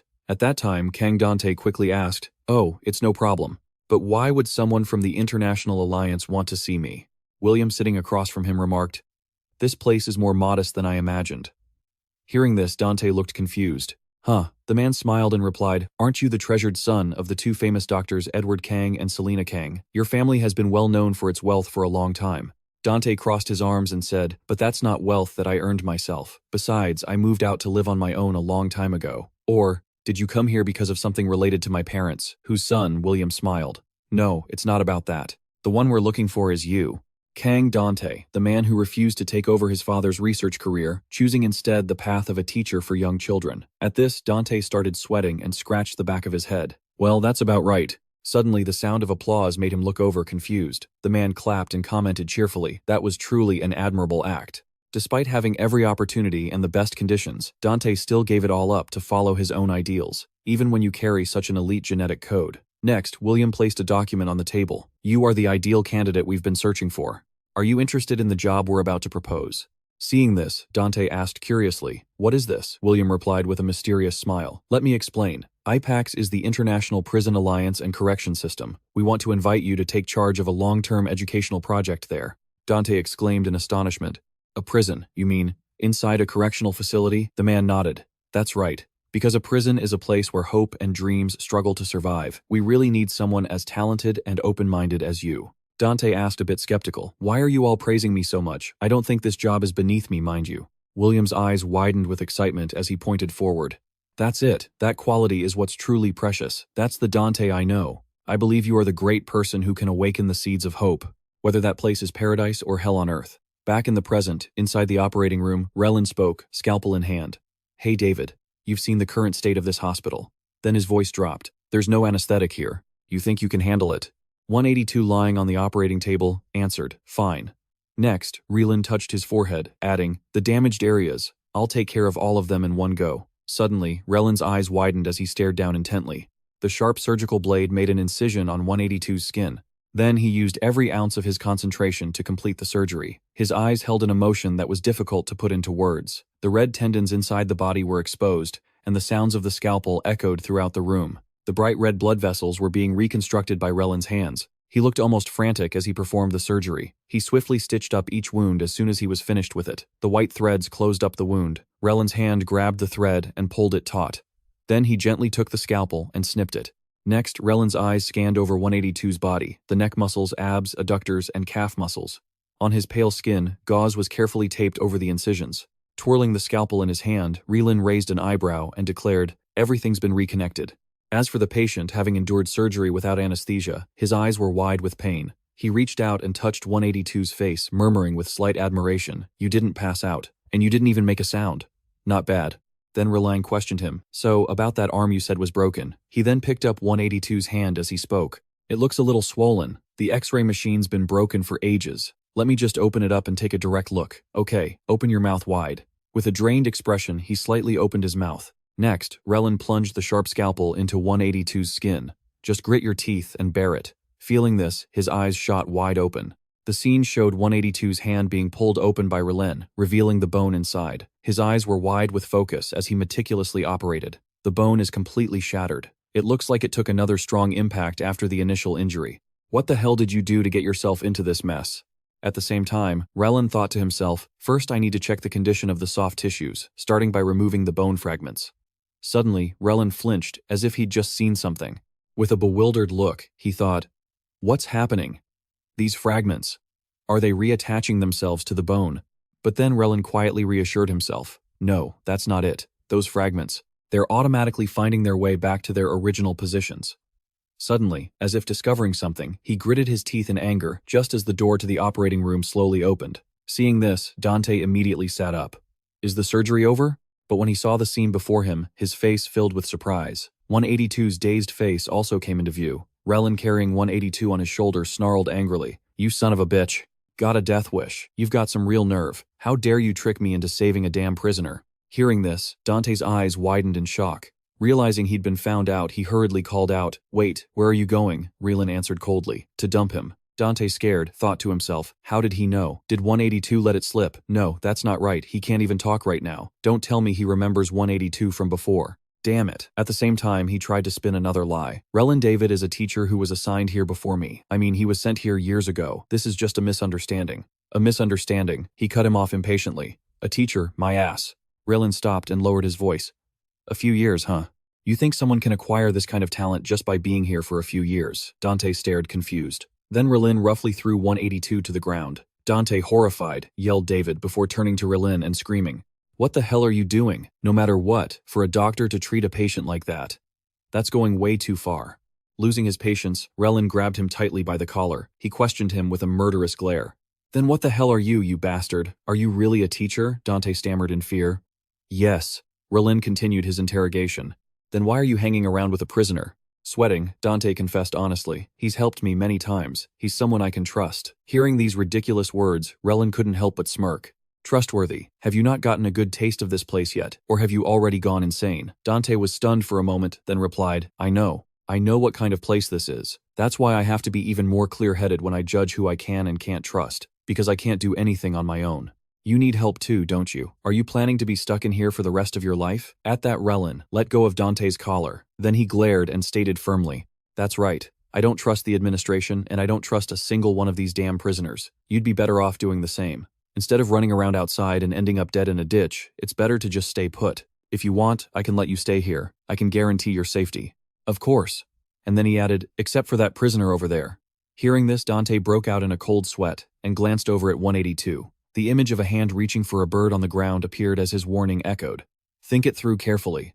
A boy was seen kicking the bird while reminding someone, "We're going to be late again." The scene shows Dante carrying 182 on his back, while also lugging heavy baggage. Sweat poured down his face as he gritted his teeth and complained, "How did you get caught? Couldn't you have at least kept quiet during your treatment?" Hearing this, he mumbled a reply, "I ein o nuin." Dante glanced up confused. 182 angrily asserted, "I ein o na win." Seeing the drool spilling out, Dante furiously yelled, "What is this drool? You're saying you didn't do anything. You must have done something for the doctor too." He frowned and repeated, "I on ei is." He scowled and yelled, "Shut your mouth." Suddenly he twisted his ankle and tripped, causing 182 to hit his head on the ground as he tumbled forward. Dante shakily sat up and cursed under his breath. Damn it, what kind of hellish hospital is built on a slope like this? Then he said, "This is bad. First, let's get rid of some of this luggage." 182 clutched the bag tightly and questioned him. "Hi." "Oh," Dante gently explained. "It's too heavy, I can't walk." But 182 remained stubborn. "Oh," Dante patiently suggested, "then just take a little out." He maintained his attitude, staring intently at him. Sweat poured down Dante's face as he yelled in anger, "I already told you I can't walk. Don't you understand the situation? Why are you being so stubborn? I left that hospital for you. The doctor even said he'd guarantee my safety." Drool was spilling from 182's mouth as he frowned and looked up. Kang Dante, looking helpless, took off his glasses and wearily pinched the bridge of his nose. "Wise choice, my ass. I've made another stupid decision." And then he started repeatedly slapping himself. "I'm such an idiot again." While Dante was hitting himself, a voice called out, "Hey." Mongo walked over curious. "What are you two doing here?" Seeing who it was, Kang Dante broke into a sweat and looked over his shoulder. The scene changes to Mongo's hotel. Dante gently laid 182 down, while the old man clicked his tongue in frustration. Then Mongo frowned. "I told you, didn't I? I warned you two to stay far away from that place." Dante bowed his head and explained, "It was an emergency." His voice lowered. "Look, he was fine before, and now he's not. Look at how much he's been tortured." Suddenly, he was startled, and his eyes widened. He saw that 182's hand was tightly wrapped in bandages. Mongo looked up. "Don't tell me he's already been treated."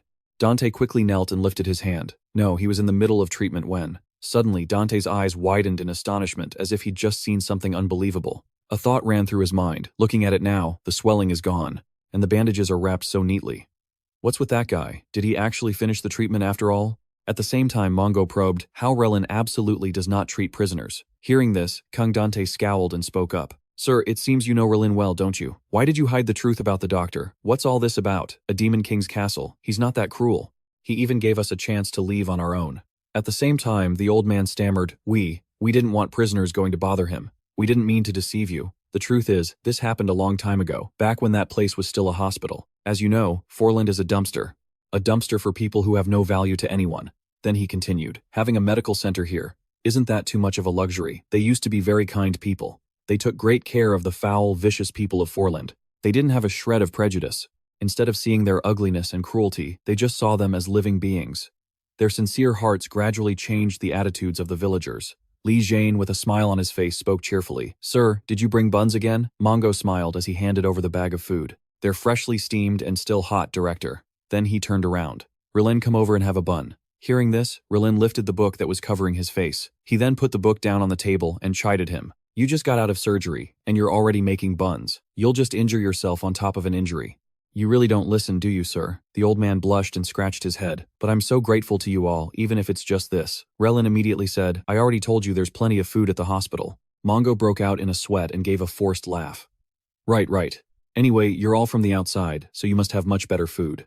Suddenly, Relin approached and gently lifted the old man's hand. Then he raised an eyebrow and asked, How have you been lately, sir? Is the movement okay? Mongo smiled faintly. Of course. Who do you think performed the surgery? Look at these buns, aren't they beautiful? Hearing this, Relin let out a soft sigh, and the corners of his lips curved into a smile. At that time, those people felt human. To repay the kindness, some brought cooked meals, some collected scrap metal, and there were even fools who brought frog. Fog gradually accumulated in the hospital, and that was the seed of disaster. A great massacre occurred caused by someone who craved frog.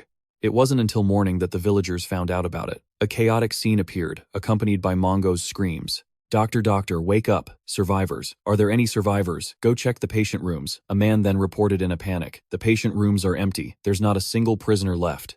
Clearly this was the work of the prisoners who were in the infirmary. Legos gritted his teeth in anger. Those damn dogs. The man beside him sighed and suggested, everyone look for survivors. And finally, a quiet, deserted scene appeared.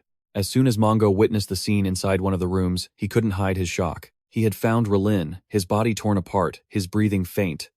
Mongo immediately screamed, We have a survivor. Bring hemostatic supplies over here now. He wanted to save him at any cost. But Relin, stammering, tried to push him away. Get out. But in his mind, he saw an image of a trembling, blood-soaked hand gripping a knife. His eyes widened as he screamed, Get out, you monsters. It's already broken. Back in the present, Mongo spoke helplessly. Even as death was approaching, he still tried to swing his knife at us. In the end, we couldn't help him at all. And it's been the same ever since. And yet he lived. Because he touched the frock. I don't know what kind of power he received, but in the end he survived on his own. To survive so desperately, and have to endure a pain worse than death itself. The scene shifts, revealing several opened cans of food. A spoon scrapes the inside of a can clean. The sound of metal on metal echoes through the space. Relin appears, sitting in a dark corner with a world-weary look on his face. Relin chews on a piece. Food made from scraps, and it actually tastes decent, huh? Legion frowned slightly, putting down his fork to correct him. Hey, don't call it garbage. I heard they carefully picked out the ingredients that were still good to make this. Everything is scarce here, so for them to do that is actually quite considerate. He glances at Relin, lowering his voice in a subtle warning. You should watch your mouth too. You don't want the patients to overhear and get their feelings hurt. Relin just shrugs, still not letting it go. But it's the truth. Maybe I've been locked up for so long that I'm just not used to hearing people talk. Why do we have to put on this pointless charade? That's right. In a flash, the pile was already as high as a mountain. Lion rests his chin on his hand, lost in thought. His gaze drifts into the distance. They say that when it erupts, it releases an incredible amount of energy. So what exactly is this stuff they call fog? Mia crosses her arms and gives a curt reply, as if it's all too familiar. Who knows? They say the scientists are still looking into it, but he wasn't done yet. But why don't they just clean up all that fog? He continued to press. Seeing how obsessed the inmates are with it, the outside world must be heavily affected too. The moment Leon finished speaking, she immediately raised a hand, signaling for silence. Mia subtly pointed toward a hidden corner. He followed her gaze. In that dark hidden corner, a figure was standing silently, drawing everyone's attention. She let out a sigh, making it clear she didn't want to discuss it any further. Why should we exhaust ourselves worrying about it? That's the International Alliance's problem. Lon nodded, reluctantly agreeing. You're right. I'm sure they have it all figured out. Li Jane picked up a steamed bun, his calm voice bringing the conversation to a close. Yeah, well, everything happens for a reason. Now eat your bun before it gets cold. Just then, a piercing alarm blared throughout the complex, a medical emergency. He and Relin reflexively spun around at the sound. Tom rushed over, breathless and urgent. There's a patient in critical condition. Li Jin immediately strode towards the emergency room. What's his pulse? He asked, quickly checking the monitor. His face fell. It's very weak. It's already dropped below 40. He didn't hesitate, giving a firm command. Quick, increase the dopamine, inject another 10 ccs. Now. Rielan worked quickly, his hands trembling slightly from the urgency. I'm on it, Li Jin asked tensely. Check his pupillary response. He paused for a beat, his voice suddenly dropping low. The eyeballs. They're gone. Rielan swallowed hard, his worry palpable. Is there any chance for him in a case like this? I'm afraid the equipment we have here isn't enough to handle this. Li Jin glared, his voice sharp. What are you talking about? He's still barely breathing right in front of us. No matter what, we have to fight for him until the very end. Li Jin turned on his heel before anyone could react. Rielan, follow me into the operating room. He stopped at the door, speaking quickly but firmly. You'll be my primary assistant for this surgery. Inside the operating room, the surgical light immediately flashed on. An assisting doctor cried out in a panic. He's bleeding out. We're on our last bag of blood. Li Jin's brow furrowed, his voice sharp with pressure. Keep suctioning. I can't see a damn thing in here. He tightened his grip on his instrument, snapping in frustration. Damn it, everything's a complete mess. In this state, there's no way to find the source of the bleeding. Suddenly, Rielan swiftly took the clamp from Li Jin's hand. He pointed directly at a spot in front of them, his voice firm. It's here, Director. The artery is right here. Li Jin froze, a flash of astonishment in his eyes at Rielan's timely intervention. Rielan remained calm, his eyes glued to the patient. After a moment, the tension in the room, which had been stretched as tight as a bowstring, finally began to ease. Li Jin let out a soft breath. The vital signs are starting to stabilize. The surgery was over. The patient was moved to a regular room for continued observation. Li Jin looked up at the sky, his voice a mixture of exhaustion and relief. I can't believe the sun's already gone down. I've never encountered a case this complicated in my entire life. Li Jin turned to Rielan, his expression softening. You did well, Rielan. Rielan shook his head slightly, replying humbly. You worked hard as well, sir. Li Jin crossed his arms, his curiosity still piqued. But how on earth did you manage to pinpoint that blood vessel? The muscle tissue was so damaged it was unrecognizable, and blood was gushing out the entire time. Rielan answered simply. I managed to spot it in the split second before the blood surged up. Li Jin let out a smug laugh, shaking his head in disbelief. Regardless, your ability to concentrate is astounding. You never cease to amaze me. Rielan lowered his head, his voice dropping with remorse. I sincerely apologize for interfering and grabbing the clamp without permission. Li Jin waved it off as if it were nothing. In the heat of the moment, something like that is hardly an issue. Besides, you were my surgical partner today. Li Jin looked Rielan straight in the eye, his expression turning serious. You just saved a man's life. So, from now on, don't you ever give up so easily. He paused for a beat before continuing, his voice full of conviction. Because I'm certain that one day, you're going to be an outstanding doctor. The hospital bed from earlier was now empty, with no sign of the patient. Li Jin sat leaning back in his chair, his eyes half closed, as exhaustion washed over him. From down the hall, the footsteps of a stranger approached in silence. Rielan froze, his eyes bloodshot, as he stared at the scene before him. Li Jin had been attacked by the mysterious figure. His body was covered in blood, and he hadn't had time to fight back. The attacker spoke, his voice low and guttural, laced with a long-held resentment. So it was you. He let out a soft, cold laugh, his icy gaze unmistakable. His voice began to distort with rage. It was your hands that locked me up again. He spat out each word through gritted teeth. Body. In this prison of a body. The mysterious man reached a hand toward Rielan, his eyes filled with a haunting look. His fingers brushed against Rielan's face as he whispered like it was a curse. Isn't this what you wanted? For me to understand? His hand tightened its grip on Rielan's face, a twisted thought echoing in his mind. This punishment. Called life. A tin can was thrown hard, clattering across the floor. Rielan jolted, letting out a small curse. Damn it. Startled, he whipped his head around to see what it was. Rielan's gaze fell on a black trash bag in the corner of the room. Outside, the inmates were still hard at work, none daring to slack off. 182 snorted, his voice full of contempt. How stupid. Dante shrugged and shot back. Where do you expect to get rice from? The other man clicked his tongue and said, as if giving an order, then tell them to bring the steamed buns. He glanced over, half helpless and half sarcastic. You really don't have a shred of tact, do you? Dante bit his nails and continued. It's like it's not already obvious. The old man, the village chief of steamed buns, already stormed off a long time ago. You suddenly grew quiet, your gaze distant, as if searching through your memories. Did he really just lock himself up for 2 whole years without setting foot outside? Mongo's voice sounded out slowly. From what I've gathered, that's correct. Dante frowned, unable to hide his doubt. Then, how did he survive? The old man replied nonchalantly, as if it were nothing strange. I hear there's plenty of good food in the hospital. You paused, half believing, half doubting. But even if there was a lot for 2 whole years, Dante clenched his fist, his voice growing more urgent. How about we try to convince Rielan before something worse happens? After all, he and the villagers have a deep history together. Mongo's lips curled slightly, repeating the words mockingly. A deep history, you say? His voice grew colder. Right now they're probably worse than strangers. Just look at how he treated all of you. It was only because you're outsiders. Mongo turned away, ending the conversation with a firm statement. There's nothing more we can do. Legos quickly spoke up, his voice still youthful. But Elder Mongo, the fact that strangers are being treated means. He hesitated for a moment then continued. That Dr. Rellen's attitude has changed, right? The old man immediately snapped, cutting him off. That's enough, Legos. Mongo sighed heavily, his eyes grave. Don't you see it yet? Rellen is using this to punish us. Just let him do what he wants. Dante thought to himself, his heart heavy. Punishment. He looked straight at Rellen, then his voice unable to hide his frustration. Are you planning to just hide away in here for the rest of your life? He replied immediately, without a hint of hesitation. Yes, that's exactly what I'll do. Dante thought to himself, I really can't understand you. He clenched his fists, his thoughts, a tangled mess.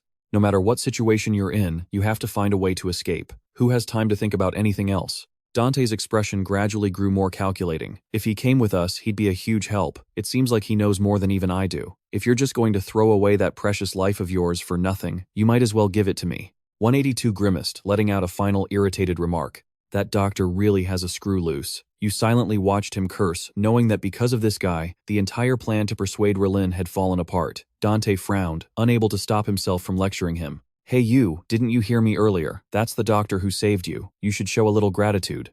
It's because of rude people like you that Relin is so angry. You should bow your head, admit you're wrong, and try to make peace. He crossed his arms and stared at the other man. Still not going to apologize. 182 raised an eyebrow, his voice full of annoyance. What was that? He shot back immediately, his attitude growing sharper. I'm the one who's pissed off here. Have you forgotten? He's clearly the one who struck first back then. Dante sighed, looking helpless. That's ancient history. Why do you keep bringing it up? 182 scoffed, his eyes turning cold. He's a doctor and he acts like that. You froze for a beat. Huh. He lowered his voice, his words suddenly heavy. After all, I was a patient too. Dante stared at 182 in stunned silence at the look on his face. He thought to himself, for the first time I see an emotion other than anger so clearly on his face. Night fell. Dante lay tossing and turning his eyes wide open, staring at the ceiling. He said he was angry, but that's not really it. He frowned slightly as if arguing with himself. It's more like he's hurt. Another thought crept in, making Dante pause. No, maybe he's been showing a lot of things for a long time now. Dante sighed softly, recalling his past expressions hidden behind that cranky exterior. He turned over his gaze, growing more somber. Adolescents are often like that. Those who always use frustration and anger to hide everything. Dante closed his eyes, his thoughts still racing. You could call it being dishonest with yourself, but the truth is, it's because they can't define it. He gently clenched his fist as if trying to grasp something. The real name for each type of emotion. Anger has its hidden names too. An old image flashed through Dante's mind. It was a feeling of loss. Another memory surfaced. It was shame. And then another piece of the puzzle, anxiety. Dante slowly opened his eyes, staring into the empty space. And sometimes a guilty conscience. He exhaled slowly, as if he had just found an answer. Most conflicts that arise between people. If we can just call the emotion by its true name. A moment of silence passed. Then everything can be resolved. Outside, the prison dawn was breaking. Bright sunlight spread across the yard. Zane stretched and took a deep, refreshing breath. What beautiful weather today, he grinned, his voice full of excitement. It's been a while since we had a sunny day. A plate of dumplings and a few cups of wine would be perfect, wouldn't it? Gray glanced over, throwing cold water on his idea. Where are you going to get the money for that? Did you just find some FOG somewhere? Zane scratched his head with an awkward laugh. No, actually Before he could finish, he was suddenly shoved hard from behind. Zane whipped around, rubbing his back irritably. Hey, that hurts. Watch where you're going. Just as the words left his mouth, the bone-eater who had bumped into him slowly raised his head. A terrifying gaze bore down on him. In front of him, a group of prisoners appeared, their entire bodies radiating a ghastly frock. Zane's face turned pale, and his legs trembled so uncontrollably that he lost his balance right on the spot. Mongo dusted off his hands, looking over everything as if he had just finished a job. All done. He turned to give Song instructions. Go check if the kid with glasses is awake, so we can prepare breakfast. Legos' eyes widened, his tone half joking. We even get served a free breakfast. Mongo sighed, a flicker of guilt in his eyes. His stomach must have been growling since last night. My behavior yesterday was not at all fitting for an elder. He shook his head, blaming himself. He was clearly just a child wandering around because of hunger, and he couldn't even speak. He braced himself against the cold and shook his head helplessly. Good grief, this old man. Mongo said no more, simply handing something over. You too, Legos. Take this. From a distance, Jin's voice called out. Hey, owner of the dumpling shop. He was panting, his voice clearly urgent. Something big has happened. Jin froze his expression, turning serious. It's the bone eater. The Bone Eater has shown up in our village. The old man frowned, asking again to be sure. Who? He swallowed hard, his voice trembling with fear. He's a notorious figure, sir. Legos spoke faster, as if afraid he'd run out of time. A guy who eats people. He literally devours his own kind. Utter horror was written all over his face. This guy's the worst of the worst scum. Legos clenched his fists, rage flaring up. Let me gather the militia and finish him off right now. That damn bastard, I'll beat him to a pulp. Mongo raised a hand to stop him. Calm down. Legos. He stared into the distance for a moment, then continued speaking each word clearly. If we cause a scene right now, we'll be the only ones who suffer for it. Go out, greet him, and invite him in as politely as you possibly can. Mongo clenched his fists, his voice low and resolute. I will absolutely not let the villagers be harmed. The early morning sun slipped through the crack in the door, shining gently into the small room. Dante woke up, stretched, and let out a long, satisfying yawn. He rubbed his eyes, his voice full of contentment. How long has it been since I've had such a refreshing sleep? Dante rubbed his stomach, his face wrinkling from hunger. I'm so hungry. And I stink. I just want to jump into a bathtub right now. He glanced over to the other side of the room. Dante paused, a question immediately popping into his head. What's going on here? Is he sound asleep? He squinted to get a better look, and the more he looked, the stranger it seemed. I've never seen him get a decent night's sleep before. Sometimes he'd doze off while walking. Other times, he'd sleep with his eyes wide open, or he'd just be slumped over while sitting. Dante waved his hand, his expression full of suspicion. He's always so wary, just like a wild animal. So why is he sleeping like he's dead today with no defenses up at all? He gulped, muttering as if to scare himself. Don't tell me, he actually croaked. His hand gently touched the other man. Dante let out a sigh of relief when he felt his warmth. So in the end, he's just a normal person like everyone else. He turned and walked out of the room. As he walked, Dante called out, his voice still groggy with sleep. Hey dumpling boss, I'm gonna borrow the bathroom for a bit, okay? He nodded as if answering himself. Okay. Stepping outside, Dante suddenly froze when he saw Mongo sitting and talking with a stranger. His jaw dropped, and his whole body went stiff at the sight before him. Dante was terrified, his mind reeling. What the hell is going on? That man. His eyes were glued to the other person, his heart pounding. It's that bastard who showed up before. Dante clenched his fists, becoming more certain the longer he looked. Look at that build, that face. He's definitely a big shot. Did he really track me all the way to this hole to kill me? One of the henchmen stepped forward, holding a picture out in front of Mongo. As soon as they saw the photo, both he and Mongo were startled.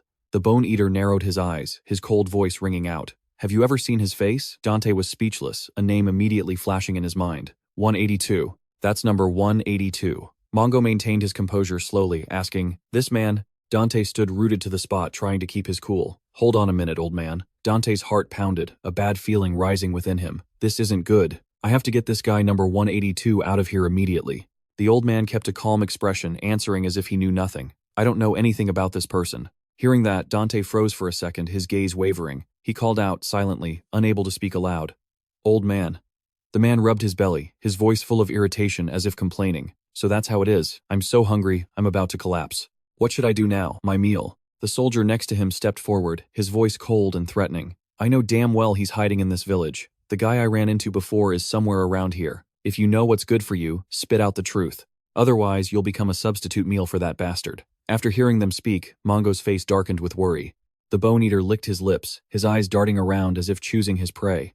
I should probably find something to tide me over first. He let out a soft, gruesome laugh. Now whose flesh should I eat? Those words immediately sent the surrounding villagers into a panic. Even the zombies turned pale, their eyes filled with terror at his threat. Dante clenched his fists, his heart tightening. Eat flesh? Is he really going to eat someone? Right here and now. Mongo suddenly took a step forward, his voice still maintaining its composure. Wait, would you like to try some dumplings? The Bone Eater frowned, showing clear disdain. Dumplings? I can't stomach cheap stuff like that. The old man bowed his head slightly, his voice full of confidence. I assure you their flavor will be anything but ordinary. I will go and prepare the most exquisite dumplings to serve you. Mongo looked up, his eyes determined. If you taste what I make and still find it inedible. He paused for a beat, then continued without a hint of hesitation.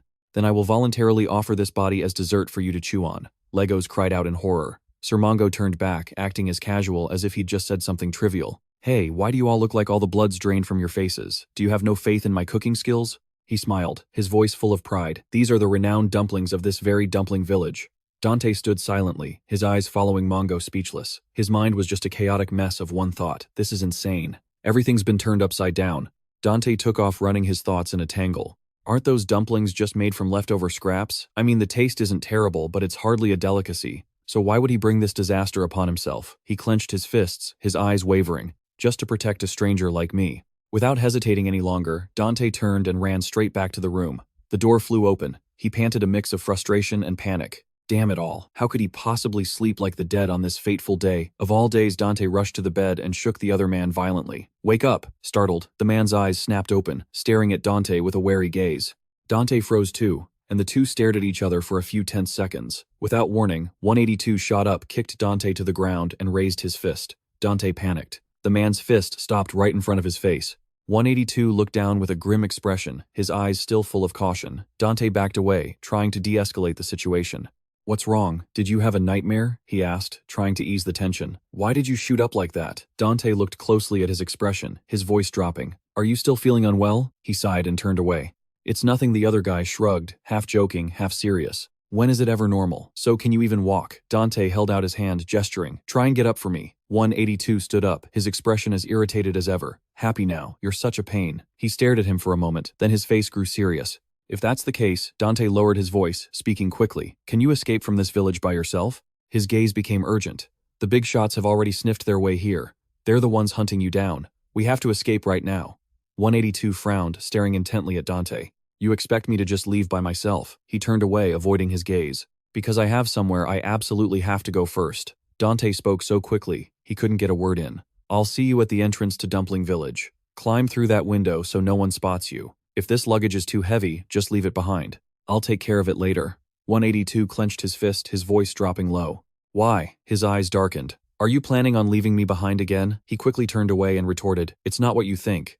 I'm doing this to keep you alive. Dante took a deep breath and spoke slowly with a newfound honesty. Everything I did before, it's because I didn't understand. I didn't know you weren't actually a bad person, and I never thought I'd end up owing you my life like this. He clenched his fists, his gaze becoming more resolute. You said it before, right? A debt must always be repaid. Right now, the chief of Dumpling Village is in danger because of us. Dante turned his back, preparing to leave. You go on ahead. I'll stay and hold this position. An unshakable resolve rose within him. He would find a way to rescue the chief no matter what. In the kitchen, Mongo's voice remained calm. Bring me all of the finest crow meat. Legos immediately replied, right away, sir. He then asked, what's left of the vegetables that came in yesterday? He quickly checked and answered, sir, we still have onions and carrots. Dante took off running. His hurried footsteps pounded against the ground. He ran faster and faster, as if slowing down for even a second would cause everything to collapse. His breathing was ragged, his chest heaving, but Dante wouldn't let himself stop. The old man's words echoed in his head like a warning. If you try to take on that big shot by yourself, you won't be able to do a thing. Dante gritted his teeth, his eyes filled with fierce determination. Ha, yellin'. By the window frame, light still crept into the room. 182 silently glanced toward the source of light. He bent down, bit into the gauze on his hand, and ripped it off. Without hesitation, he revealed a hand covered in a web of wounds that hadn't even begun to heal. 182 bent over and rummaged through a black bag beside him, pulling out a sharp black knife. He quickly used the gauze to wrap the knife tightly to his hand. He squeezed hard, using all his strength to secure the blade, as if making it a part of his own body. Hao narrowed his eyes, his voice a mix of suspicion and anger. I heard you leaked the data on 182 to the Bone Eater. Is that right? He snarled, glaring at Kasim. Weren't you the one who came looking for me in the first place? So, did you make a killing? He asked with a shrug, his tone casual but loaded with insinuation. You think it was that easy? Look closely. I only did it because I wanted to save my own skin. Hearing this, Hao flared up, grabbing Kasim by the collar and yanking him closer. He growled through gritted teeth. You'd sell information. All for a little scratch on your ear. Hao's eyes became dangerous. Now, what should I take from you in return? Your eyes, maybe, or your nose. The other man raised his hands, trying to stay calm. Calm down. Hao, you have to respect the rules of our trade. Kasim exhaled, closing his eyes. The reason you got scooped is because the Bone Eater broke the rules first. He has no respect for info brokers, so everything's a mess. If you start acting like him too, then I'll truly be in despair. He let out a cold laugh, but his grip didn't loosen. You bastard! Are you trying to make a fool out of me? The man spoke up quickly, his voice urgent. Wait. Kasim looked straight into Hao's eyes, no longer avoiding his gaze. What do you take us info brokers for? He paused, frowning in confusion. The man's lips curled into a smirk, his voice dropping low and calculating. You think I'd make a move without a plan? Kasim tilted his head, challenging him. How much do you really know about the Bone Eater's abilities? He snorted contemptuously. Everyone knows about that bastard's long tongue. So what? The man gave a faint smile, his eyes full of hidden meaning. Is that all? Hao frowned, his tone still hard. Is there something else I should know? Hook crossed his arms, his voice confident as if telling a story. That's right. Rumor has it the muscles in his tongue are as strong as an anaconda's. Rambutan nodded, adding with a serious expression, "Yeah, and the acid in his mouth is even stronger than sulfuric." Kasim let out a dry laugh. As expected, no one knew the truth. He reached up and lightly touched his ear, his voice lowering. After he tasted my ear, he said only one thing: the taste of a warm sea. Kasim shrugged as if telling an everyday story. To be honest, my ancestors were originally from the Latin American coast. His eyes suddenly sharpened, his voice slowing down. That guy's true power. Kasim paused, then enunciated every word clearly. Is the ability to gather extreme amounts of data through his sense of taste. He looked straight at Hao with a knowing smile. All that information about 182 you're dying for. The Bone Eater can dig it all up with no problem. The man's brow furrowed as he began to understand. So you intentionally let him take the information. He burst out laughing, clapping his hands in applause. Well played, Kasim. You really had this all planned out, didn't you? Hao gritted his teeth, his anger still simmering. But what good does that do? If the Bone Eater devours our target, what's the point of any of this? His eyes turned red, his voice dripping with murderous intent. I'm going to torture that bastard until he's begging for death, and then I'll be the one to send him on his way. The man waved a hand, maintaining his infuriatingly calm demeanor. Don't worry so much, Hao. The situation is still salvageable. Kasim tilted his head with a confident smile. I've already planted my eyes and ears on the Bone Eater's side. You know my connections are no joke. He emphasized his point, his voice becoming more solid. And they're not just your average informants. They're a whole mercenary corps from the D-Zone. Kasim smirked as if he had just played his trump card. A fully armed combat unit. Elsewhere, the old man calmly set down a plate of dumplings. A gift. 10 servings of special Mongo dumplings.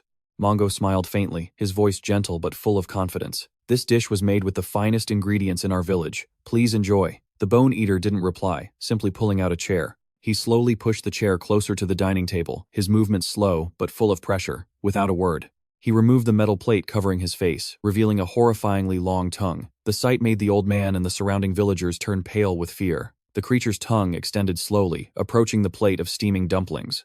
It suddenly stabbed right into the center of one. The old man stood frozen, his eyes showing clear anxiety, but he didn't back down. The Bone Eater's eyes darted back and forth as if analyzing every detail. He roared in anger. This is all garbage. Mongo frowned, unable to hold his tongue. How can you judge it with just a touch of your tongue? Why don't you try eating it properly? The Bone Eater smirked, his voice cold as ice. The crow died yesterday. He continued to identify the ingredients without another taste. The carrots and onions are from an aid container. As for the rest, the Bone Eater's eyes filled with contempt. It tastes no different than pig slop. He shook his head, his conclusion final. I don't even need to eat it to know. In short, it's all trash. With that, the Bone Eater angrily swept the dumpling onto the floor. The old man's face darkened. His voice was slow but firm.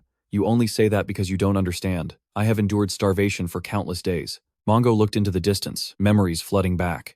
After 10 years of living as a vagrant on the streets, stealing from others just to fill his stomach had become a regular occurrence. His voice grew heavy as if he were reliving that very moment. It was during a bitterly cold winter. In his memory, an old woman called out to him, "Hey mister, don't just stand there, mister." Mongo, who was running and panting at the time, had only one thought in his head. Damn it, it's just a steamed bun. Why is she chasing me so hard? Guess this is my unlucky day, she said, stepping forward to hand him a bag of food. Here, take this and eat. Back in the present, Mongo smiled faintly. That steamed bun that day was truly warm. He looked directly at the Bone Eater, his gaze softening but not weakening. I want to give you that same warmth. It was the most wonderful gift I've ever received in my life. Mongo's voice was slow, as if conveying something profound. If both the body and soul are warmed, then all wicked thoughts will naturally disappear. So he gently offered the steamed bun forward. Why don't you try one? The man was silent for a moment, then let out a soft chuckle. I'm curious too. The Bone Eater tilted his head, his eyes becoming more terrifying. What would it taste like? His gaze settled on Mongo, his voice dropping with sinister intent. This bun-shaped head of yours. The creature's tongue wrapped tightly around him, pulling Mongo closer to the Bone Eater's mouth. In that moment between life and death, he closed his eyes, his heart full of regret. So this is really the end. In the end, I've let you down once again. I'm truly sorry, Doctor. Dante rushed in, his voice frantic. Rilin, it's a disaster, a total disaster. Old man Mongo is in grave danger. He frantically looked around. He spoke in a rush. A giant just appeared in the village. Some madman is demanding to eat everyone. Where's Relin? The area was empty, with no one there to answer. Dante clenched his fists and shouted, I know you're hiding here. His voice grew harsher. Why would you do this to old man Mongo? Dante took a step forward, his eyes full of accusation. For the past 2 years, I've always wondered how you managed to survive in this place. He looked down at the empty space before him. It was because of the buns, wasn't it? Dante's voice slowed, tinged with a bit of bitterness. The day you chased me away, I happened to run into the old man right in front of the hospital. He clenched his hands, remembering clearly. He was carrying a bag, and the aroma of steamed buns was wafting from it. Dante took a deep breath, his voice becoming heavy. He must have been secretly leaving buns at the hospital all this time because he was afraid you'd starve to death. He yelled, unable to hide his emotion. With those crippled hands, he never rested for a single day. That was kindness. The fact that you're still alive to this day. Dante's gaze became resolute, is all thanks to his steamed buns. He turned his head away, his voice lowering. It's up to you what you do. Dante continued, each word feeling heavy. But from my perspective, the real traitor. He whipped back around. Isn't the villagers. It's you. A cold voice suddenly rang out from behind him. What the hell are you talking about? Startled, Dante spun around.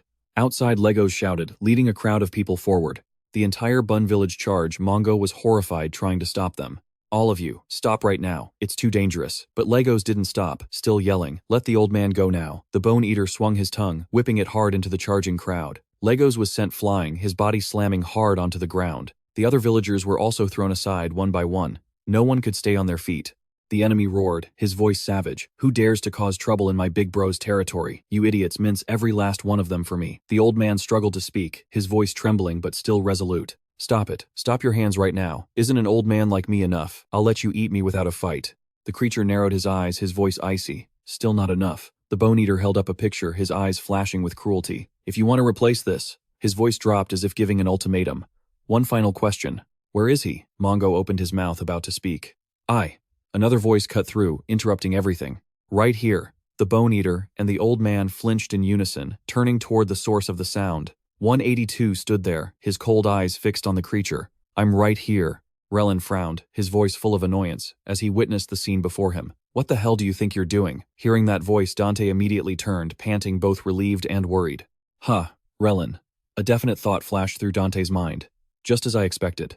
The only way to lure him out is to make you go crazy. He looked directly at him, his voice urgent. So you really were hiding here. You're going to save him, right? Relin smirked, his eyes as cold as ice.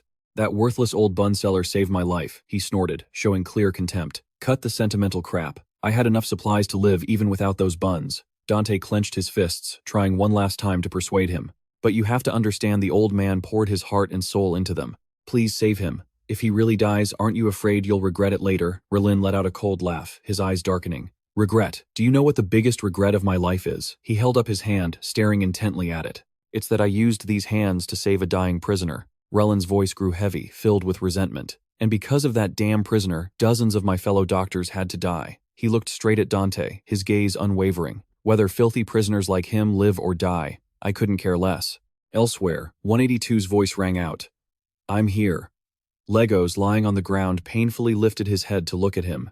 Mongo was also stunned, unable to stop himself from blurting out, You idiot, what are you? In another corner, Mantiger narrowed his eyes, a thought flashing through his mind. Number 182. So you finally decided to show yourself, huh? He looked closer, becoming more vigilant. Is that the hunchback, the one who wiped out the entire Hao gang without leaving a single person? 182 took a step forward, his eyes as cold as ice. If you dare lay a single finger on the old bun seller, I will end you. The old man panicked, trying to stop him. What nonsense are you talking about, Run? This guy is on another level. He's targeting you. The Bone Eater tilted his head slightly, a twisted smile forming. It's time. He burst into insane laughter, his voice filled with excitement. I'm here, I've finally arrived. A delicious meal has been served. Get ready to die. The Bone Eater's tongue shot towards 182's face at terrifying speed. It swept across his body, licking him all over as if tasting its prey. Mongo lay on the ground in pain but still trying to lift his head to see. The soldiers behind the creature were also in a panicked uproar. A thought flashed through the Bone Eater's mind, full of excitement. I can taste it. Mantiger narrowed his eyes, his mind filled with curiosity and impatience. How does it taste, you Bone Eater? Use that analysis skill of yours and spit it out. The guy's face suddenly went pale, as if he'd just encountered something completely unexpected. The Bone Eater's eyes suddenly glowed, with a strange blue light flickering nonstop. Right after that, his body went limp and collapsed right in front of 182. The underlings panicked, screaming chaotically. What the hell is this? What just happened? Boss, is he dead? Boss, even if you die, you have to spit out that FOG first. A guy standing nearby stared wide-eyed, not understanding what was going on. What Mongo was also stunned, unable to believe what he was seeing. He stepped forward and checked the Bone Eater's pulse. Mantiger frowned and then let out a soft sigh. He's just unconscious. Annoyance immediately welled up inside him. Why did he have to pass out right now? The mission request even requires an evaluation of the taste. Damn it, this bunch of useless trash.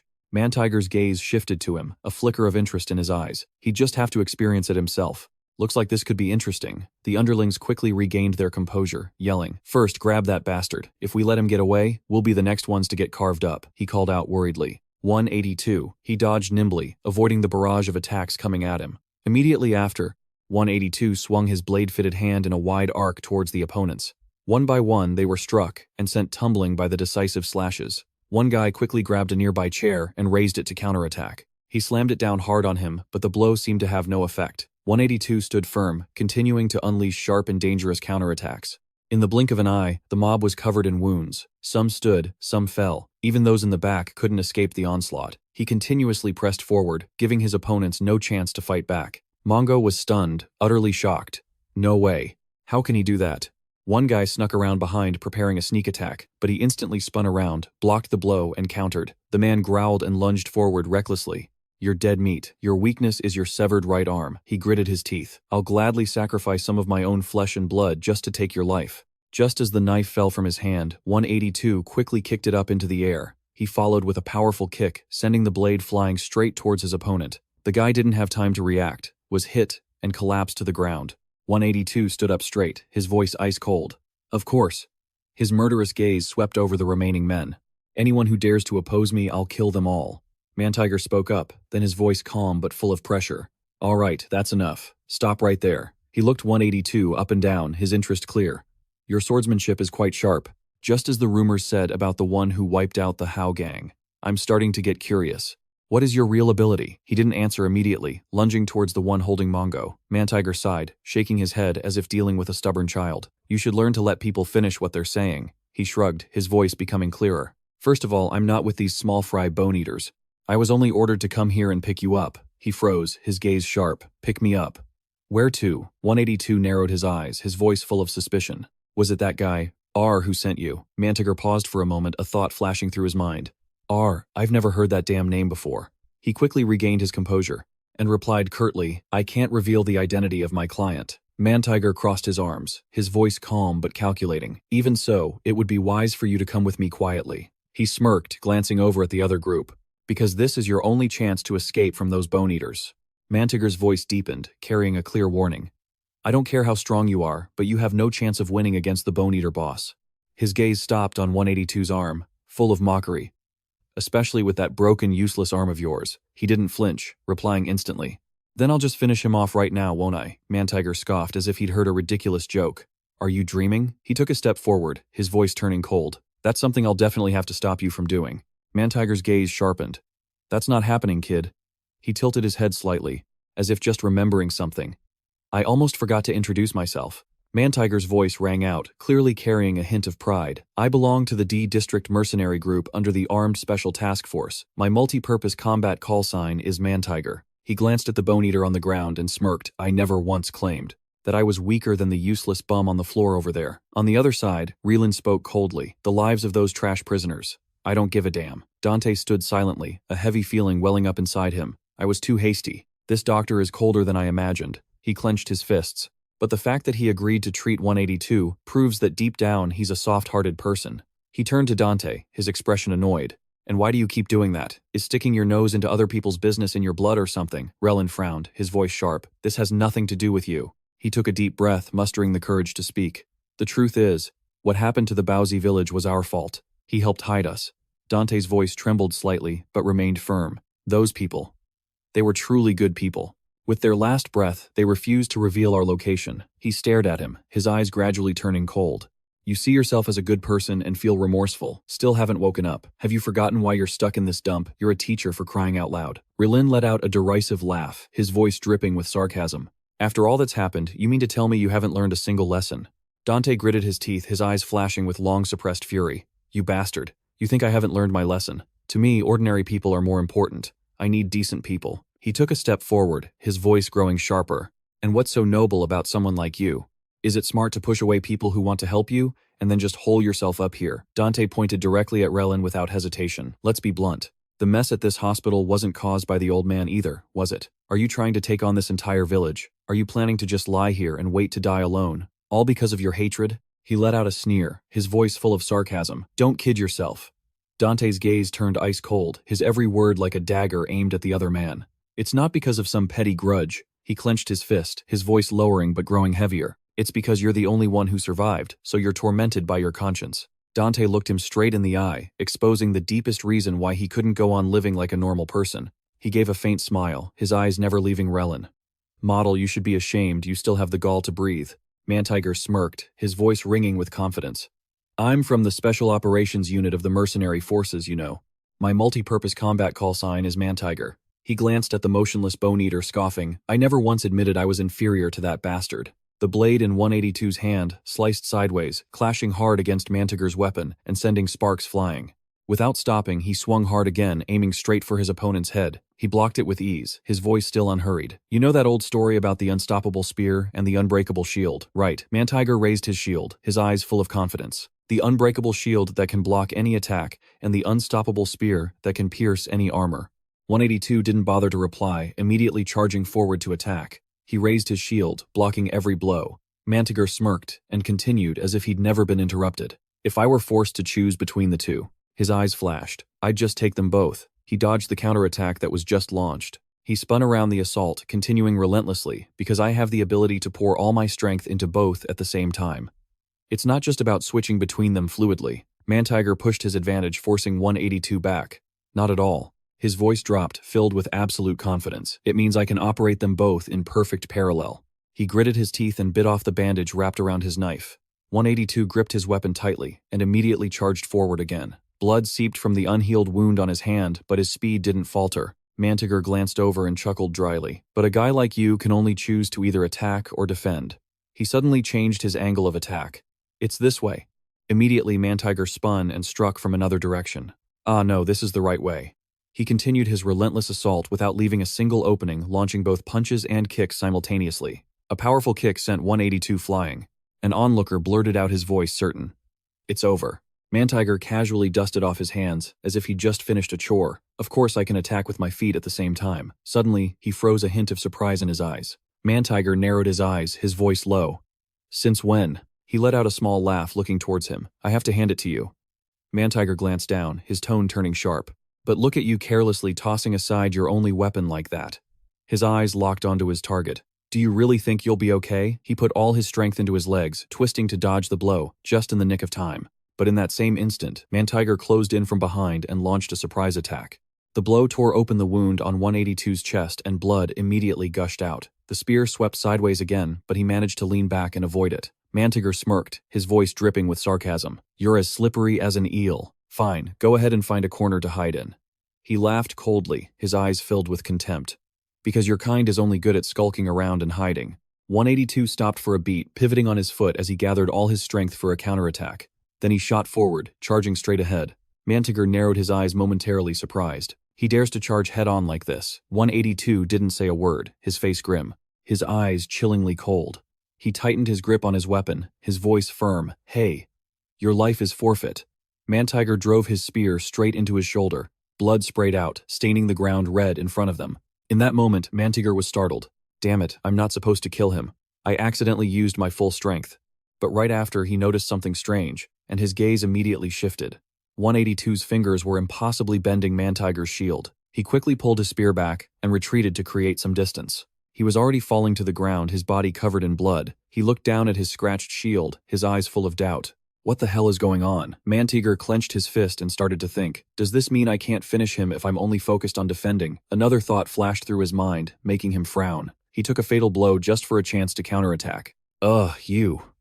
What kind of monster are you? From behind, Mongo called out worriedly. 182 Legos gritted his teeth, about to attack the Bone-Eater. Mantiger immediately turned his head, his gaze sharp as a razor. He rushed forward, stopping them with a threatening blow. His voice boomed with authority. Don't you dare move. Shut your mouths and stay right where you are. Mantiger glanced at 182, his voice sharp.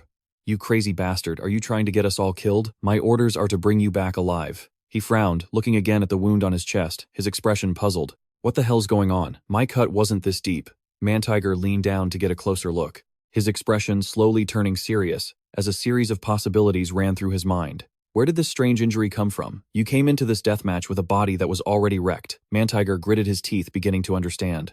You were already this worn out. From the very beginning.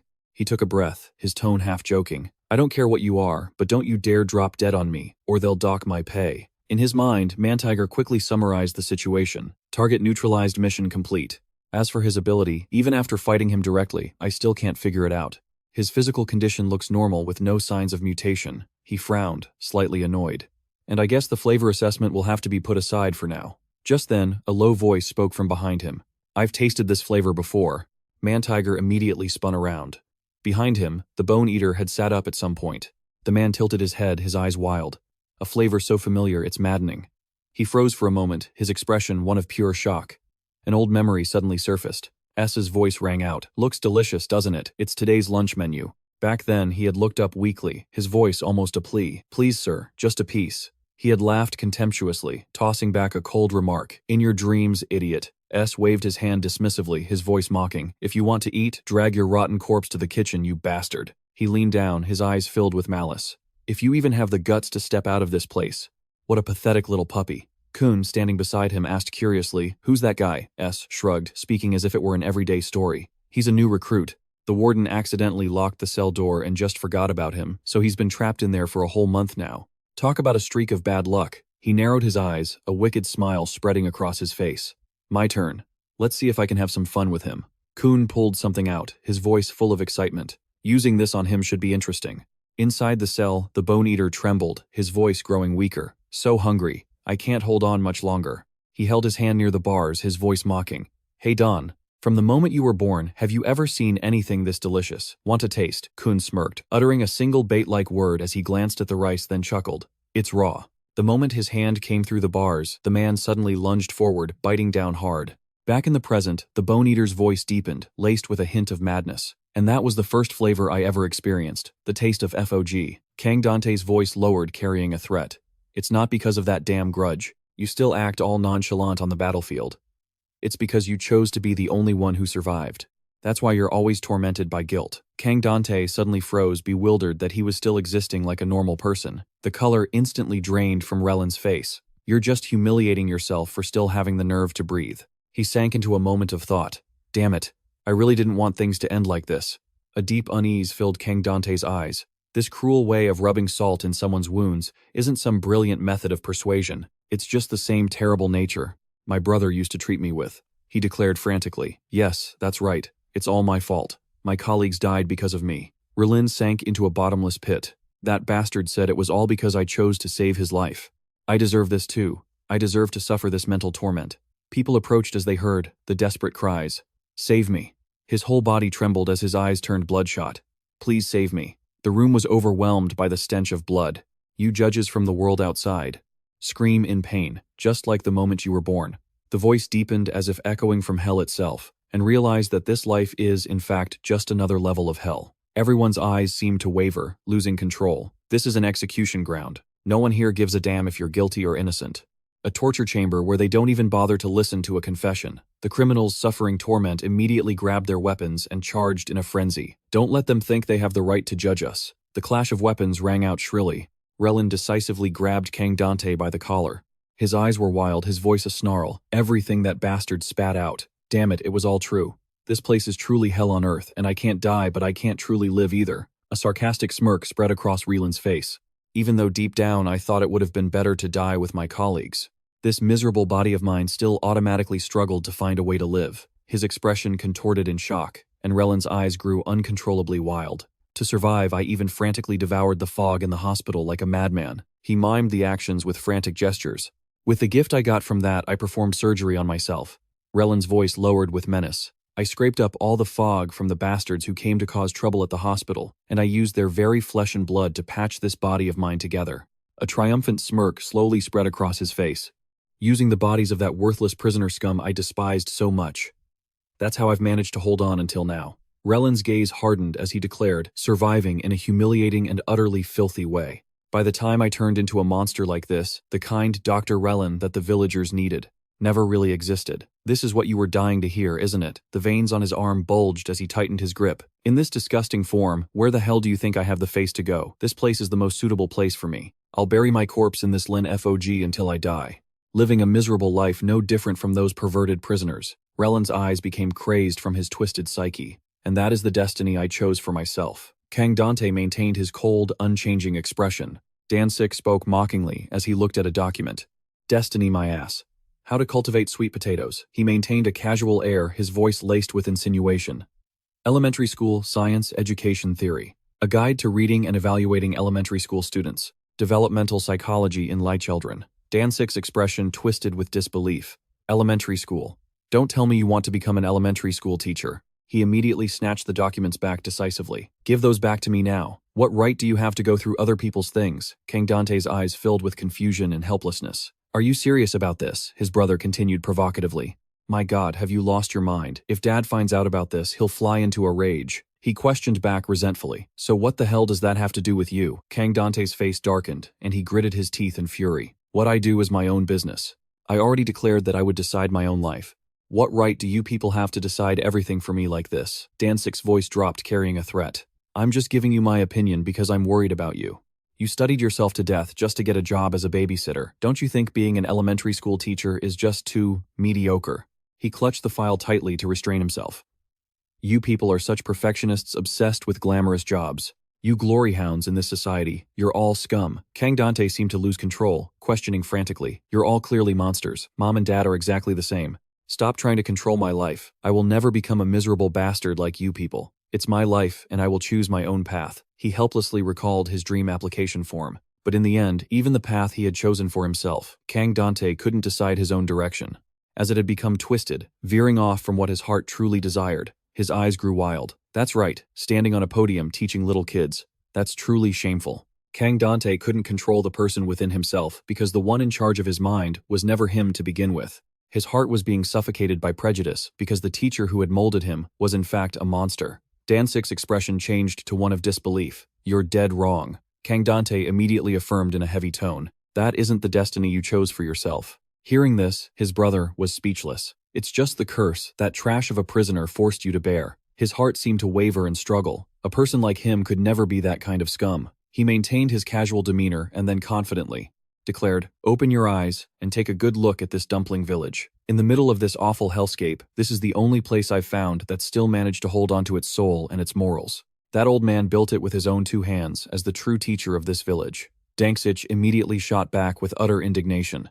And what the hell does that have to do with me? Go tell that old geezer to stop his pointless charade. In a filthy place like this, what does he possibly hope to achieve by being so stubborn? Dante cut him off decisively. You're the one who taught him that. His voice grew low and steady. You taught him that even if you have to survive in this pile of rotting garbage, life itself is still incredibly precious. You're the one who made him understand that a person must live with dignity. His face turned pale, still unable to process it. His teacher was none other than you. Mongo fell to his knees, his voice pleading, Dr. Haj Relin, I swear I will never let these awful things happen again. I will reform this place and turn it into a safe town. I'll stake my very life on it. He sighed softly, his gaze heavy. 3 brand new dumpling shops opened up today. Even though those shameless bastards copied my dumpling recipe without a conscience. Then again, the truth is, I copied my mayo lang dumpling from someone else too. In any case, I'll keep trying to teach them. Mongo shouted helplessly, a crazed look on his face. Relin, today we even had some thugs show up from out of town, but after I stuffed them until they were full, they were willing to pack up and leave. Damn, we almost had a huge brawl on our hands. We got so lucky. He clenched his fist and said resolutely, if I let the body that the doctor worked so hard to save get all wounded again, that would be a real betrayal to you, wouldn't it? Bags of dumplings appeared silently. Relin, we managed to run a power line here. Day after day, they were piled into a mountain. Relin, so many new shops have opened up. Our village is all lit up now. It would be so great if you'd just stick your head out for a little look. Mongo stood watching silently, his expression helpless. Relin, the dumplings have piled up into huge mounds. Danksich leaned against the door without a word. If you just leave them like this, they're going to start to smell and go bad. Let me help you throw out all these old ones. A gentle smile touched the corners of his mouth. You haven't been skipping your meals right. Please don't starve yourself, doctor. He suddenly froze, a heavy look on his face. Weren't you the one who taught me that I have to take good care of myself? Protect myself. Danksich's gaze flickered for a moment. As night slowly fell over the village, Dante's face was a mix of complex emotions. Then what about you? Who was the old dumpling maker's teacher, really? His heart struggled against the control. Was it that monster? In a flash, the iron chains shattered, the one pulling the strings controlling his life. A kind smile flashed in his mind, and tears streamed down his face. The Bone-Eater stood firm against the attack. Man-Tiger's eyes filled with bewilderment, his voice heavy. Nonsense. That's impossible. Damn it, there isn't even a single scratch on him. He quickly pulled 182 away. This isn't the same Bone-Eater I fought in the outside world. Suddenly the creature wrapped itself tightly around his leg and both of them were violently thrown to the ground. The moment the Bone-Eater turned toward 182, Man-Tiger launched a decisive counterattack. Don't you touch him, you bastard. He's mine.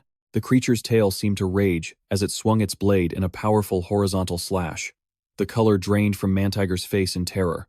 What the hell? It can't be cut. His eyes widened in fury. You've got to be kidding me. It's just a damned blade. The Bone-Eater's tail instantly closed in from behind.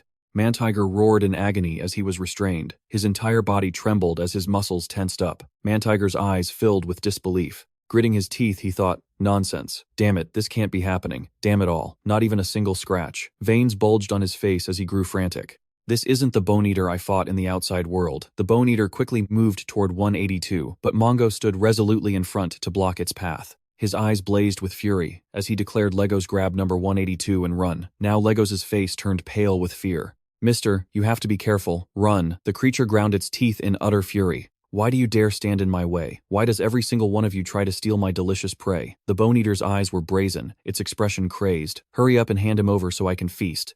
Mongo squeezed his eyes shut. Suddenly he was thrown backward by a powerful force. He had resolutely stood in front, sacrificing himself. Lying helplessly on the ground, Mongo stammered, "Kid." A terrifying growl echoed. Man-Tiger urgently yelled, "That bastard's really lost his mind. Are you planning to just serve yourself up to be eaten?" Mongo's expression grew heavy. "What the hell do you think you're doing? We put our lives on the line to protect you." He suddenly froze his face, a mask of complex emotions. For the dumplings, 182 hesitated, forcing out the words, "I must repay you." Mongo immediately burst into tears, moved. You absolute fool." Its sharp teeth attacked ravenously. "Yes, this is it. This is the flavor." A look of satisfaction crossed the Bone-Eater's eyes. "The very thing that pulled me from my endless hunger." His gaze remained resolute. "It truly is a gift from God." The creature's teeth suddenly began to tremble uncontrollably. "But, damn it, why is it so long?" The Bone-Eater was suspicious and confused. "Why is this happening? Why can't I chew through you no matter how hard I try?" A sharp weapon suddenly struck him. My jaw. The Bone-Eater's eyes were bloodshot. "Damn it, I can't move it anymore." 182 froze in astonishment. Everyone's eyes went wide and their jaws dropped. Legos was still too stunned to speak. Mongo's eyes wavered as he stood rooted to the spot. The doctor decisively pulled out the sharp scissors, causing the man to roar in pain as the thick smell of blood filled the air. Man-Tiger's face turned pale with horror. "What the hell kind of monster is that kid?" The Bone-Eater clutched his jaw in agony. "What the hell is going on? My jaw. Damn it, is it dislocated?" 182 froze as Relin approached, his eyes sharp and his tone mocking. "I took such meticulous care of you, and yet you ruined it like this. Damn it, what an absolute eyesore." He decisively pulled his hand back, his touch cold. Relin looked at 182 with a complicated expression. "You idiot." He choked out the name, his voice filled with emotion. "Relin." Relin maintained his cold demeanor as Mongo spoke. "Why are you here?" His hand tightened around his weapon as he spoke in a mocking tone. "What's with this tattered look?" A heavy look fell over 182's eyes. His face was a mixture of complex emotions. "Damn it, no village is safe." Relin launched a powerful, decisive attack against the Bone-Eater. Everyone stared at the doctor in astonishment. He watched him with a complicated gaze. "Dr. Relin, my old friend." Mongo was so moved, tears started to fall. "You finally decided to come back." Relin forcefully pressed his weapon down, and the creature's entire body immediately began to tremble in agony. Its face turned pale with disbelief. Just with a pair of scissors, he managed to restrain its movements using only a pair of scissors. The Bone-Eater's eyes were bloodshot with rage. "Who the hell are you? What did you just do to my body?" His expression was cold and emotionless. "What are you screaming about? Try to speak clearly."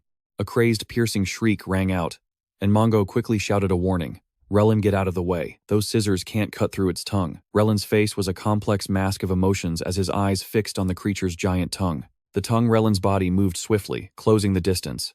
"No matter how perfect your body is." His eyes flickered for a moment, and a smirk played on Relin's lips, a look of intrigue on his face. "In the end, it's nothing more than a stupid mass of cells."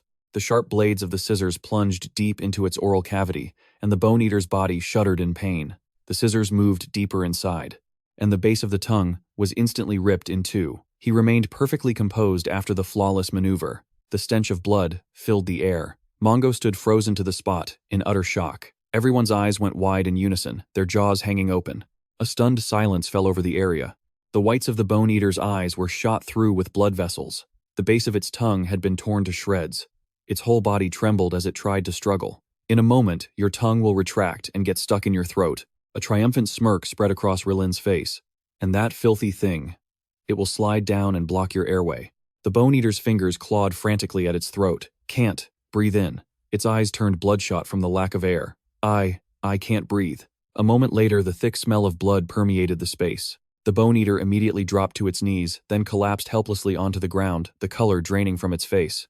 It's down. Everyone stared wide-eyed in disbelief. That bone-eating demon. A cry broke the silence. That bone-eating monster has fallen. The villagers erupted in joyous excitement.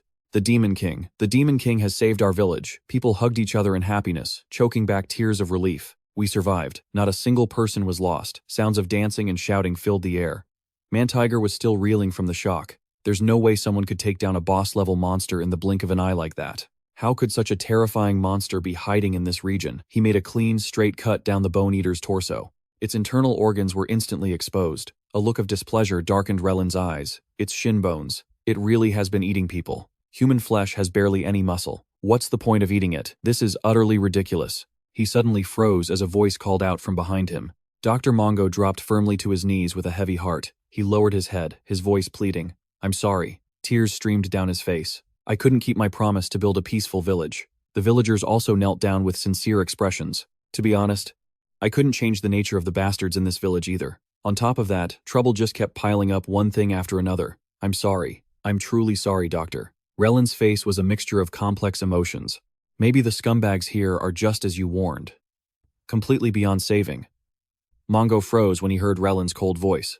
That's enough, old man. Relin's voice was low and threatening. Drop that stubborn conservative act. If you want to prove something to me that badly, his eyes showed a mix of complicated feelings, then listen to my advice. Don't overexert yourself using that arm. First, learn how to protect it. He tried to suppress the wave of emotion that hit him. A slow smile spread across Mongo's lips. You're right, aren't you? I am truly sorry, Doctor. Relin's own feelings about everything seemed to waver for a moment. Dante's face was pale with exhaustion. It's over, isn't it? He let out a sigh of relief, and then remarked softly. That was terrifyingly fast. You really possess a power that far surpasses those so-called big shots. Dante looked at him with a heavy gaze. In the end, you made the right decision. A smirk touched his lips, a flicker of interest in his eyes. If this can reawaken Relin's will to live, then I'll finally have a chance to start negotiating. Dante froze when he heard the shout. Hey, that kid passed out. Everyone's worried. Gaze turned toward 182. He's losing so much blood. Wake up, 182. He rushed over his face, etched with anxiety. What the hell do you think you're doing? 182. You still didn't run. Dante's expression became heavy with helplessness. Hey, just look at the state you're in. His voice dropped, carrying a warning. Did you just get in a fight? I told you that you had to run away. His face was pale, completely lifeless. Don't tell me you thought you could take down that bone demon. In that battered body of yours. You're the world's biggest idiot. Dante frowned in frustration and demanded. Why are you so stubborn? Why won't you listen to me? What in the world is going through your head? 182 spoke weakly. Why are you so angry at me? He hesitated, looking uneasy. I just wanted to help the old man. 182's eyes were filled with confusion. Weren't you the one who taught me that? That's what you said. Dante's face showed a storm of complex emotions. Or, did I misunderstand something again? His mind was a mess of confused embarrassment, only now realizing, no, you were right. You did great. I'm starting to understand this guy a little better. Dante was lost in thought for a moment. It feels like only now. The dazed face of the young boy appeared clearly in his mind. Dante's gaze was a mix of complex emotions. Do I understand him a little? He stopped, a look of doubt on his face. But what are these things that look like dandelion seeds? Dante decisively took off his glasses and rubbed his eyes. Is my eyesight getting worse again? He looked at 182, his gaze heavy and full of unspoken thoughts. He fell into a long, deep sleep. 182's eyes slowly, gently fluttered open, his vision gradually becoming blurry. Relin, who was meticulously stitching 182's shirt, spoke hesitantly with a flustered look. That shirt is mine. He suddenly froze, his eyes filled with caution. Relin maintained a calm demeanor. Oh, you're awake. 182 spoke awkwardly. Those clothes are mine. He immediately cut him off. I know. Relin's eyes watched him intently, full of suspicion. How old are you? Biologically speaking, people with abnormally strong abilities like you are usually the ones who've been stuck here for over 20 years. His expression was a mix of complex emotions, but your internal organs are still very healthy, so it's clear you're still just a kid. He sat up decisively, his voice firm. I am an adult, but I used to be a child. Relin looked baffled and said, "What the hell is that supposed to mean? I used to be a child too." 182 remained calm. "Then we're the same." "The same how?" he asked doubtfully. "You and my age." Relin looked at him and sneered slightly. "Are you really an idiot?" 182's eyes darkened with displeasure. "Am I an idiot? What do you know? You're just a doctor, not a teacher." He immediately retorted, "You think just anyone can become a doctor. I'm definitely smarter than your teacher." His voice dropped low. "Stop your lying." Relin's expression was a mix of complicated emotions. What is wrong with this kid? He doesn't have a lick of common sense. By the way, his eyes paused, his tone suspicious. "You're not a prisoner, are you?" Relin looked toward 182 with a skeptical expression. "Don't tell me you were born here." His voice deepened with a threatening tone. "This inescapable chicken coop has been around for 45 years. It wouldn't be strange if a child was born here, right?" His gaze faltered, his voice hesitant. "I was already here to begin with. That's what I mean." "Idiot." Relin decisively threw the jacket at 182. "If that's the case, then I misunderstood." He turned and left coldly. "With your recovery speed, you'll be fine soon. Don't move around recklessly. Just lie still for me. Let me know when you can finally pass gas." Relin's retreating figure seemed heavy with thought. "Now we don't owe each other anything, understand?" The sunset cast an orange-yellow glow. Dante and he carefully examined every detail. "This is a map of the entire area." Relin's eyes showed a hint of doubt. "Do you see an exit marked anywhere?" He answered calmly. "No, I don't see one anywhere." Dante's voice grew heavy. "There's something like a device to prevent prisoners from escaping. A monster-like giant will come out and kill anyone who crosses the wall." He paused. "A monster." His eyes were firm, asserting, "You may not believe it, but I saw it with my own eyes." Dante's finger pointed to a location. "So, I'm going to the central headquarters to see this region's management." Relin looked skeptical and tried to reason with him. "What are you going to do when you get there? I already told you the management won't be on your side." His expression remained resolute as he declared clearly, "I'll do whatever I can once I'm there. At any rate, I have to try." Dante remained calm. "The only people who might know how to get out of here are them." His expression turned complex. "All right, let's say you do find a way out. How are you going to deal with your own body being poisoned by fog?" His face paled slightly with anxiety. "About that." Dante's voice lowered, filled with determination. "I think just leaving this place will be enough to get off that substance. Because the reason people can't quit an addiction is usually because it's too easy to get. If I can leave this place for good, my body will surely return to its original state." Hearing his explanation, Relin's gaze became complicated. "If you start showing withdrawal symptoms, I'll definitely find a way to help you, doctor, because my father is a scientist. He can gather the relevant people to help research this substance. Once this is exposed, it will send a huge shockwave through the whole world, and the research will proceed much faster." A knowing smirk played on his lips. "So doctor, don't you worry too much." His gaze faltered, filled with unease. "I'm not just worried about myself, you know. It's you." Dante froze in surprise. "Go look in a mirror." A helpless, piercing scream rang out. The color drained from his face. "My eyes." Dante was stunned by the change. They had turned blue. Relin spoke nonchalantly with a casual air. "What's there to be surprised about? Everyone who lives here ends up like this." He still hadn't recovered from the shock. Since when did this start? A chill ran down Dante's spine, making his hands tremble. Has the time the doctor mentioned already come? Am I going to start craving FOG now too? He clenched his fists to suppress his outrage. "Wait a minute, this is so unfair. I haven't consumed a single bit of FOG. And I obviously don't have any talent or special powers." Dante collapsed to his knees, utterly helpless. "I'm really done for this time." He still maintained his nonchalant attitude. "What's the problem? Didn't you just say you could recover and quit?" He cut him off decisively. "No, the life of an addict is nothing but despair and ruin."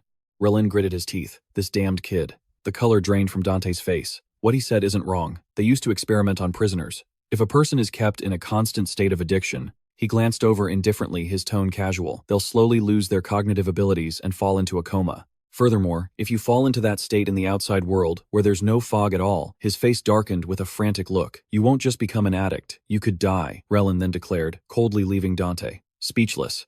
Even so, you still want to go outside. 182 suddenly appeared with a bewildered look. What's wrong? He immediately frowned and demanded. Hey, didn't I tell you to lie still? Why are you running around? He hesitantly spoke up. I'm hungry. Relin gritted his teeth. You have to fast. Hearing that 182 lowered his voice, why he then clenched his fists. Because you still haven't passed gas.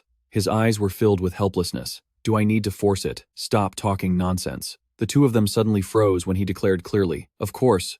Even if that's the case, of course, I still have to go to the outside world. Dante's eyes held a mixture of complex emotions. Because living here isn't the life I want. Sunlight streamed down on the village. The luggage was packed neatly. The laboratory was silent, the rows of hospital beds were empty, and the space felt strangely quiet. Mongo smiled proudly and murmured, Excellent. You've made a wonderful choice. Doctor. His gaze wavered for a moment before he sighed. So, you're finally leaving this place. Legos lowered his voice, his tone sincere. Please just stay a little longer. They say winter starts today. Mungo shook his head firmly. Legos don't stop them from leaving. Relin's eyes were heavy with thought. They're just going back to where they belong. He took Dante's hand and spoke with awe. You're Dante, right? To think someone from the outside would come all this way to help us. It's something I never could have imagined, not even in a dream.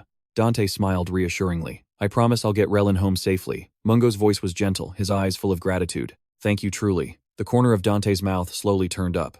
I'm the one who should be thanking you, he continued enthusiastically. And this too, I hope you two don't get hungry on the road. Please enjoy these. His eyes showed a hint of suspicion. What is this? Mungo smiled gently. The finest, softest dumplings. Dante was bewildered. What? Wait, this is way too much. 182 immediately reached out to help. Let me take that. He looked at him concerned.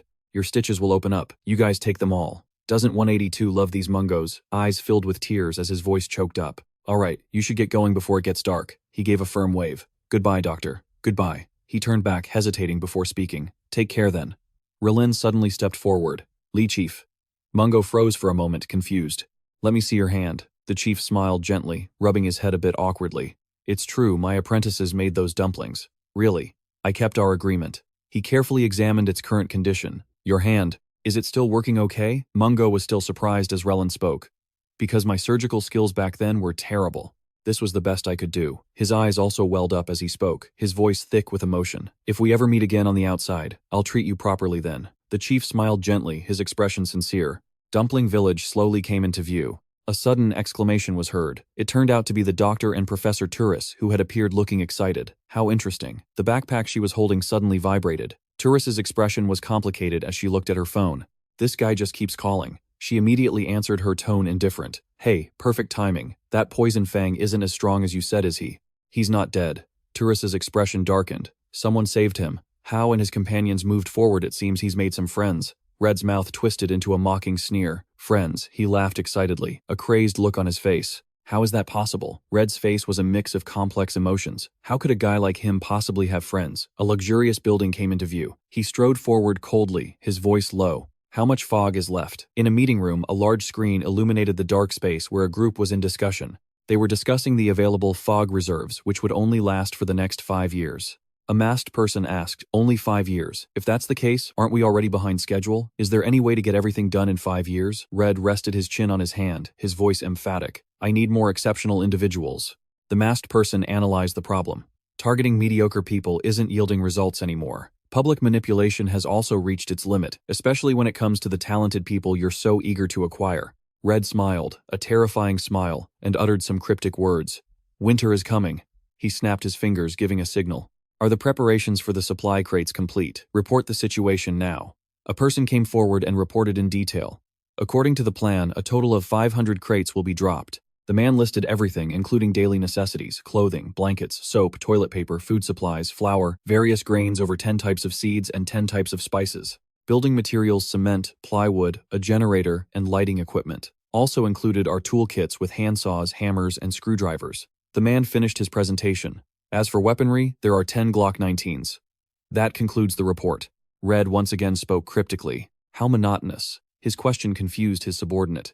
Should we add some explosives? He gave a terrifying laugh and offered his own suggestion. Those are just the bare minimum for survival. Instead of giving them fish, give them fishing rods and teach them how to fish. The subordinate immediately complied. I'll make the adjustments right away. Another person interrupted. Commander, are you listening to me? Hearing this, Red reconsidered. That's right. We don't have much time left. However, he recalled his father's words. My father always said that an opportunity would definitely present itself. Red was plotting something terrifying, and so a more violent storm needed to be created. Inside, a prison cell light streamed through the iron bars. Lara stared into her food bowl and mumbled, It's soup. She looked completely disheveled. It's carrot soup, all right. She stared at the non-nutritious meal and rambled on starch simple sugars, the mitochondrial cycle. Passing through the group cycle, the electron transport system promotes ATP synthesis. Her face was utterly gaunt, devoid of life. And so it creates the illusion that I still exist. Suddenly, a voice caught her attention. Hey, Bran asked with concern, Are you okay, miss? Seeing the little girl, Lara gasped, A god. Lara's mind seemed unstable as she started talking nonsense. An angel. You've finally appeared. Please take me with you. Take me to your paradise. I have nothing left tying me to this mortal world. Bran was taken aback by Lara's behavior. The girl patted her head comfortingly. I'm not an angel. She asked her kindly. Are you not feeling well somewhere? You haven't eaten anything in days? Lara suddenly pulled back and shouted, making Bran flinch. Huh, who are you, kid? Bran introduced herself in detail. My name is Bran. I'm cleaning this area. I'm so sorry for startling you, Lara uttered in a daze.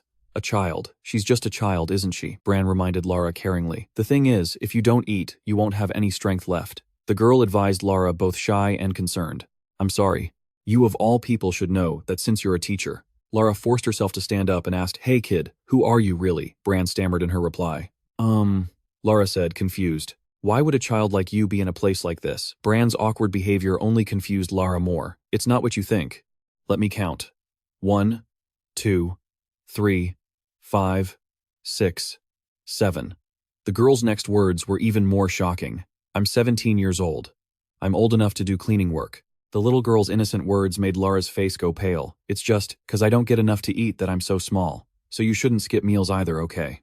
She was still confused, thinking, she's just a child after all. Why are you here? Where are your parents? Hearing this, Bran froze for a moment. Mom, Mommy. An annoyed Hansu walked up and smacked Bran hard on the head, cursing at her. You little broom pusher, how dare you stand here slacking off instead of working? Seeing the violence, Lara frantically rushed over. She grabbed the little girl's arm. Lara's action made Bran even more frightened, and so Bran was stuck in the middle with one person pulling, and the other holding on. The two of them fell into a heated argument. What do you think you're doing to a child like that? Why would you hit her? Trying to play the hero teacher, Hansu revealed something shocking. Stay out of it. She can't feel pain, so don't worry about it. Hearing that, Lara's face went blank as she blurted out. What Hansu gave Lara a contemptuous look and warned her in a domineering tone. Stop meddling in other people's business. You'd better do your job properly while Callie is still going easy on you. Getting involved with this child won't lead to anything good. Lara slowly loosened her grip. She was no longer trying to hold on. As Hansu walked away, she yelled, while Bran calmly waved goodbye. Get over here now, you little broom pusher. You're in for it. Lara clenched her fists, watching their retreating figures with a sense of bewilderment. Outside, the landscape was desolate and gray. Meanwhile, Relin was performing a treatment. Kang Dante sat beside him, watching the whole process. All right, it's done, Relin announced. Get your clothes on. Kang Dante was amazed by Relin's ability. He didn't even leave a single scar. 182 just put his clothes back on. Relin explained. Of course. I performed the treatment at a nearly cellular level. Kang Dante wondered aloud. A cellular level, he asked cautiously. Is this an ability you got from the FOG? What exactly is the talent you possess? Relin revealed it and gave him a demonstration, but it made 182 uncomfortable, an extreme level of focus. He moved closer to 182 and explained clearly. When I focus my attention on an object, I can see every minute detail. It's like having a microscope. His eyes could see through anything, not just for healing, but also to identify weaknesses in the body, find the source of its strength, and activate it. Relin focused his gaze on 182 and shared some thoughts. This place is full of people who rely on their physical abilities. A talent like this is a great help for surviving here. His stare made 182 extremely uncomfortable. The teacher 182 cringed with embarrassment, but Relin just kept staring, telling him not to do that. Seeing this, Kang Dante thought to himself, that's impressive. He really put that 182 guy in his place. Dante praised his talent effusively. So it must be clairvoyance. That's the most amazing talent I've ever witnessed. That's basically a superpower, isn't it? Relin turned his strained eyes toward him. It's not that big of a deal. I can't maintain that focus continuously. The side effect is that it severely dries out my eyeballs, Dante continued. Even so, I really admire it. If I had a talent, I'd want it to be a superpower like yours, Relin asked, puzzled. What? You want to use the fog too, teacher? Kang Dante immediately clarified. What? That's not what I meant. He avoided Relin's gaze and explained. I mean, I've already been contaminated anyway. I just think about it sometimes, that's all. Dante recalled Rambutan, saying that although the concentration of fog in the mist was high enough to be toxic to humans, awakening a talent required absorbing an enormous amount of it. He thought grimly, I absolutely do not want to become some kind of fog-crazed monster. The risk of going out there is just too great. But a wish emerges. Sometimes I just think to myself, if I had some kind of ability, he thought sadly of his dream, I hope it would be like a normal person's. To have faith in myself, an ability to move forward with courage. Relin's voice cut through his thoughts. My ability to concentrate was already very good to begin with. He explained clearly, the FOG isn't some random lottery. The substance amplifies an individual's latent talents to their absolute maximum. Powerful neural transmissions combined with physical changes, that is the true nature of the FOG. The information he provided took Dante completely by surprise. So what kind of ability you'll awaken is entirely predictable. That is, if you have any particular strengths. Dante replied blankly, I don't have any. Strengths, Relin retorted. Don't be so falsely modest. The two immediately started arguing. I'm serious. I don't have any special skills. There's no way someone is so useless they don't have a single hidden talent. Everyone's got something. Damn it, can you be a little more polite? I'm telling you the truth. Is that so? Dante held his head in his hands, blaming himself. This is just too much. To think that even here I'm still talentless. This damn life. 182's voice cut in. Teacher, you're pretty good at yelling loudly. Dante immediately ordered him to shut his mouth. Model. Relin's analytical skills could be some kind of latent ability, but those strengths would be hard to spot in a normal society. For instance, he brought up 182 as an example of the kid's bizarre healing ability. Kang Dante was confused. Healing ability. He explained that the kid could recover so quickly. Not just because of my own abilities, but because of his body itself. Relin was always surprised by him possessing a regenerative speed that far surpassed human limits. Kang Dante replied, confused. But from what I've gathered, that's not 182's talent. He wondered aloud. Isn't his talent supposed to be his hearing? 182 Relin, he asked back. Hearing Kang Dante sank back into his thoughts. It wasn't just that. He remembered the kid's running speed left even Rambutan in the dust. Recalling what happened, just a single blow had been enough to shatter a shoulder. Thinking back on it, it wasn't all that strange. He tried to console himself. In this world, there are useless people like me. And then there are those who are born with multiple gifts.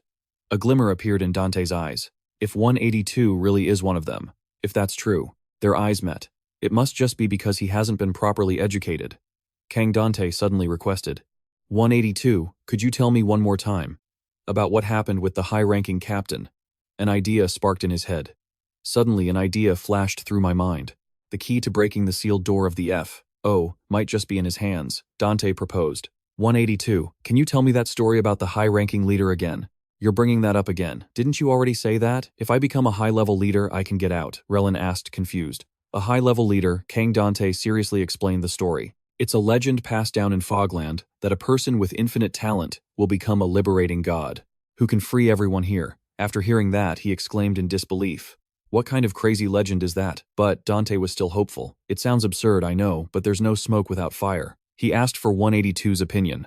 What about you, 182? What do you think? You think it's just a legend? He was silent for a moment before saying something completely incomprehensible. The crazy guys said, I don't understand anything. Dante hastily grabbed him, pressing, so what? Do you know something? Didn't you say it too? That the only way to get out is to become a high-level leader. A dangerous, ominous glint flashed in his eyes. Dante blurted out, stunned. What 182 questioned his motive. Why, teacher, do you want to become a high-level leader? Dante answered. Frankly, I don't care what a high-level leader is. I want to be one because it seems like it can help me leave this place. 182 immediately shattered his ideal. I told you can't do it. Dante asked. Then what about you? Aren't you really talented? Is there any chance for you? According to the legend, 182 dangled the stump of his missing arm. No. His action and words left Dante speechless. I don't have a hand. Annoyed, he spoke with bitter words. 182. Are you doing this on purpose? You always talk in circles and it's driving me insane. Kang Dante's honest words made 182's face go blank. I thought we were close enough by now after everything we've been through. He looked at him and pleaded with an earnest voice. We've come this far. You should at least understand my position, right? Why I can't stay here, and how desperately I want to escape. 182 held his head, saying he didn't understand. Dante exclaimed in shock. What 182? Don't tell me. He angrily grabbed 182 and shouted, You never had any intention of helping me escape, did you? Then what the hell are you doing? Are you just following me for fun? Seeing the situation getting tense, Relin tried to intervene. Hey, calm down. Dante said loudly, annoyed. Isn't it true? He questioned him frantically. Thinking back, you've never given me a straight answer for anything I've asked. What crime did you commit to end up here? Why do you have to wear a paper bag over your head? What's in your luggage? And what exactly is your talent? Dante vented his frustration. 182, look, to this day, I don't even know your name. His barrage of questions made 182 freeze. Tell me, who are you really? 182 cut in. Don't. His voice made Dante freeze. 182 slowly stood up. Dante stared blankly as he watched him run away. He yelled, 182, where are you going? Dante got angrier and angrier. I'm seriously going to lose my mind. Relin, standing next to him, calmly pointed out. He left his bag. The sky outside had grown dark, making the place feel even more desolate and cruel. Burning pieces of wood cast a bright light. The two of them sat on a bench waiting for 182. Still not back, huh? Did he leave? Dante said, sadly, his tone critical. He's an unstable element anyway. Impossible to communicate with, stupid and violent, always causing trouble. His voice lowered as he shared, Actually, I never told 182 about our plan. I figured he wouldn't understand anything I said anyway. Relin just listened, not offering an opinion. Isn't he a criminal? He probably can't get out with us anyway. Dante rummaged around for something. He was just someone I happened to meet here. It's a bit of a shame, but I guess this is where we part ways. Rilin asked, "What are you doing?" He turned to explain. "What, I'm just very curious." "What's in here?" He searched through the bag full of anticipation. "Who knows? Maybe this bundle he was always hiding has something that could help us." Relin spoke bluntly without restraint. "Why are you going through someone else's things? Are you a thief?" Dante stammered. "What? No. Besides, this bag is ownerless now." Relin seriously disagreed. "I think we have to go together." His words made Dante pause for a moment. "Because he's not a criminal." Confused, he asked, "What? Why are you suddenly saying that?" Relin began to tell a story. "I once treated a very young patient here, a newborn in this land." Dante listened intently. "Ever heard of them?" A man stammered a request. "Doctor, excuse me, could you listen to me for a moment?" Relin didn't hesitate to lean in closer to listen. The man asked, "Excuse me, sir, could you possibly come to our house for a checkup?" He asked for clarification. A checkup. The other man explained that the patient couldn't come to the hospital themselves. The doorknob turned, and the two of them arrived. The scene before him stunned Relin. He exclaimed in shock, "What is this? This is just a child, isn't it?" The man explained. "Yes, he's my son." He gasped in astonishment. What Relin quickly suggested, "No, this can't be. I'll report this to the management bureau immediately to request assistance." The man's attempt to stop him was confusing. "You can't," the man pleaded desperately. "Something bad will happen. Something terrible will happen. So please, doctor, just pretend you never saw us." The man insisted that the doctors wouldn't help anyone. The little boy with orange blonde hair was still lying wearily on the mat. Relin continued his story. People born and raised in Fogland. Newborns of the Misty Land. Relin calmly told his story, while Kang Dante stared blankly as he listened. "That's what people here call them. Those who are born here and grow up here. There aren't many, but they're not exactly rare either," he speculated. "So, I think David. He was." Dante finished his incomplete sentence. "Born here." They both concluded that 182 had always been here. Kang Dante looked at the two bags and lamented, "My God. To think of giving birth and raising a child in Fogland." He was completely bewildered by this new information. "This is one of the most unethical things I've ever encountered in Fogland." The thought was utterly bone-chilling. Relin had decided back then, "I have no other choice. I have to report it to the management bureau." After that, the two of them hurriedly left the village. He wondered, what exactly was that bad thing he mentioned? He thought, maybe the one who needs help the most isn't you or me, but that kid. 182 was sitting alone in a daze. He lamented, "My sweet potatoes. I didn't get to grab my sweet potatoes." He looked up and muttered, "I was even going to show them to you." 182 sat at the foot of something enormous like a giant. "You always say such confusing things." "I don't know." 182 remembered something. "I still can't understand." "Model. You're rambling, so let's get back to it." A figure walking through the storm appeared in his mind. A mother descending from the heavens. A person striding through the storm. "Please let the storm rage even stronger. Those legs have collapsed. Please hold on to their legs. That person is injured and cannot continue. Please make their eyes unable to see." They kneel before a crowd of others, only the sound of a beating heart left to let them know that we are one. 182 kept praying, "Hurry back. Tell me how to make the storm stop," the other person cried with their eyes closed. The scene opens to round towers in a place that's also terribly devastated. Callie suddenly lets out a loud sneeze, then sits arrogantly and says, "Winter is coming. It's time to change up the supply drop," she said loudly. "Get everyone's attention. Is everybody ready to fight?" Luffin immediately offered her opinion. "About that, Callie, we've had a monopoly on it all year. Maybe it wouldn't hurt to let the Kundalini team have the supply drop this time, right?" Callie laughed sarcastically in response. "You want to give it to Kundalini?" she asked, looking around. "How can you all be so cowardly? We absolutely have to win." Luffin calmly suggested, "That's not what I meant. Our sisters just keep getting hurt." Her pink-haired friend beside her tried to stop her. "Don't say any more, Luffin, okay?" Callie immediately gave a harsh order, "Shut your mouth. This supply drop is very important." She wanted to give it to Lara, who was chained up next to her because it has to be a present for my little darling. She didn't seem to be paying much attention to their discussion. "This gift has to be given to my poor little darling, who's suffering from depression." Callie laughed proudly. "Surprise, I'm announcing your gift in front of everyone." She slapped Lara on the back, exclaiming joyfully, "Did you see their expressions? Everyone looks so jealous, right? Is my baby in a better mood now?" Lara suddenly thought to herself, "What the heck? I'm not a child." Lara reminded her, annoyed, "Their reactions don't exactly look like jealousy." Callie listened to her in silence. "Because we're about to fight, everyone looks anxious and worried." "What exactly is a supply drop anyway?" Callie then explained it to her in detail. "It's nothing, just stuff that the management bureau scatters around everywhere each quarter." "So it's like a random surprise box," Lara exclaimed, confused. "So it's just supplies or something. We have to fight over that stuff." Lara immediately refused her offer. "I don't really need any of that. It's okay if you don't give me a gift." But Callie insisted on giving it to her. "No way, there's a lot of good stuff in there." Hansu, who was cleaning off to the side, noticed their conversation. Let's put that aside for a moment.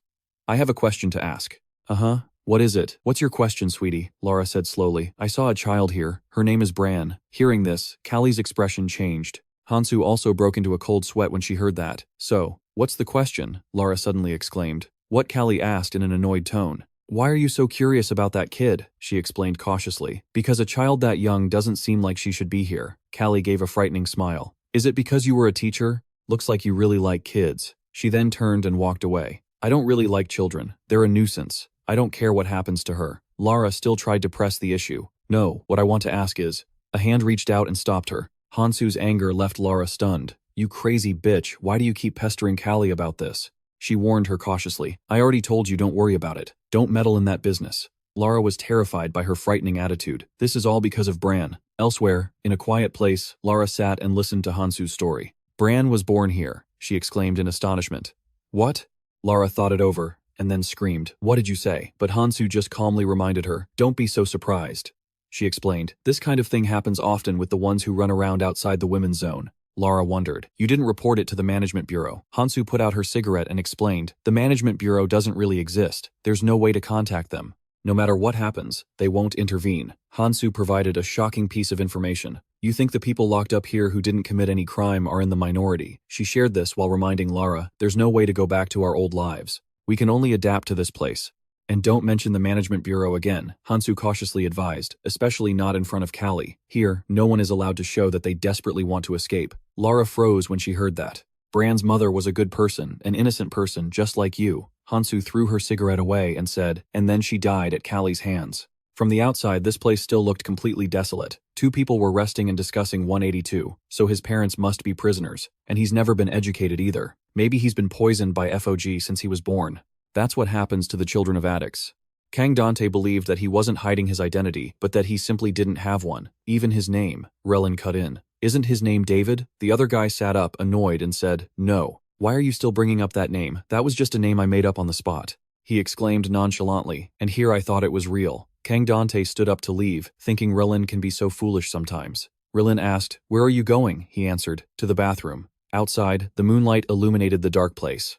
Dante's face was full of contemplation, a newborn of fog, he thought to himself as he straightened his clothes. We aren't the only innocent scapegoats locked up in here. Such an absurd thing is happening. Dante looked up at the sky and lamented that there wasn't any. One speaking up for their own dignity and rights. Has the cruel tyranny tamed them? He looked out at the desolate landscape and wondered, what the hell kind of place is this? Why on earth did they create a hell like this? A face appeared in the sky, speaking to Dante. Is it that important to find out the purpose of this place? Is it necessary to get so deeply involved here? The face reminded him. You are not a messenger of justice, nor are you a revolutionary. The most important thing is to get yourself out of here safely, the face advised with great sincerity. Make a rational judgment. You don't have the time to worry about others. He spoke up, uttering two decisive words. Shut up. The face disappeared, leaving him muttering to himself. If I've realized anything in this place, it's that my decisions aren't always wrong. Dante grabbed the doorknob, pushed the door open, and took slow steps. When Relin saw him return and start going through 182's bag again, he asked, What's up? Dante made a decision. We have to find 182. His thinking was the same as the boys. He had to come with them, Dante said, with complete sincerity. Now that I know his story, I can't just leave him behind alone in this hell, he said, with immense gratitude. Thanks, bro. Thank you for not shunning 182. Relin scratched his head, thinking awkwardly. Isn't that the obvious thing to do, as long as he's human? But Kang Dante didn't see it that way. It's not that obvious. He retold the whole story. Just think about the situation we're trapped in right now. That day I could have easily abandoned the dumpling village and run off on my own to survive.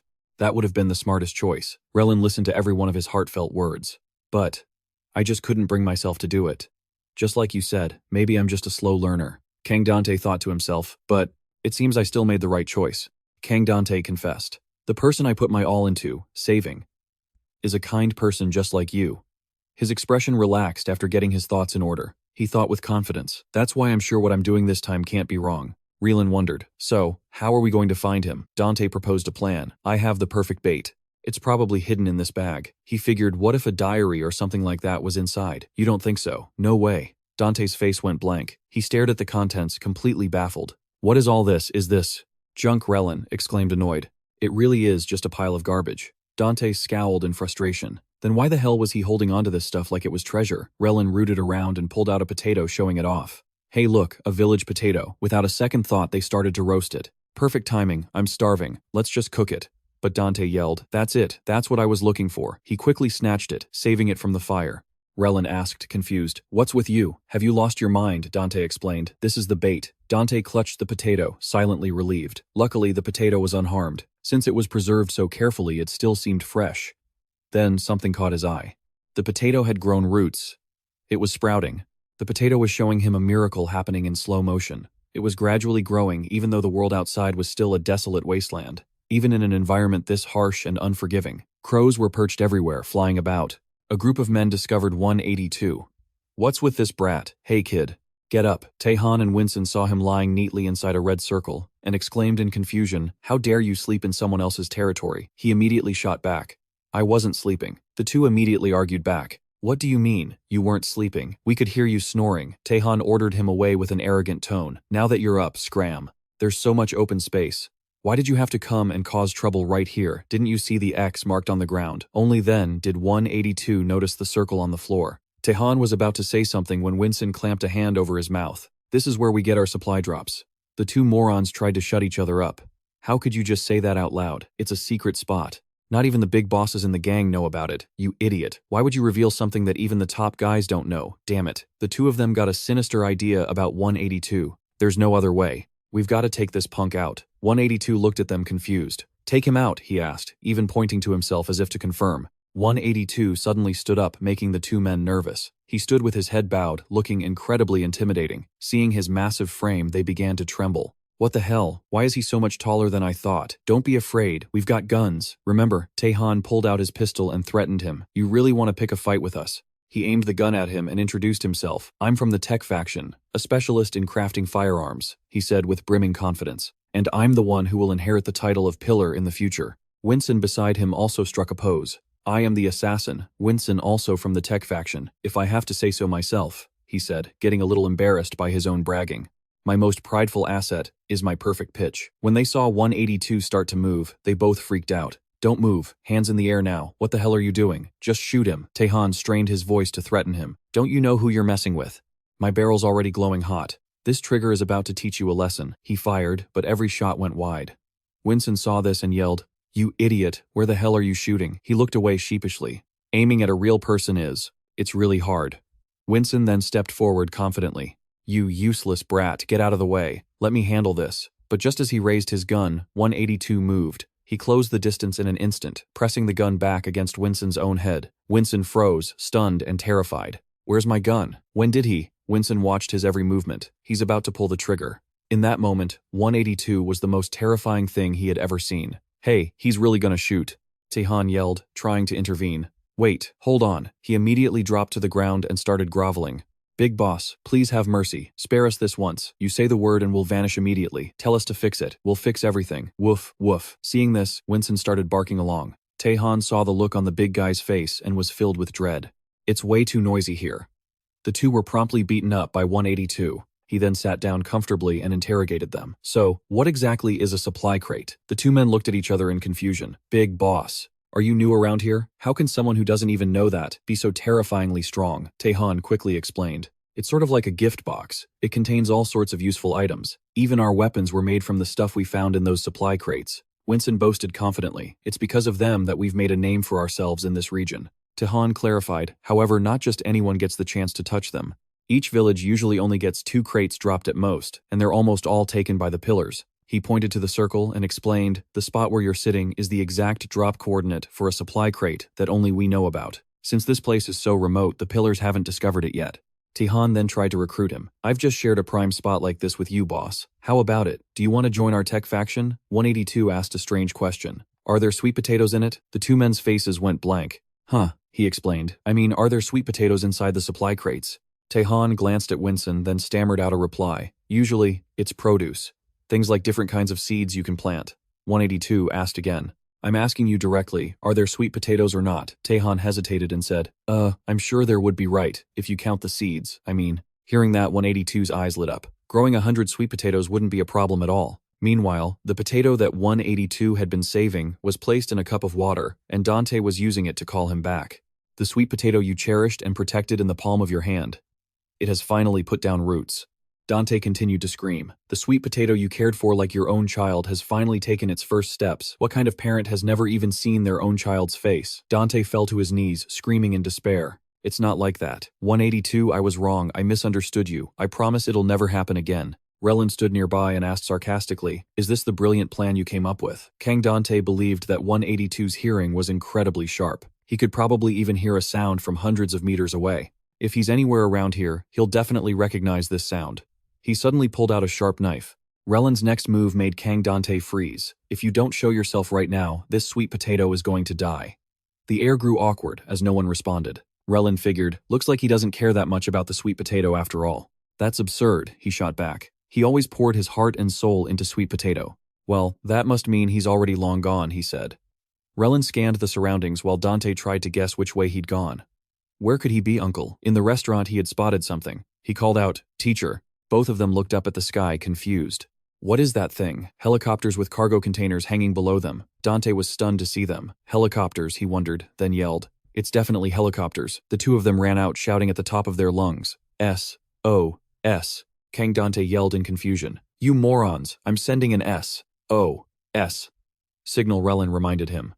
Who'd pay any attention to you? Let's just follow them for now. Dante did as he was told. The two of them sprinted like mad, trying to see where the helicopters were headed. Seeing the chaotic scene behind them, they wondered, why are they tailing us like this? Meanwhile, 182 was clutching his head, overwhelmed by the harsh noise of the helicopters. The three of them cheered when they saw the container arrive. The supply crate is here, boss. Two of them waved their arms and legs frantically. Over here, it's over here. Just drop it here like you always do. The clasp holding the container released.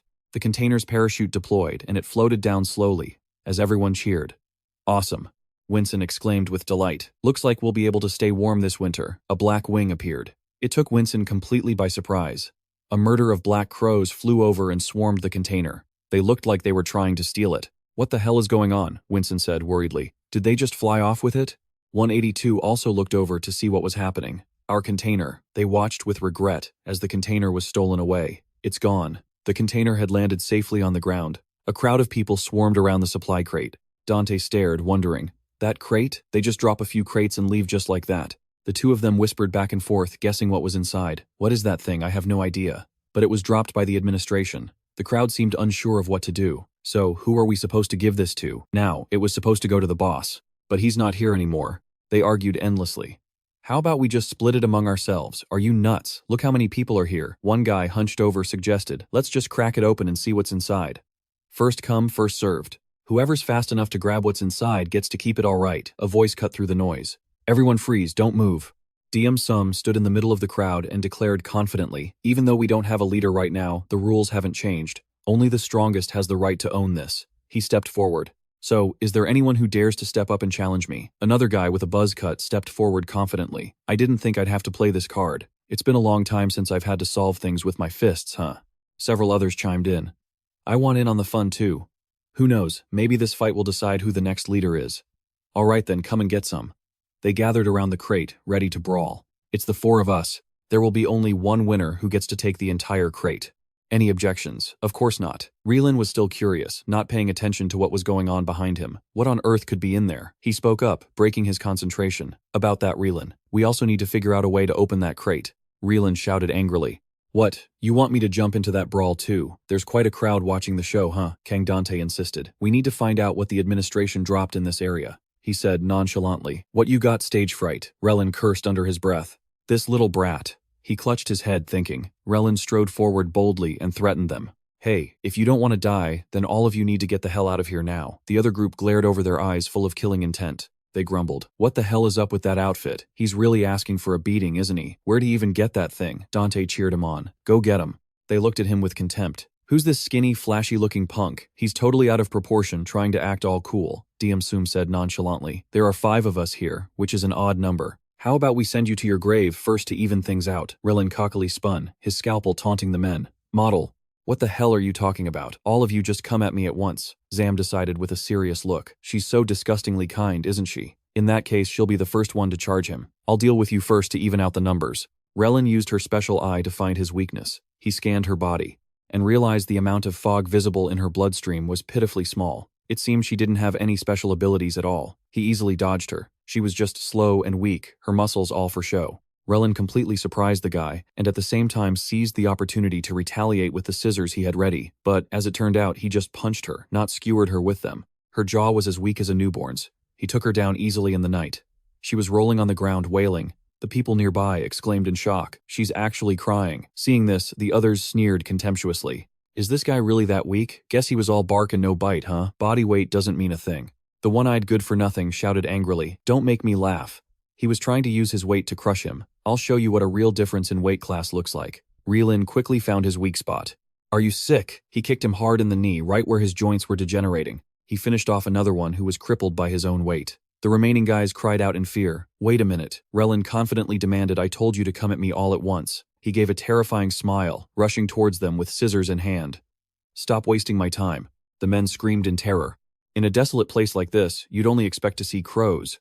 The people watching the scene unfold exclaimed, "This is insane." They backed away in fear. He took them all down in a single blow. What kind of monster is that guy? Where did he even crawl out from? Relin stood there tall and arrogant, while Dante cautiously inspected the supply crate. The onlookers started guessing. Maybe they're here to fill the empty boss position. They could become the next leaders of Iron Alley. Another guy spoke up. "No, I think they're already leaders." People started to remember, realizing they had overthrown the Tower Gang, the Drillhead Gang, and the Hound Gang too. A young man and a guy with glasses. "They're the Teacher Gang." They trembled as they said, "Wait a minute. That's him. The guy with the glasses." Relin stepped forward to threaten the crowd. "What are you all looking at? Do you runts still want a piece of this crate?" The fat guy's words left him a little confused. "No, sir. Of course not. From now on, this crate belongs to the Teacher Gang. We've decided to make you two our new bosses, and all of Iron Alley belongs to you, sirs." Relin exclaimed, confused. "What the hell are you guys talking about?" The name they called out caught King Dante's attention, the guy with the glasses. He was surprised someone recognized him. "You're the teacher, aren't you, sir?" They recounted his achievements. "The one who wiped out all the thugs in the Eastern District." The two of them looked at each other awkwardly. These rumors have gotten way out of hand. Dante thought to himself seriously, but he figured it was still better than being looked down on. So he decided to take a risk and play along with the bluff.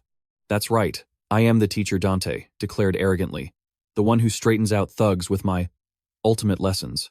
Any objections? The crowd immediately started whispering fearfully to each other. "It's just as I thought. He really is the teacher." Dante was still just pretending. "If you don't want a lesson." Suddenly, they started begging him. "Please help us." Their plea confused the two of them. "Please save our Iron Alley." The fat guy explained and made them an offer. "Because we don't have a leader, thugs from other places keep coming to rob us. If you guys from the Teacher Gang take care of them, we'll pay you protection money." Hearing this, Dante broke out in a nervous sweat. "Protection money? Wait a minute, that's not what I meant." Relin nudged him. "What the hell are you saying?" he stammered, unable to say no. "What I meant was..." Dante sighed internally. "Oh man, this is..." Dante decided to refuse. "Didn't you hear me? I'm an extremely ruthless leader." Seeing him trying so hard to act tough, Relin felt embarrassed for him. "Why should I have to protect you guys, you scum?" The crowd grew anxious and confused when they heard that. "I get that your situation is terrible, but you have to protect yourselves." Someone from the other side cut in. "But..." Dante watched their reactions. The man explained sadly, "We don't have the strength to do that." His words made Dante freeze. The pleas for help echoed intensely in his head. "Please help us. Please, sir. Boss. We're begging you, boss." The pleas kept echoing in his head. "We don't even have a single blanket left. If they keep robbing us like this, we won't survive the winter. We'll all die." Dante was stunned by their pleas. "Please," he wondered. "What the hell is this?" His mind was in turmoil. "What am I even looking at right now?" A sound from outside cut through his thoughts. Dante wondered. What was that? The crowd around him immediately recognized it. "Is that a gunshot?" "It's a gunshot," they exclaimed in fear. "It can't be." "No way."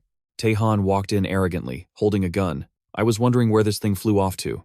The two of them swaggered forward. "So it fell into Iron Alley. Lucky for us, it landed in a zone with no boss." The people immediately recognized the two from the Technology Gang. Relin wondered, "And what kind of freaks are these guys?" The people from Iron Alley cried out, "It's them." They pointed at the two newcomers. The bastards who specialize in robbing people, always using their guns to threaten everyone. Dante remained calm and asked, "Did you just say..." "Guns." The two used their guns to threaten everyone, causing them to scatter. "Hands up, all of you. You scumbags are all crowded here, thirsting for this crate, aren't you?" Winston said with a vicious laugh. The crow dropped it right. "This supply crate is ours," one of them tried to explain. "What are you idiots barking about a crow for?" A helicopter dropped this. He didn't give a damn and just shouted, "Shut up, I don't care what dropped it." Taehan, next to him, also chimed in. "Got a problem with that? Want me to put a hole in your stomach?" He then demanded of the two of them, "Hey, you beanpole, and you Four Eyes, get the hell away from that crate." Rilin calmly listened to his words. "Unless you want another hole in your head." Dante grabbed his shirt. His action and words confused Rilin. "Wait," Dante said confidently, "they won't dare to shoot." The two held their guns menacingly. "What the hell are you doing? Did my words not register in that thick skull of yours? You think we're joking," Dante mumbled. "Those guys." In his eyes, the two of them had a very strange appearance. "They won't shoot." Relin asked, "Are you sure?" Kang Dante asked blankly. "What?" Relin quickly rushed forward as Dante tried to stop him. Tehan also panicked when he saw him charge. "What the hell?" Relin continued to charge forward, ignoring the threat. "I'll really shoot. I'm gonna fire you, bastard." Kang Dante put his hands on his head and yelled, "What are you doing?" He repeated again, "I'm really gonna shoot." Relin successfully got close and punched him, sending blood flying. Winston, standing next to him, cowered and didn't dare to retaliate. He arrogantly mocked them. These idiots really didn't dare to shoot. He turned back and asked, "How did you know, teacher?" He breathed a sigh of relief that no one was hurt. "How did I know?" Dante stammered, trying to explain. "It seems Everything looked very different through his eyes. Saw something. Winston started crying and shouting. "Emergency, emergency." His screams caught their attention. Winston wailed at the top of his lungs, calling for help. "Save us, boss." His actions left the two of them bewildered. Off to the side, 182 was watching everything unfold. He cautiously hid behind a container. The sun reached its peak, making the heat even more intense. A woman appeared on top of a tightly sealed container, holding a beautiful twisted yoga pose. Seeing this for the first time, Lara was completely stunned. On the opposite side, Callie and her underlings had been waiting for a long time. She spoke first. "Hello. Long time no see, Kundalini." Kundalini, still in her twisted yoga pose, replied with calm sarcasm. "Well, look at you bothering with greetings now. Are you here for the crate?" Callie didn't hide her intentions, pointing directly at the crate to confirm. "That's right. Now get away from my crate." Kundalini shot back every word that was just spoken. "Your crate, you greedy bitch. Model. You've killed people and stolen so much, and you still won't let anyone take a thing from you. Well, I'm not backing down today."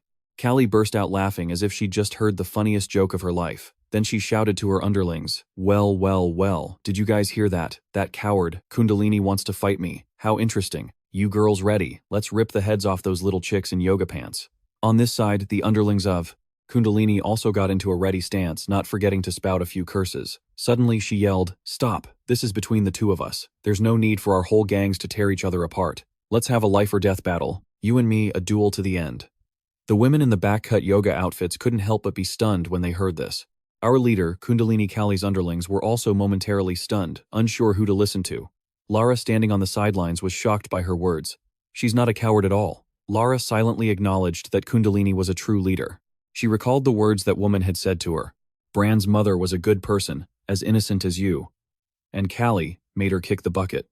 Lara felt a pang of guilt. What if she had been the one to capture me instead? Kali had already gotten into her stance. "You want to fight me?" She lunged forward in a flash. "Fine." Kundalini quickly twisted her body, leaping off the container. She gracefully dodged the attack. Kali turned around, ready to strike again, but then she noticed something strange. She relentlessly attacked her, but every blow was perfectly evaded. "Come on." Lara and the other prisoners were incredibly surprised by her flexibility. "How is she doing that? She's so nimble." Kundalini, feeling a bit smug, spoke in a mocking tone. "What do you think? Brute force isn't everything you know." Kali's smile grew even more terrifying. "This is fun." She grabbed Kundalini's leg, immediately pressing her advantage. "Finally, someone who actually wants to fight me." The next second, she began to swing her opponent around in the air. I'm so excited. Kundalini was getting dizzy and furious from being spun around and around. As soon as she got an opening, she used her whole body to latch onto her opponent. Kali's neck was immediately locked in a tight grip. "A body lock, Asana, huh?" She was still talking tough. "You really think we avoid you because we're scared? You think violence can solve everything, so you never learned how to protect the people around you." Lara finally found a bit of courage to stand up and cheer. "Go Kundalini, finish her." Kali let out a grim laugh. "You know something, Kundalini? I always wrap my neck in sinew because there are so many filthy bitches out there." She used both hands to grip Kundalini's joints, using all her strength to rip them apart, trying to kill her. Kundalini let out a scream of agony. Lara clapped her hands over her mouth, unable to believe what was happening. Seeing this, the underlings immediately rushed forward to help Kundalini. They started beating Kali with clubs. "Let go, let her go, die, you monster." With a look of absolute terror, Lara tried to cover her face. Kali suddenly glanced over at her own underlings. Then she realized they remained terrifyingly calm. Not a single one stepped up to help, because their faith in her was as thin as paper. This is the downfall of a terrible leader. Lara squeezed her eyes shut, unable to watch anymore. The sheer force from Callie's arm immediately sent the small fry flying. One by one, they were all thrown back, and even the wooden clubs in their hands were snapped in an instant. The next second, Callie unleashed her unparalleled strength and threw them all back. "Weren't you the one who wanted a one-on-one fight, you bitch?" The gang flew backward, groaning in pain as they hit the objects on the ground. Callie continued to taunt her. "I'm listening. Kundalini, who can you possibly protect?" Lying on the ground, covered in red stains, Kundalini looked up in fear. She trembled and screamed, "Everyone run!" Lara collapsed to the ground in fear, but none of it meant anything to Callie, because she was simply too strong. Callie walked up to Lara and smiled brightly. "Little bird." Lara's face was now streaked with tears. "I have a present for you." Meanwhile, Baghead was hiding in a corner observing something. 182. Relin appeared out of nowhere, pointed right at his face and started yelling. Dante also rushed over. "There you are. We've been looking everywhere for you." Taehan and Winson, their faces swollen, gaped in astonishment. What, they know each other? Taehan managed to yell, "Boss, what's going on?" David was still hiding in the corner watching the situation unfold. He was confused by their question. "Boss, are you kidding me?" Relin walked up to Baghead, angrily grabbing him by the collar. "What kind of game are you playing? You damn brat, we don't have time for this stupid crap.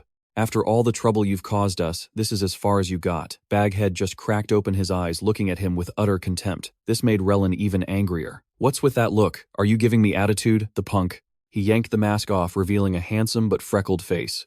David hastily put the bag back on, much to Relin's exasperation and the surprise of his underlings. "Seriously, are you sulking? The boss is so handsome." Relin was at his wit's end. "Okay, I'm sorry, alright, why are you sulking like this? Say something." Dante stood to the side observing. "No, he's not just sulking.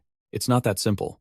Meanwhile, Relin's patience had run out, and he was getting ready to use the rule of his right hand. "What do you think you're doing? You dare raise your fist to me?" Dante was contemplating something.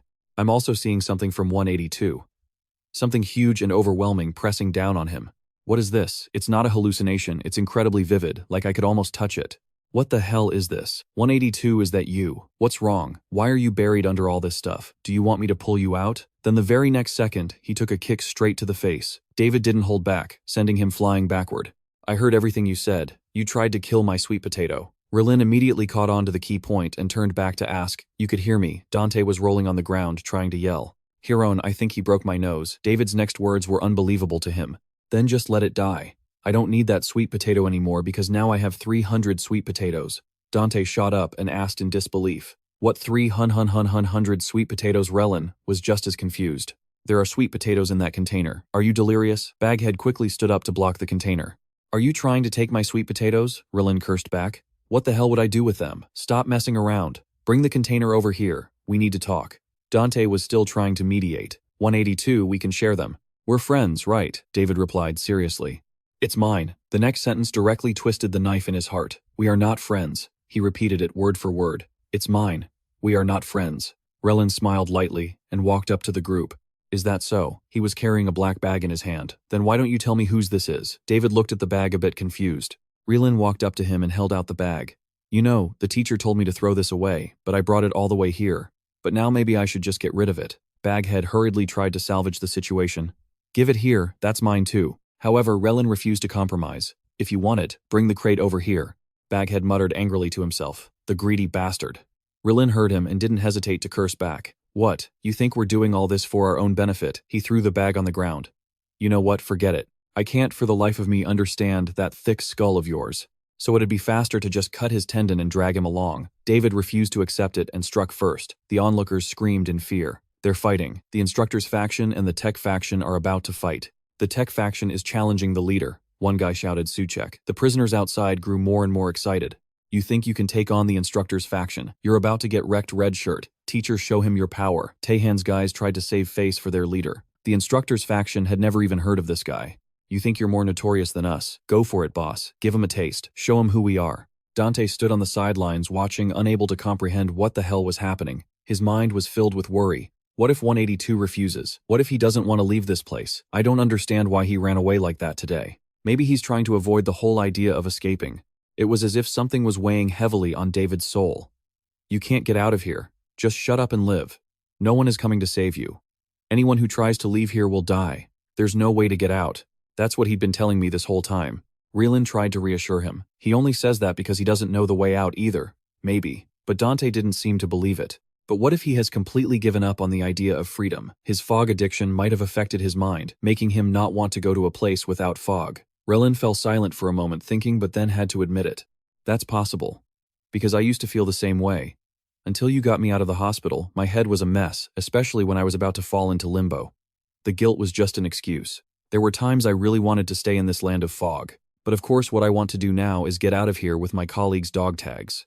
Kang Dante turned completely towards him, meaning 182 might want to stay here. There's nothing motivating him. He doesn't know what's waiting for him out there, and he has no one waiting for him on the outside. The gray world he lives in is all he's ever known. What's worse is that leaving this place could put his health in serious danger because he's lived here his whole life. If 182 refuses to come with us, we have to respect his decision. Relin cut in. I'm going to save him. We can find a way to save him. If he dares refuse, I can just cut his tendon and drag him along. Kang Dante shot up, unable to accept it. What? Are you serious? But why would you do that? Relin didn't care anymore, and decisively turned over to go to sleep. There's no particular reason. I just don't want to leave anyone behind again.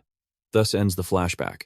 Redemption. He couldn't save his colleague. That's why Relin wanted to save him. Back in the present, Relin was being choked by David, struggling to even breathe. The amputee looked straight into his eyes without a shred of pity. But there was no way 182 could understand Relin's feelings. The crowd continued to egg them on.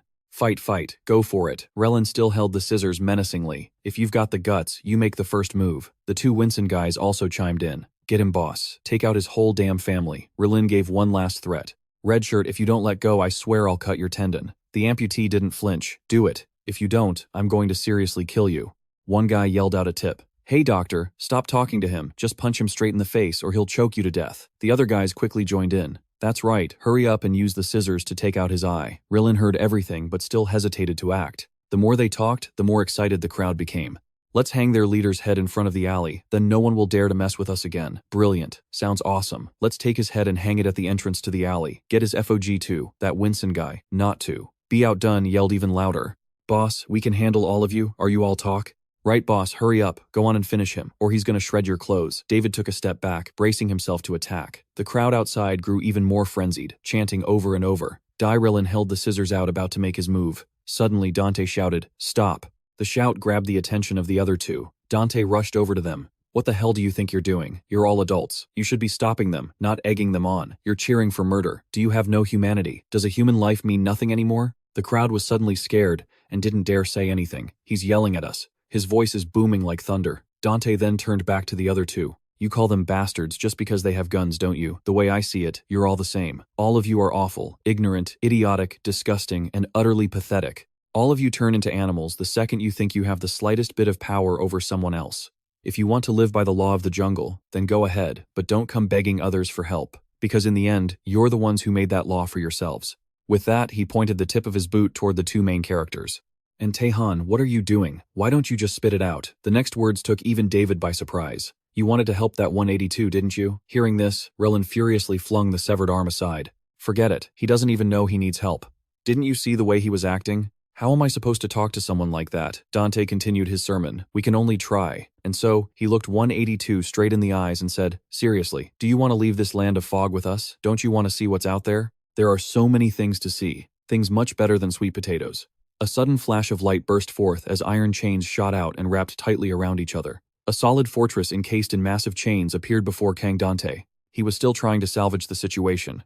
A weak voice echoed from within, 182. What the hell are you talking about? Teacher, are you trying to get yourself killed? You already saw that screaming skull, Dante tried to shout. Don't worry, we're not going over the wall. We're going to the headquarters. A cold, resolute voice answered from inside. I'm not going there. Are you asking why I'm wearing this? Teacher, don't you know what this is? This is for people who are on the run. Baghead growled out every word as he slowly took the bag off his head. I'm running from the headquarters back to this desolate, uninhabited wasteland. Inside, an abandoned warehouse which was filled with large barrels. A strange voice rang out. So many barrels. You brought me so many. The person gently stroked the crows. Are you hungry, my beautiful Gonal? The figure let out a strange, loud laugh.